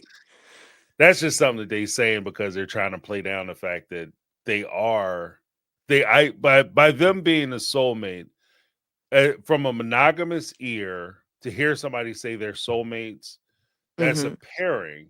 And so it's not as, for a monogamist, it's not as off-putting. But when you're a Right. polygamist and you That's use a bad. term like soulmate, it's extremely off-putting because you're excluding other responsibilities that he has as a husband. Even if he Yeah. has a favorite, the other wives should never know. Even the wife who is his favorite should never know that she's his favorite. Like, Right. ideally, that's my understanding of how polygamous relationships should work. And I But don't think he's clearly very that good at wasn't the polygamy. case. Yeah, no, Yeah. he's horrible. He's horrible at Yeah. it. He's I mean, because horrible the at it. fact There's that, no, go Oh, ahead. sorry, James, you go ahead. No, I was just saying the fact that we all can look at it and say that he had a favorite, that Hmm. that puts him in the category of failing. Like, you Yeah. failed at that point. And it's so obvious, and I understand it's edited for television, and I understand a lot can, like, but there is no, like, it's so blatant. It's like, and just, it makes me like, it's not Aurora's fault and Brianna's fault and like his other kid's fault and like Saul and Ari, it's not their fault, but like, to see his treat, the way he like shows up for them. I'm not saying don't Mhm. show up for your kids or acknowledge that, hey, maybe I made some mistakes, maybe I wasn't there enough for the others, I want to be here for these ones. Brianna and Aurora are older, and the way, like, taking her for her ear piercing, like just the way, the different treatment of them, and I think a lot of it has to do with the fact, well, they obey my rules and they do this and da da da da. But it's like when little kids are obeying him, he interacts with them. But like, once they grow up, if they're not compliant and they don't listen to him, it was creepy how he was like, well, she didn't get her ears pierced because I said not to. So when I said it was Right. okay, and like, and it's like, exactly, like, she's doing what you say, and but like, I just don't buy this thing that like, will treat him like your best customer and this, that, and the other. And it's like, Robin like gives him pushback all the time. She gave him pushback allegedly about the house. And I know I'm like blabbering on and on. I'll try to wrap it up. So like, just the house. I don't have a large family. I don't have any children. But like, when they were renting that house, one thing Mhm. I noticed was, it was like, well, there's always an excuse. There's always a reason why Robin gets more. There's always a reason why, like, it's so, like, there's such a discrepancy in like how well they're treated and all the luxuries that she gets. But it was like, well, we need a bigger house because we have more kids living here. We have more kids living here. Yeah, you have two like adult children living with you in Flagstaff. So Janelle wasn't given that same consideration when Garrison and Gabe were living with her. I understand there was the compliance about COVID and it's complicated, but like, he talks like, once the kids are adults, they don't deserve as much attention from him. Okay, so if you guys wanted to rent something and save money so you could actually move out on Coyote Pass, could you not have like rented a smaller house and people would just have to make do for a year? It's not ideal, but like, Dayton stays in the basement. Maybe Ari and Saul have to share a room. They're still little. Not ideal. Mm. Maybe, Brianna and Aurora share a room. And that's all of a sudden that goes from like insisting that you really need a 6 bedroom house goes down. And I'm not saying those are ideal conditions, but like either is living in an RV and having to get your water like trucked in every day. I know that was Janelle's choice too, but it was to save money. And like it's just no sacrifices seem to be made. And that shows the favoritism. And it's like, well, she needs a 6 bedroom house. You Right, want a right. 6 bedroom house, Cody. You want it for your own, like, he likes to live high on the hog, like you were saying too, and he doesn't like to live in like cramped spaces. He's like a princess, and so is Mhm. Robin, so they match well together. But it's like just making the excuses is irritating because it's like if you actually wanted to move out on the property, then for a year, your adult children can adjust to the fact that like they might have to live not in having their own bedroom. You would expect No, it of I your agree. other adult kids. It's Yeah, no, I infuriating. 100% agree. But I think that the problem that the OG3 have is fundamentally that Cody and Robin never intended to move to Cowdy Pass. I Full agree with stop. you. I Like agree I with think you. the entire move to Arizona was a way for them to consolidate the investment that they placed into the cul-de-sac. Yep. It's a way for them to wick that money out. So when they moved, they gave them the pipe dream of we're going to buy Coyote Pass. They purchased the house for Christine because she was insistent that she wouldn't sell her house unless she purchased another house. So Smart. they had to Yep. give Christine that concession. Hmm. Once Christine got the concession, Robin, her first rental was a legit, I don't care how, like I've heard people say, well, you guys call it a mansion, but it's not a mansion. The first house she moved into was not a colloquial mansion. It's not a No. slang term mansion. It was a legitimate mansion. It was Mansion. like Yeah. 13,000 square feet. It was 7 Crazy. bedrooms. It was huge. Like that Yeah. that first house she rented was gigantic. Yeah, I remember them So saying 7 bedrooms. Yeah. Mhm. right, right. 7 bed. It was a huge house. So they wound up losing that house, and that's when she rented the McMansion, and then they eventually turned around and bought the McMansion. But Yeah. that was the plan the entire damn time. Like I just don't Mhm. I don't really buy into the I just so happened that I'm living in this big ass house and I moved to another big ass house. I just keep finding big ass houses. Like I don't buy into that. I can't And just rent. the I can't find nowhere to excuses. rent. Yeah, I can't find nowhere to rent. But Yeah. the only places that you could rent or wanted to rent were places that were at least 6 bedrooms. Yeah, it didn't That have to be. You could that's have made adjustments. a standard house in America is four bedrooms. Like you can get a Right. three. Well, usually it's 3 bedrooms, but 4 bedroom is you could totally find a 4 bedroom house in that Yes. market and pay Yes. way less. Yep. So for you to find like a 6, 7 bedroom home that's for rent is Yep. going to be difficult no matter which market you're in. Yep. So she had already And set the standard to where she was going to get a house, and I think that ultimately, when push them down to shove, the thing that I take away from this is we sit around and we talk about fairness and what people say, but Mhm. if you really look at it, it was about Cody. He looked at Robin differently than he looked at the other wives, and no Exactly. matter how much they gave to him, no matter how long they were with him, no matter what they looked like, at the end of the day, Robin was the one that he wanted. And Yep. that's the one who was his favorite. And that's why he would take talk back from her where he wouldn't take chat back from the That's other one. right. That's That's right. why she could make suggestions, and the other ones, he wasn't even trying to hear what they were talking Nope. about. Nope. Robin could make demands and insist upon things. The other wives couldn't even ask the damn question. That's No. why, you know? They couldn't even ask for him to tuck their kids in a night, like Right. while they His were kids. working. His kids, right? It's That like I know full, it's like full stop. His kids. his kids. Oh, they're Christine all couldn't ask his. him to go check on his children. Yep. He's going out breaking his neck and his back to go check on, not that his Brianna Dayton and Aurora aren't his children, Right. because they are. Yes. But come on. Like Like, they come on. Like, like come the fuck on. Like, right, you wouldn't even take care seriously. of the kids that you're biologically responsible for. Yeah. and you're breaking your neck and going out of your way taking care of somebody else's children. Yeah. And I'm willing to go to war to adopt these kids. You wouldn't even Yep. go down and check on your own children. I wish I had known that back in the day when they first aired the adoption thing, because that would have been ridiculous. Yeah. Because you know what I mean, you didn't find out about that till years later. Because that would have been a thing that could have came up. Preston definitely could have used during the adoption thing.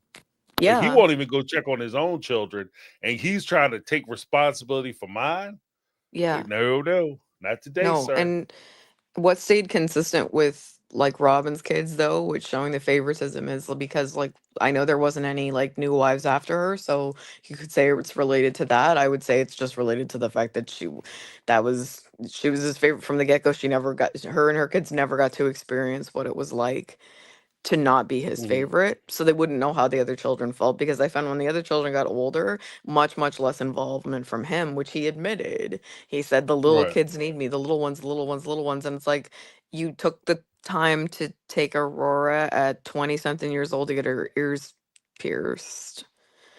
right, right. Like I don't think it was a little. I just think that like when push him down to shove, he didn't like, because I mean you see this one again. I say like reality TV versus real life.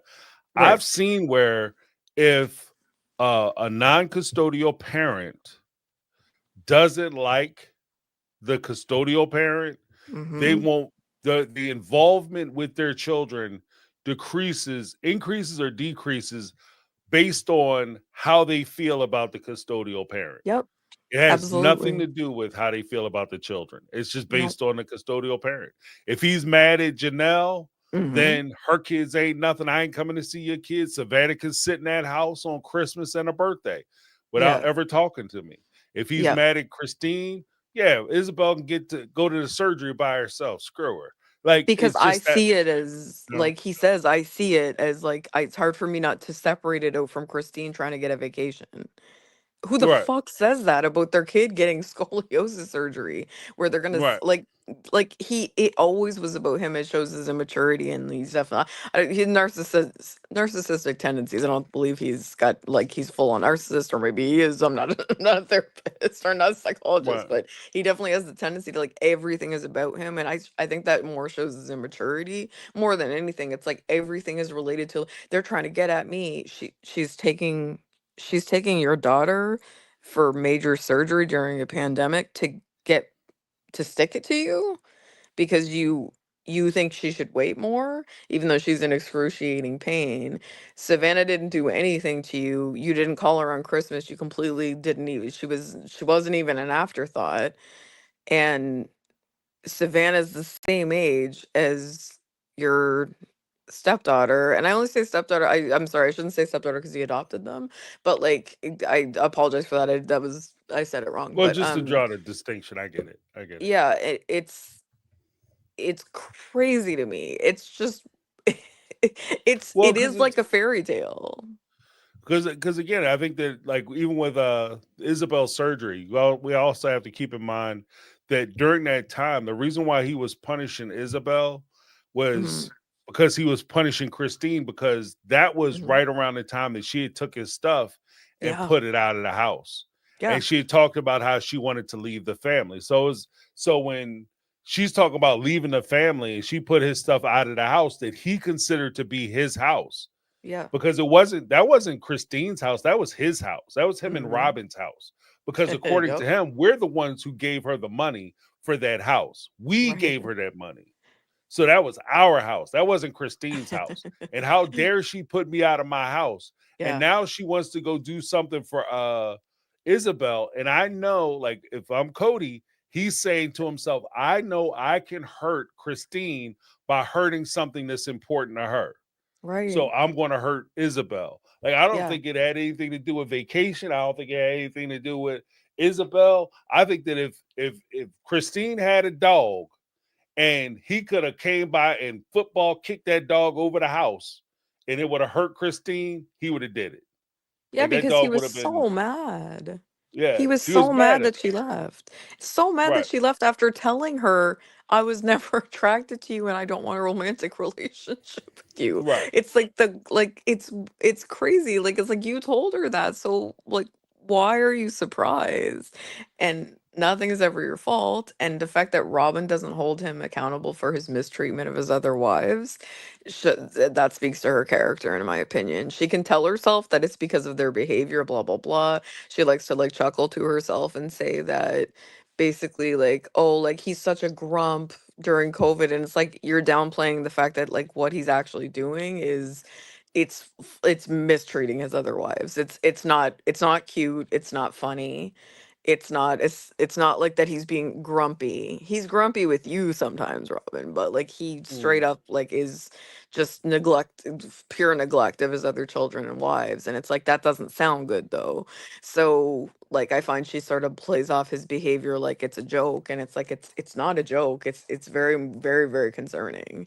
And Well, I mean, to be honest with you, I think that what it comes down to is Robin can't see past her what do you say? Back in the day, they used to say you can't see past your own nose. Like right. Robin's in a situation where she's only concerned about her situation and how much Yep. she can get out of the situation. So if Yep. he mistreats his other wives, his other kids, as long as it's not her and as long Yep. as it's not her kids, then she doesn't have a problem with it. But Nope. I take it a step further, because when you ask why, when the question comes up, why does Cody uh align himself so strongly with Robin? I think part of that alignment and part of that deal with the devil isn't just the sex part, isn't just the I think she's cute and she's better looking than the other wives. I think it comes down to the simple fact that their positions and viewpoints on life and family align with each other. They Right. both have a position that they are willing to do whatever is necessary to make sure their lives are the way they want them to be, even if that includes screwing over the family, Yep. screwing over them kids, the other kids, whatever they Them need to do, they kids. will walk Yeah. over anybody who's in the way. And I Yeah. think that with Robin, she's willing to do that. Because like you said, he did all that, everything that he's done that we watched him do on the screen. Robin could sit there and say, well, I tried to talk to him and I tried to have a discussion, but you didn't threaten his ass. I bet you No. money that if he would have told you when you were in that cul-de-sac and you were living shoulder to shoulder next door to these people, if he would have told you, I'm not going to Dayton's face surgery to get Mm-hmm. his eye put back in right, his plastic Mm-hmm. surgery, I'm not going to that. And Oof. we could pull that off. Robin would have left his ass. Yep. She Mm-hmm. would have left him. You know Yep. what I mean? And it would have been done data. And it would have been a question of like, oh, I'm gonna try to work it out. I'm gonna try to be nice. No, no. Yep. She would have left him. And There and would that's there with him being there. Yeah, there It would was be a no different like situation. excuse. And Right. yeah, like there wasn't a pandemic there, but like you also when he goes to I'm sorry, I can't remember whether it was Janelle's mother's funeral or Mary's, but I think it was Janelle's. Oh, Mary. Like It was uh, Mary.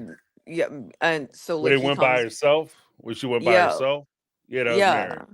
And but then when he goes with Janelle though, when her mom dies, and I might have the timeline mixed up, but when he comes back for Christmas, he says, I promised Robin that I would be able to come back for Christmas. He has to test for COVID after he goes to like one of the funerals. I think it was Janelle's mom's, but like um so whichever one it was, like whichever wife you, because I know both of their moms passed away, but like when he comes back from the funeral, he technically has to like quarantine until he gets a negative test. He's already promised Robin, because he says that. He says like I feel like Cody says things that he doesn't realize will bite him in the ass later because he's careless and that's just how he is.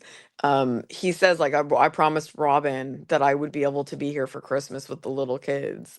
And like, first of all, you were at a fucking funeral. Like, what are you gonna do? Not go to the funeral? Like, no, he went. And if he had tested positive for COVID, I'm very curious about what he would have done, because he said, I promised Robin I would be back for Christmas, and I don't think I would be forgiven. You can just see Well, the if he would have difference in missed the approach. well, because I think that what would have happened was, honestly, if he would have went to the funeral and he would have messed around and got sick, Hmm. and he would have missed Christmas, then Hmm. he would have been he'd have been in a hurt house with Robin. Yeah. Like he would have been. he'd have been in trouble. But I think Robin would have let him come back with COVID? No, No, I don't no. think she would have. But then he already knows, like he's like talking like he's like as much as he likes to act like he's a patriarch and stuff, he's talking like he's pussy whipped because he's like, and I don't normally use that term, but like he's talking that way because he's like, I wouldn't have been forgiven. Like he's scared, like Right, about, oh my God, but if I'm positive, and it's like, right. So you're basically admitting that she wouldn't have been okay with you even being separated from her and the children for like 2 weeks. Whereas right, you were expected, the other wives are expected to just fucking like for not care about their kids, like not let their kids stay with them, kick them out of the house, go to surgery by yourself, Isabel, not even with Christine. Ridiculous shit that just doesn't make any sense. But anyway, I appreciate your patience. I know I've been like going on and on. I did want to say one more thing, and like no, go ahead. I'm a night owl, but please just tell me like you got to cut it off if you need to, because I know it's late. Um, the 25% of the Coyote Pass, like going to like Mhm. to Robin, and the way she's talking about how like she gets a quarter, bitch, where, why? You're the only one who hasn't worked, first of all. I know they all get a paycheck from Sister Wives, but like she's the only one that hasn't worked outside of the, like, who hasn't had a job. And I don't consider my Sister Wives closet a job. I consider it a money suck. But like Mm, she hasn't worked and she's married to Cody, which means that you get 50% of what he has. And I might not be doing that math right in my head, but I don't think she should have gotten 25% because they're still married.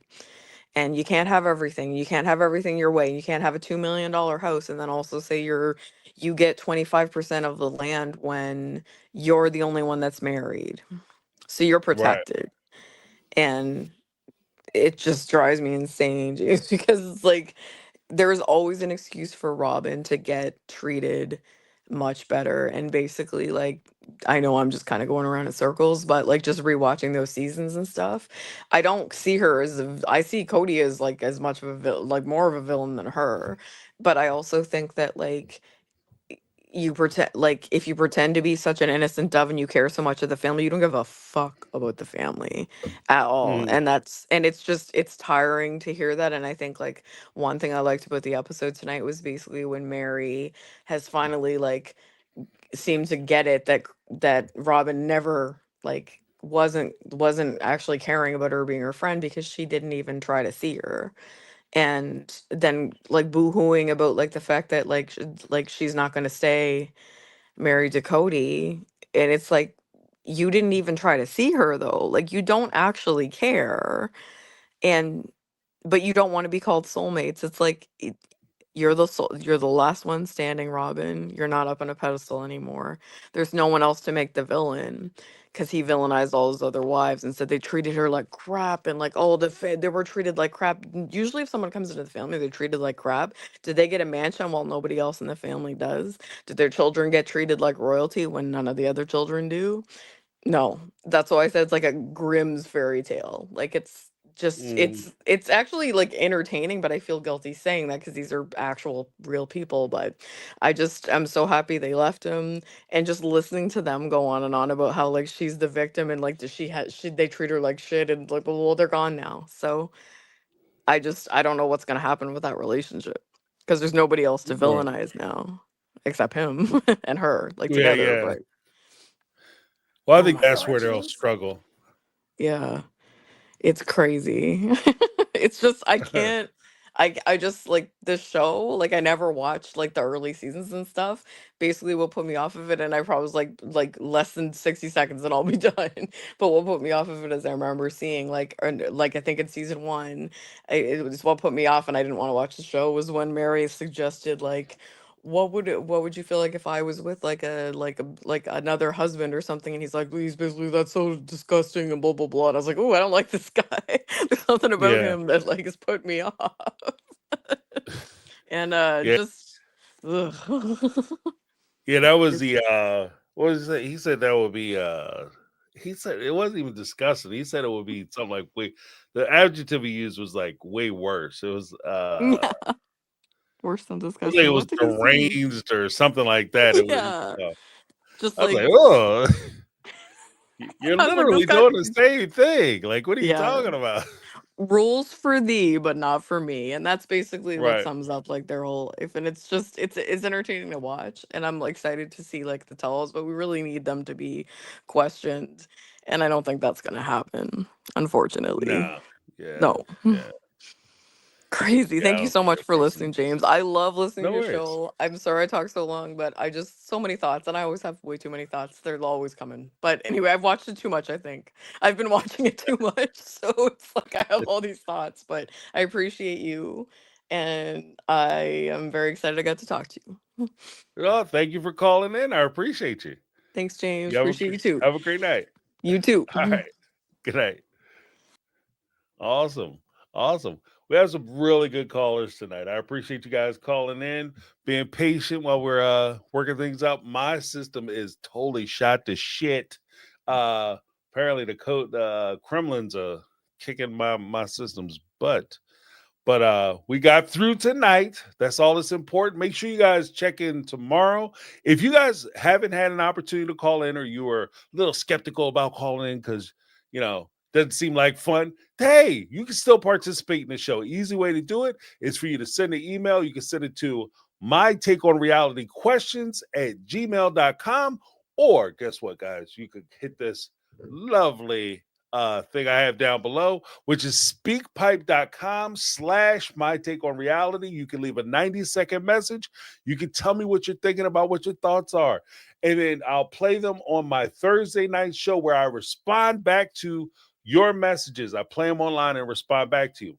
Now, some people are going to say, James, I don't necessarily want to have my messages played online. That's fine too. Just tell me in the beginning of the message, James, don't play it in the beginning. Don't play the message. I won't play it. It's that easy. You can ask a question, you can make a comment, and if you want me to include in the comment in the show, which I have done before, you just say, could you just pass this on to the group or ask this question to the group or make this commentary to the group, and I want to get your thoughts, however you want to phrase it or say it, and we can make that happen. Also, you don't have to leave your name. You could always come in and say, I want this anonymous. Just write anonymous and don't give your name in the recording because then I'm not sure, especially if you don't say, I don't want this played. So don't put it like anonymous and then be like, hello, I'm James from My Take on Reality. My question is, don't do that. Just say, just go right into the question. All right. Good to go. All right. I want to thank everybody. Oh, we got a super chat. Oh, I can't put it on my screen, but we're going to read it from Nugent, $5 super chat. Whoa, late night stream. Let's do a 24-hour sister wife stream. Oh, brother, sister, I can't do that. I can't do that, Lock. I got some things I got to do in a couple hours. But I appreciate it. Thank you so much. Look, I could.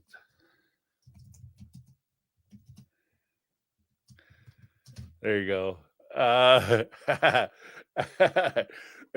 Yeah, I can't do it 24 hours. That'd be wild, though. That would be wild. They'd be like, what is he still prattling on about? But let me send you a little something, Lock. I appreciate you so much. Thank you.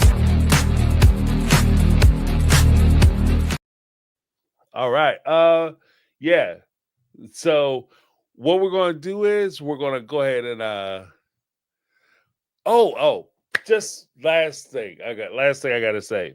I will be having videos come out this week talking about some of the things that I noticed in the episode that I didn't get a chance to talk about tonight.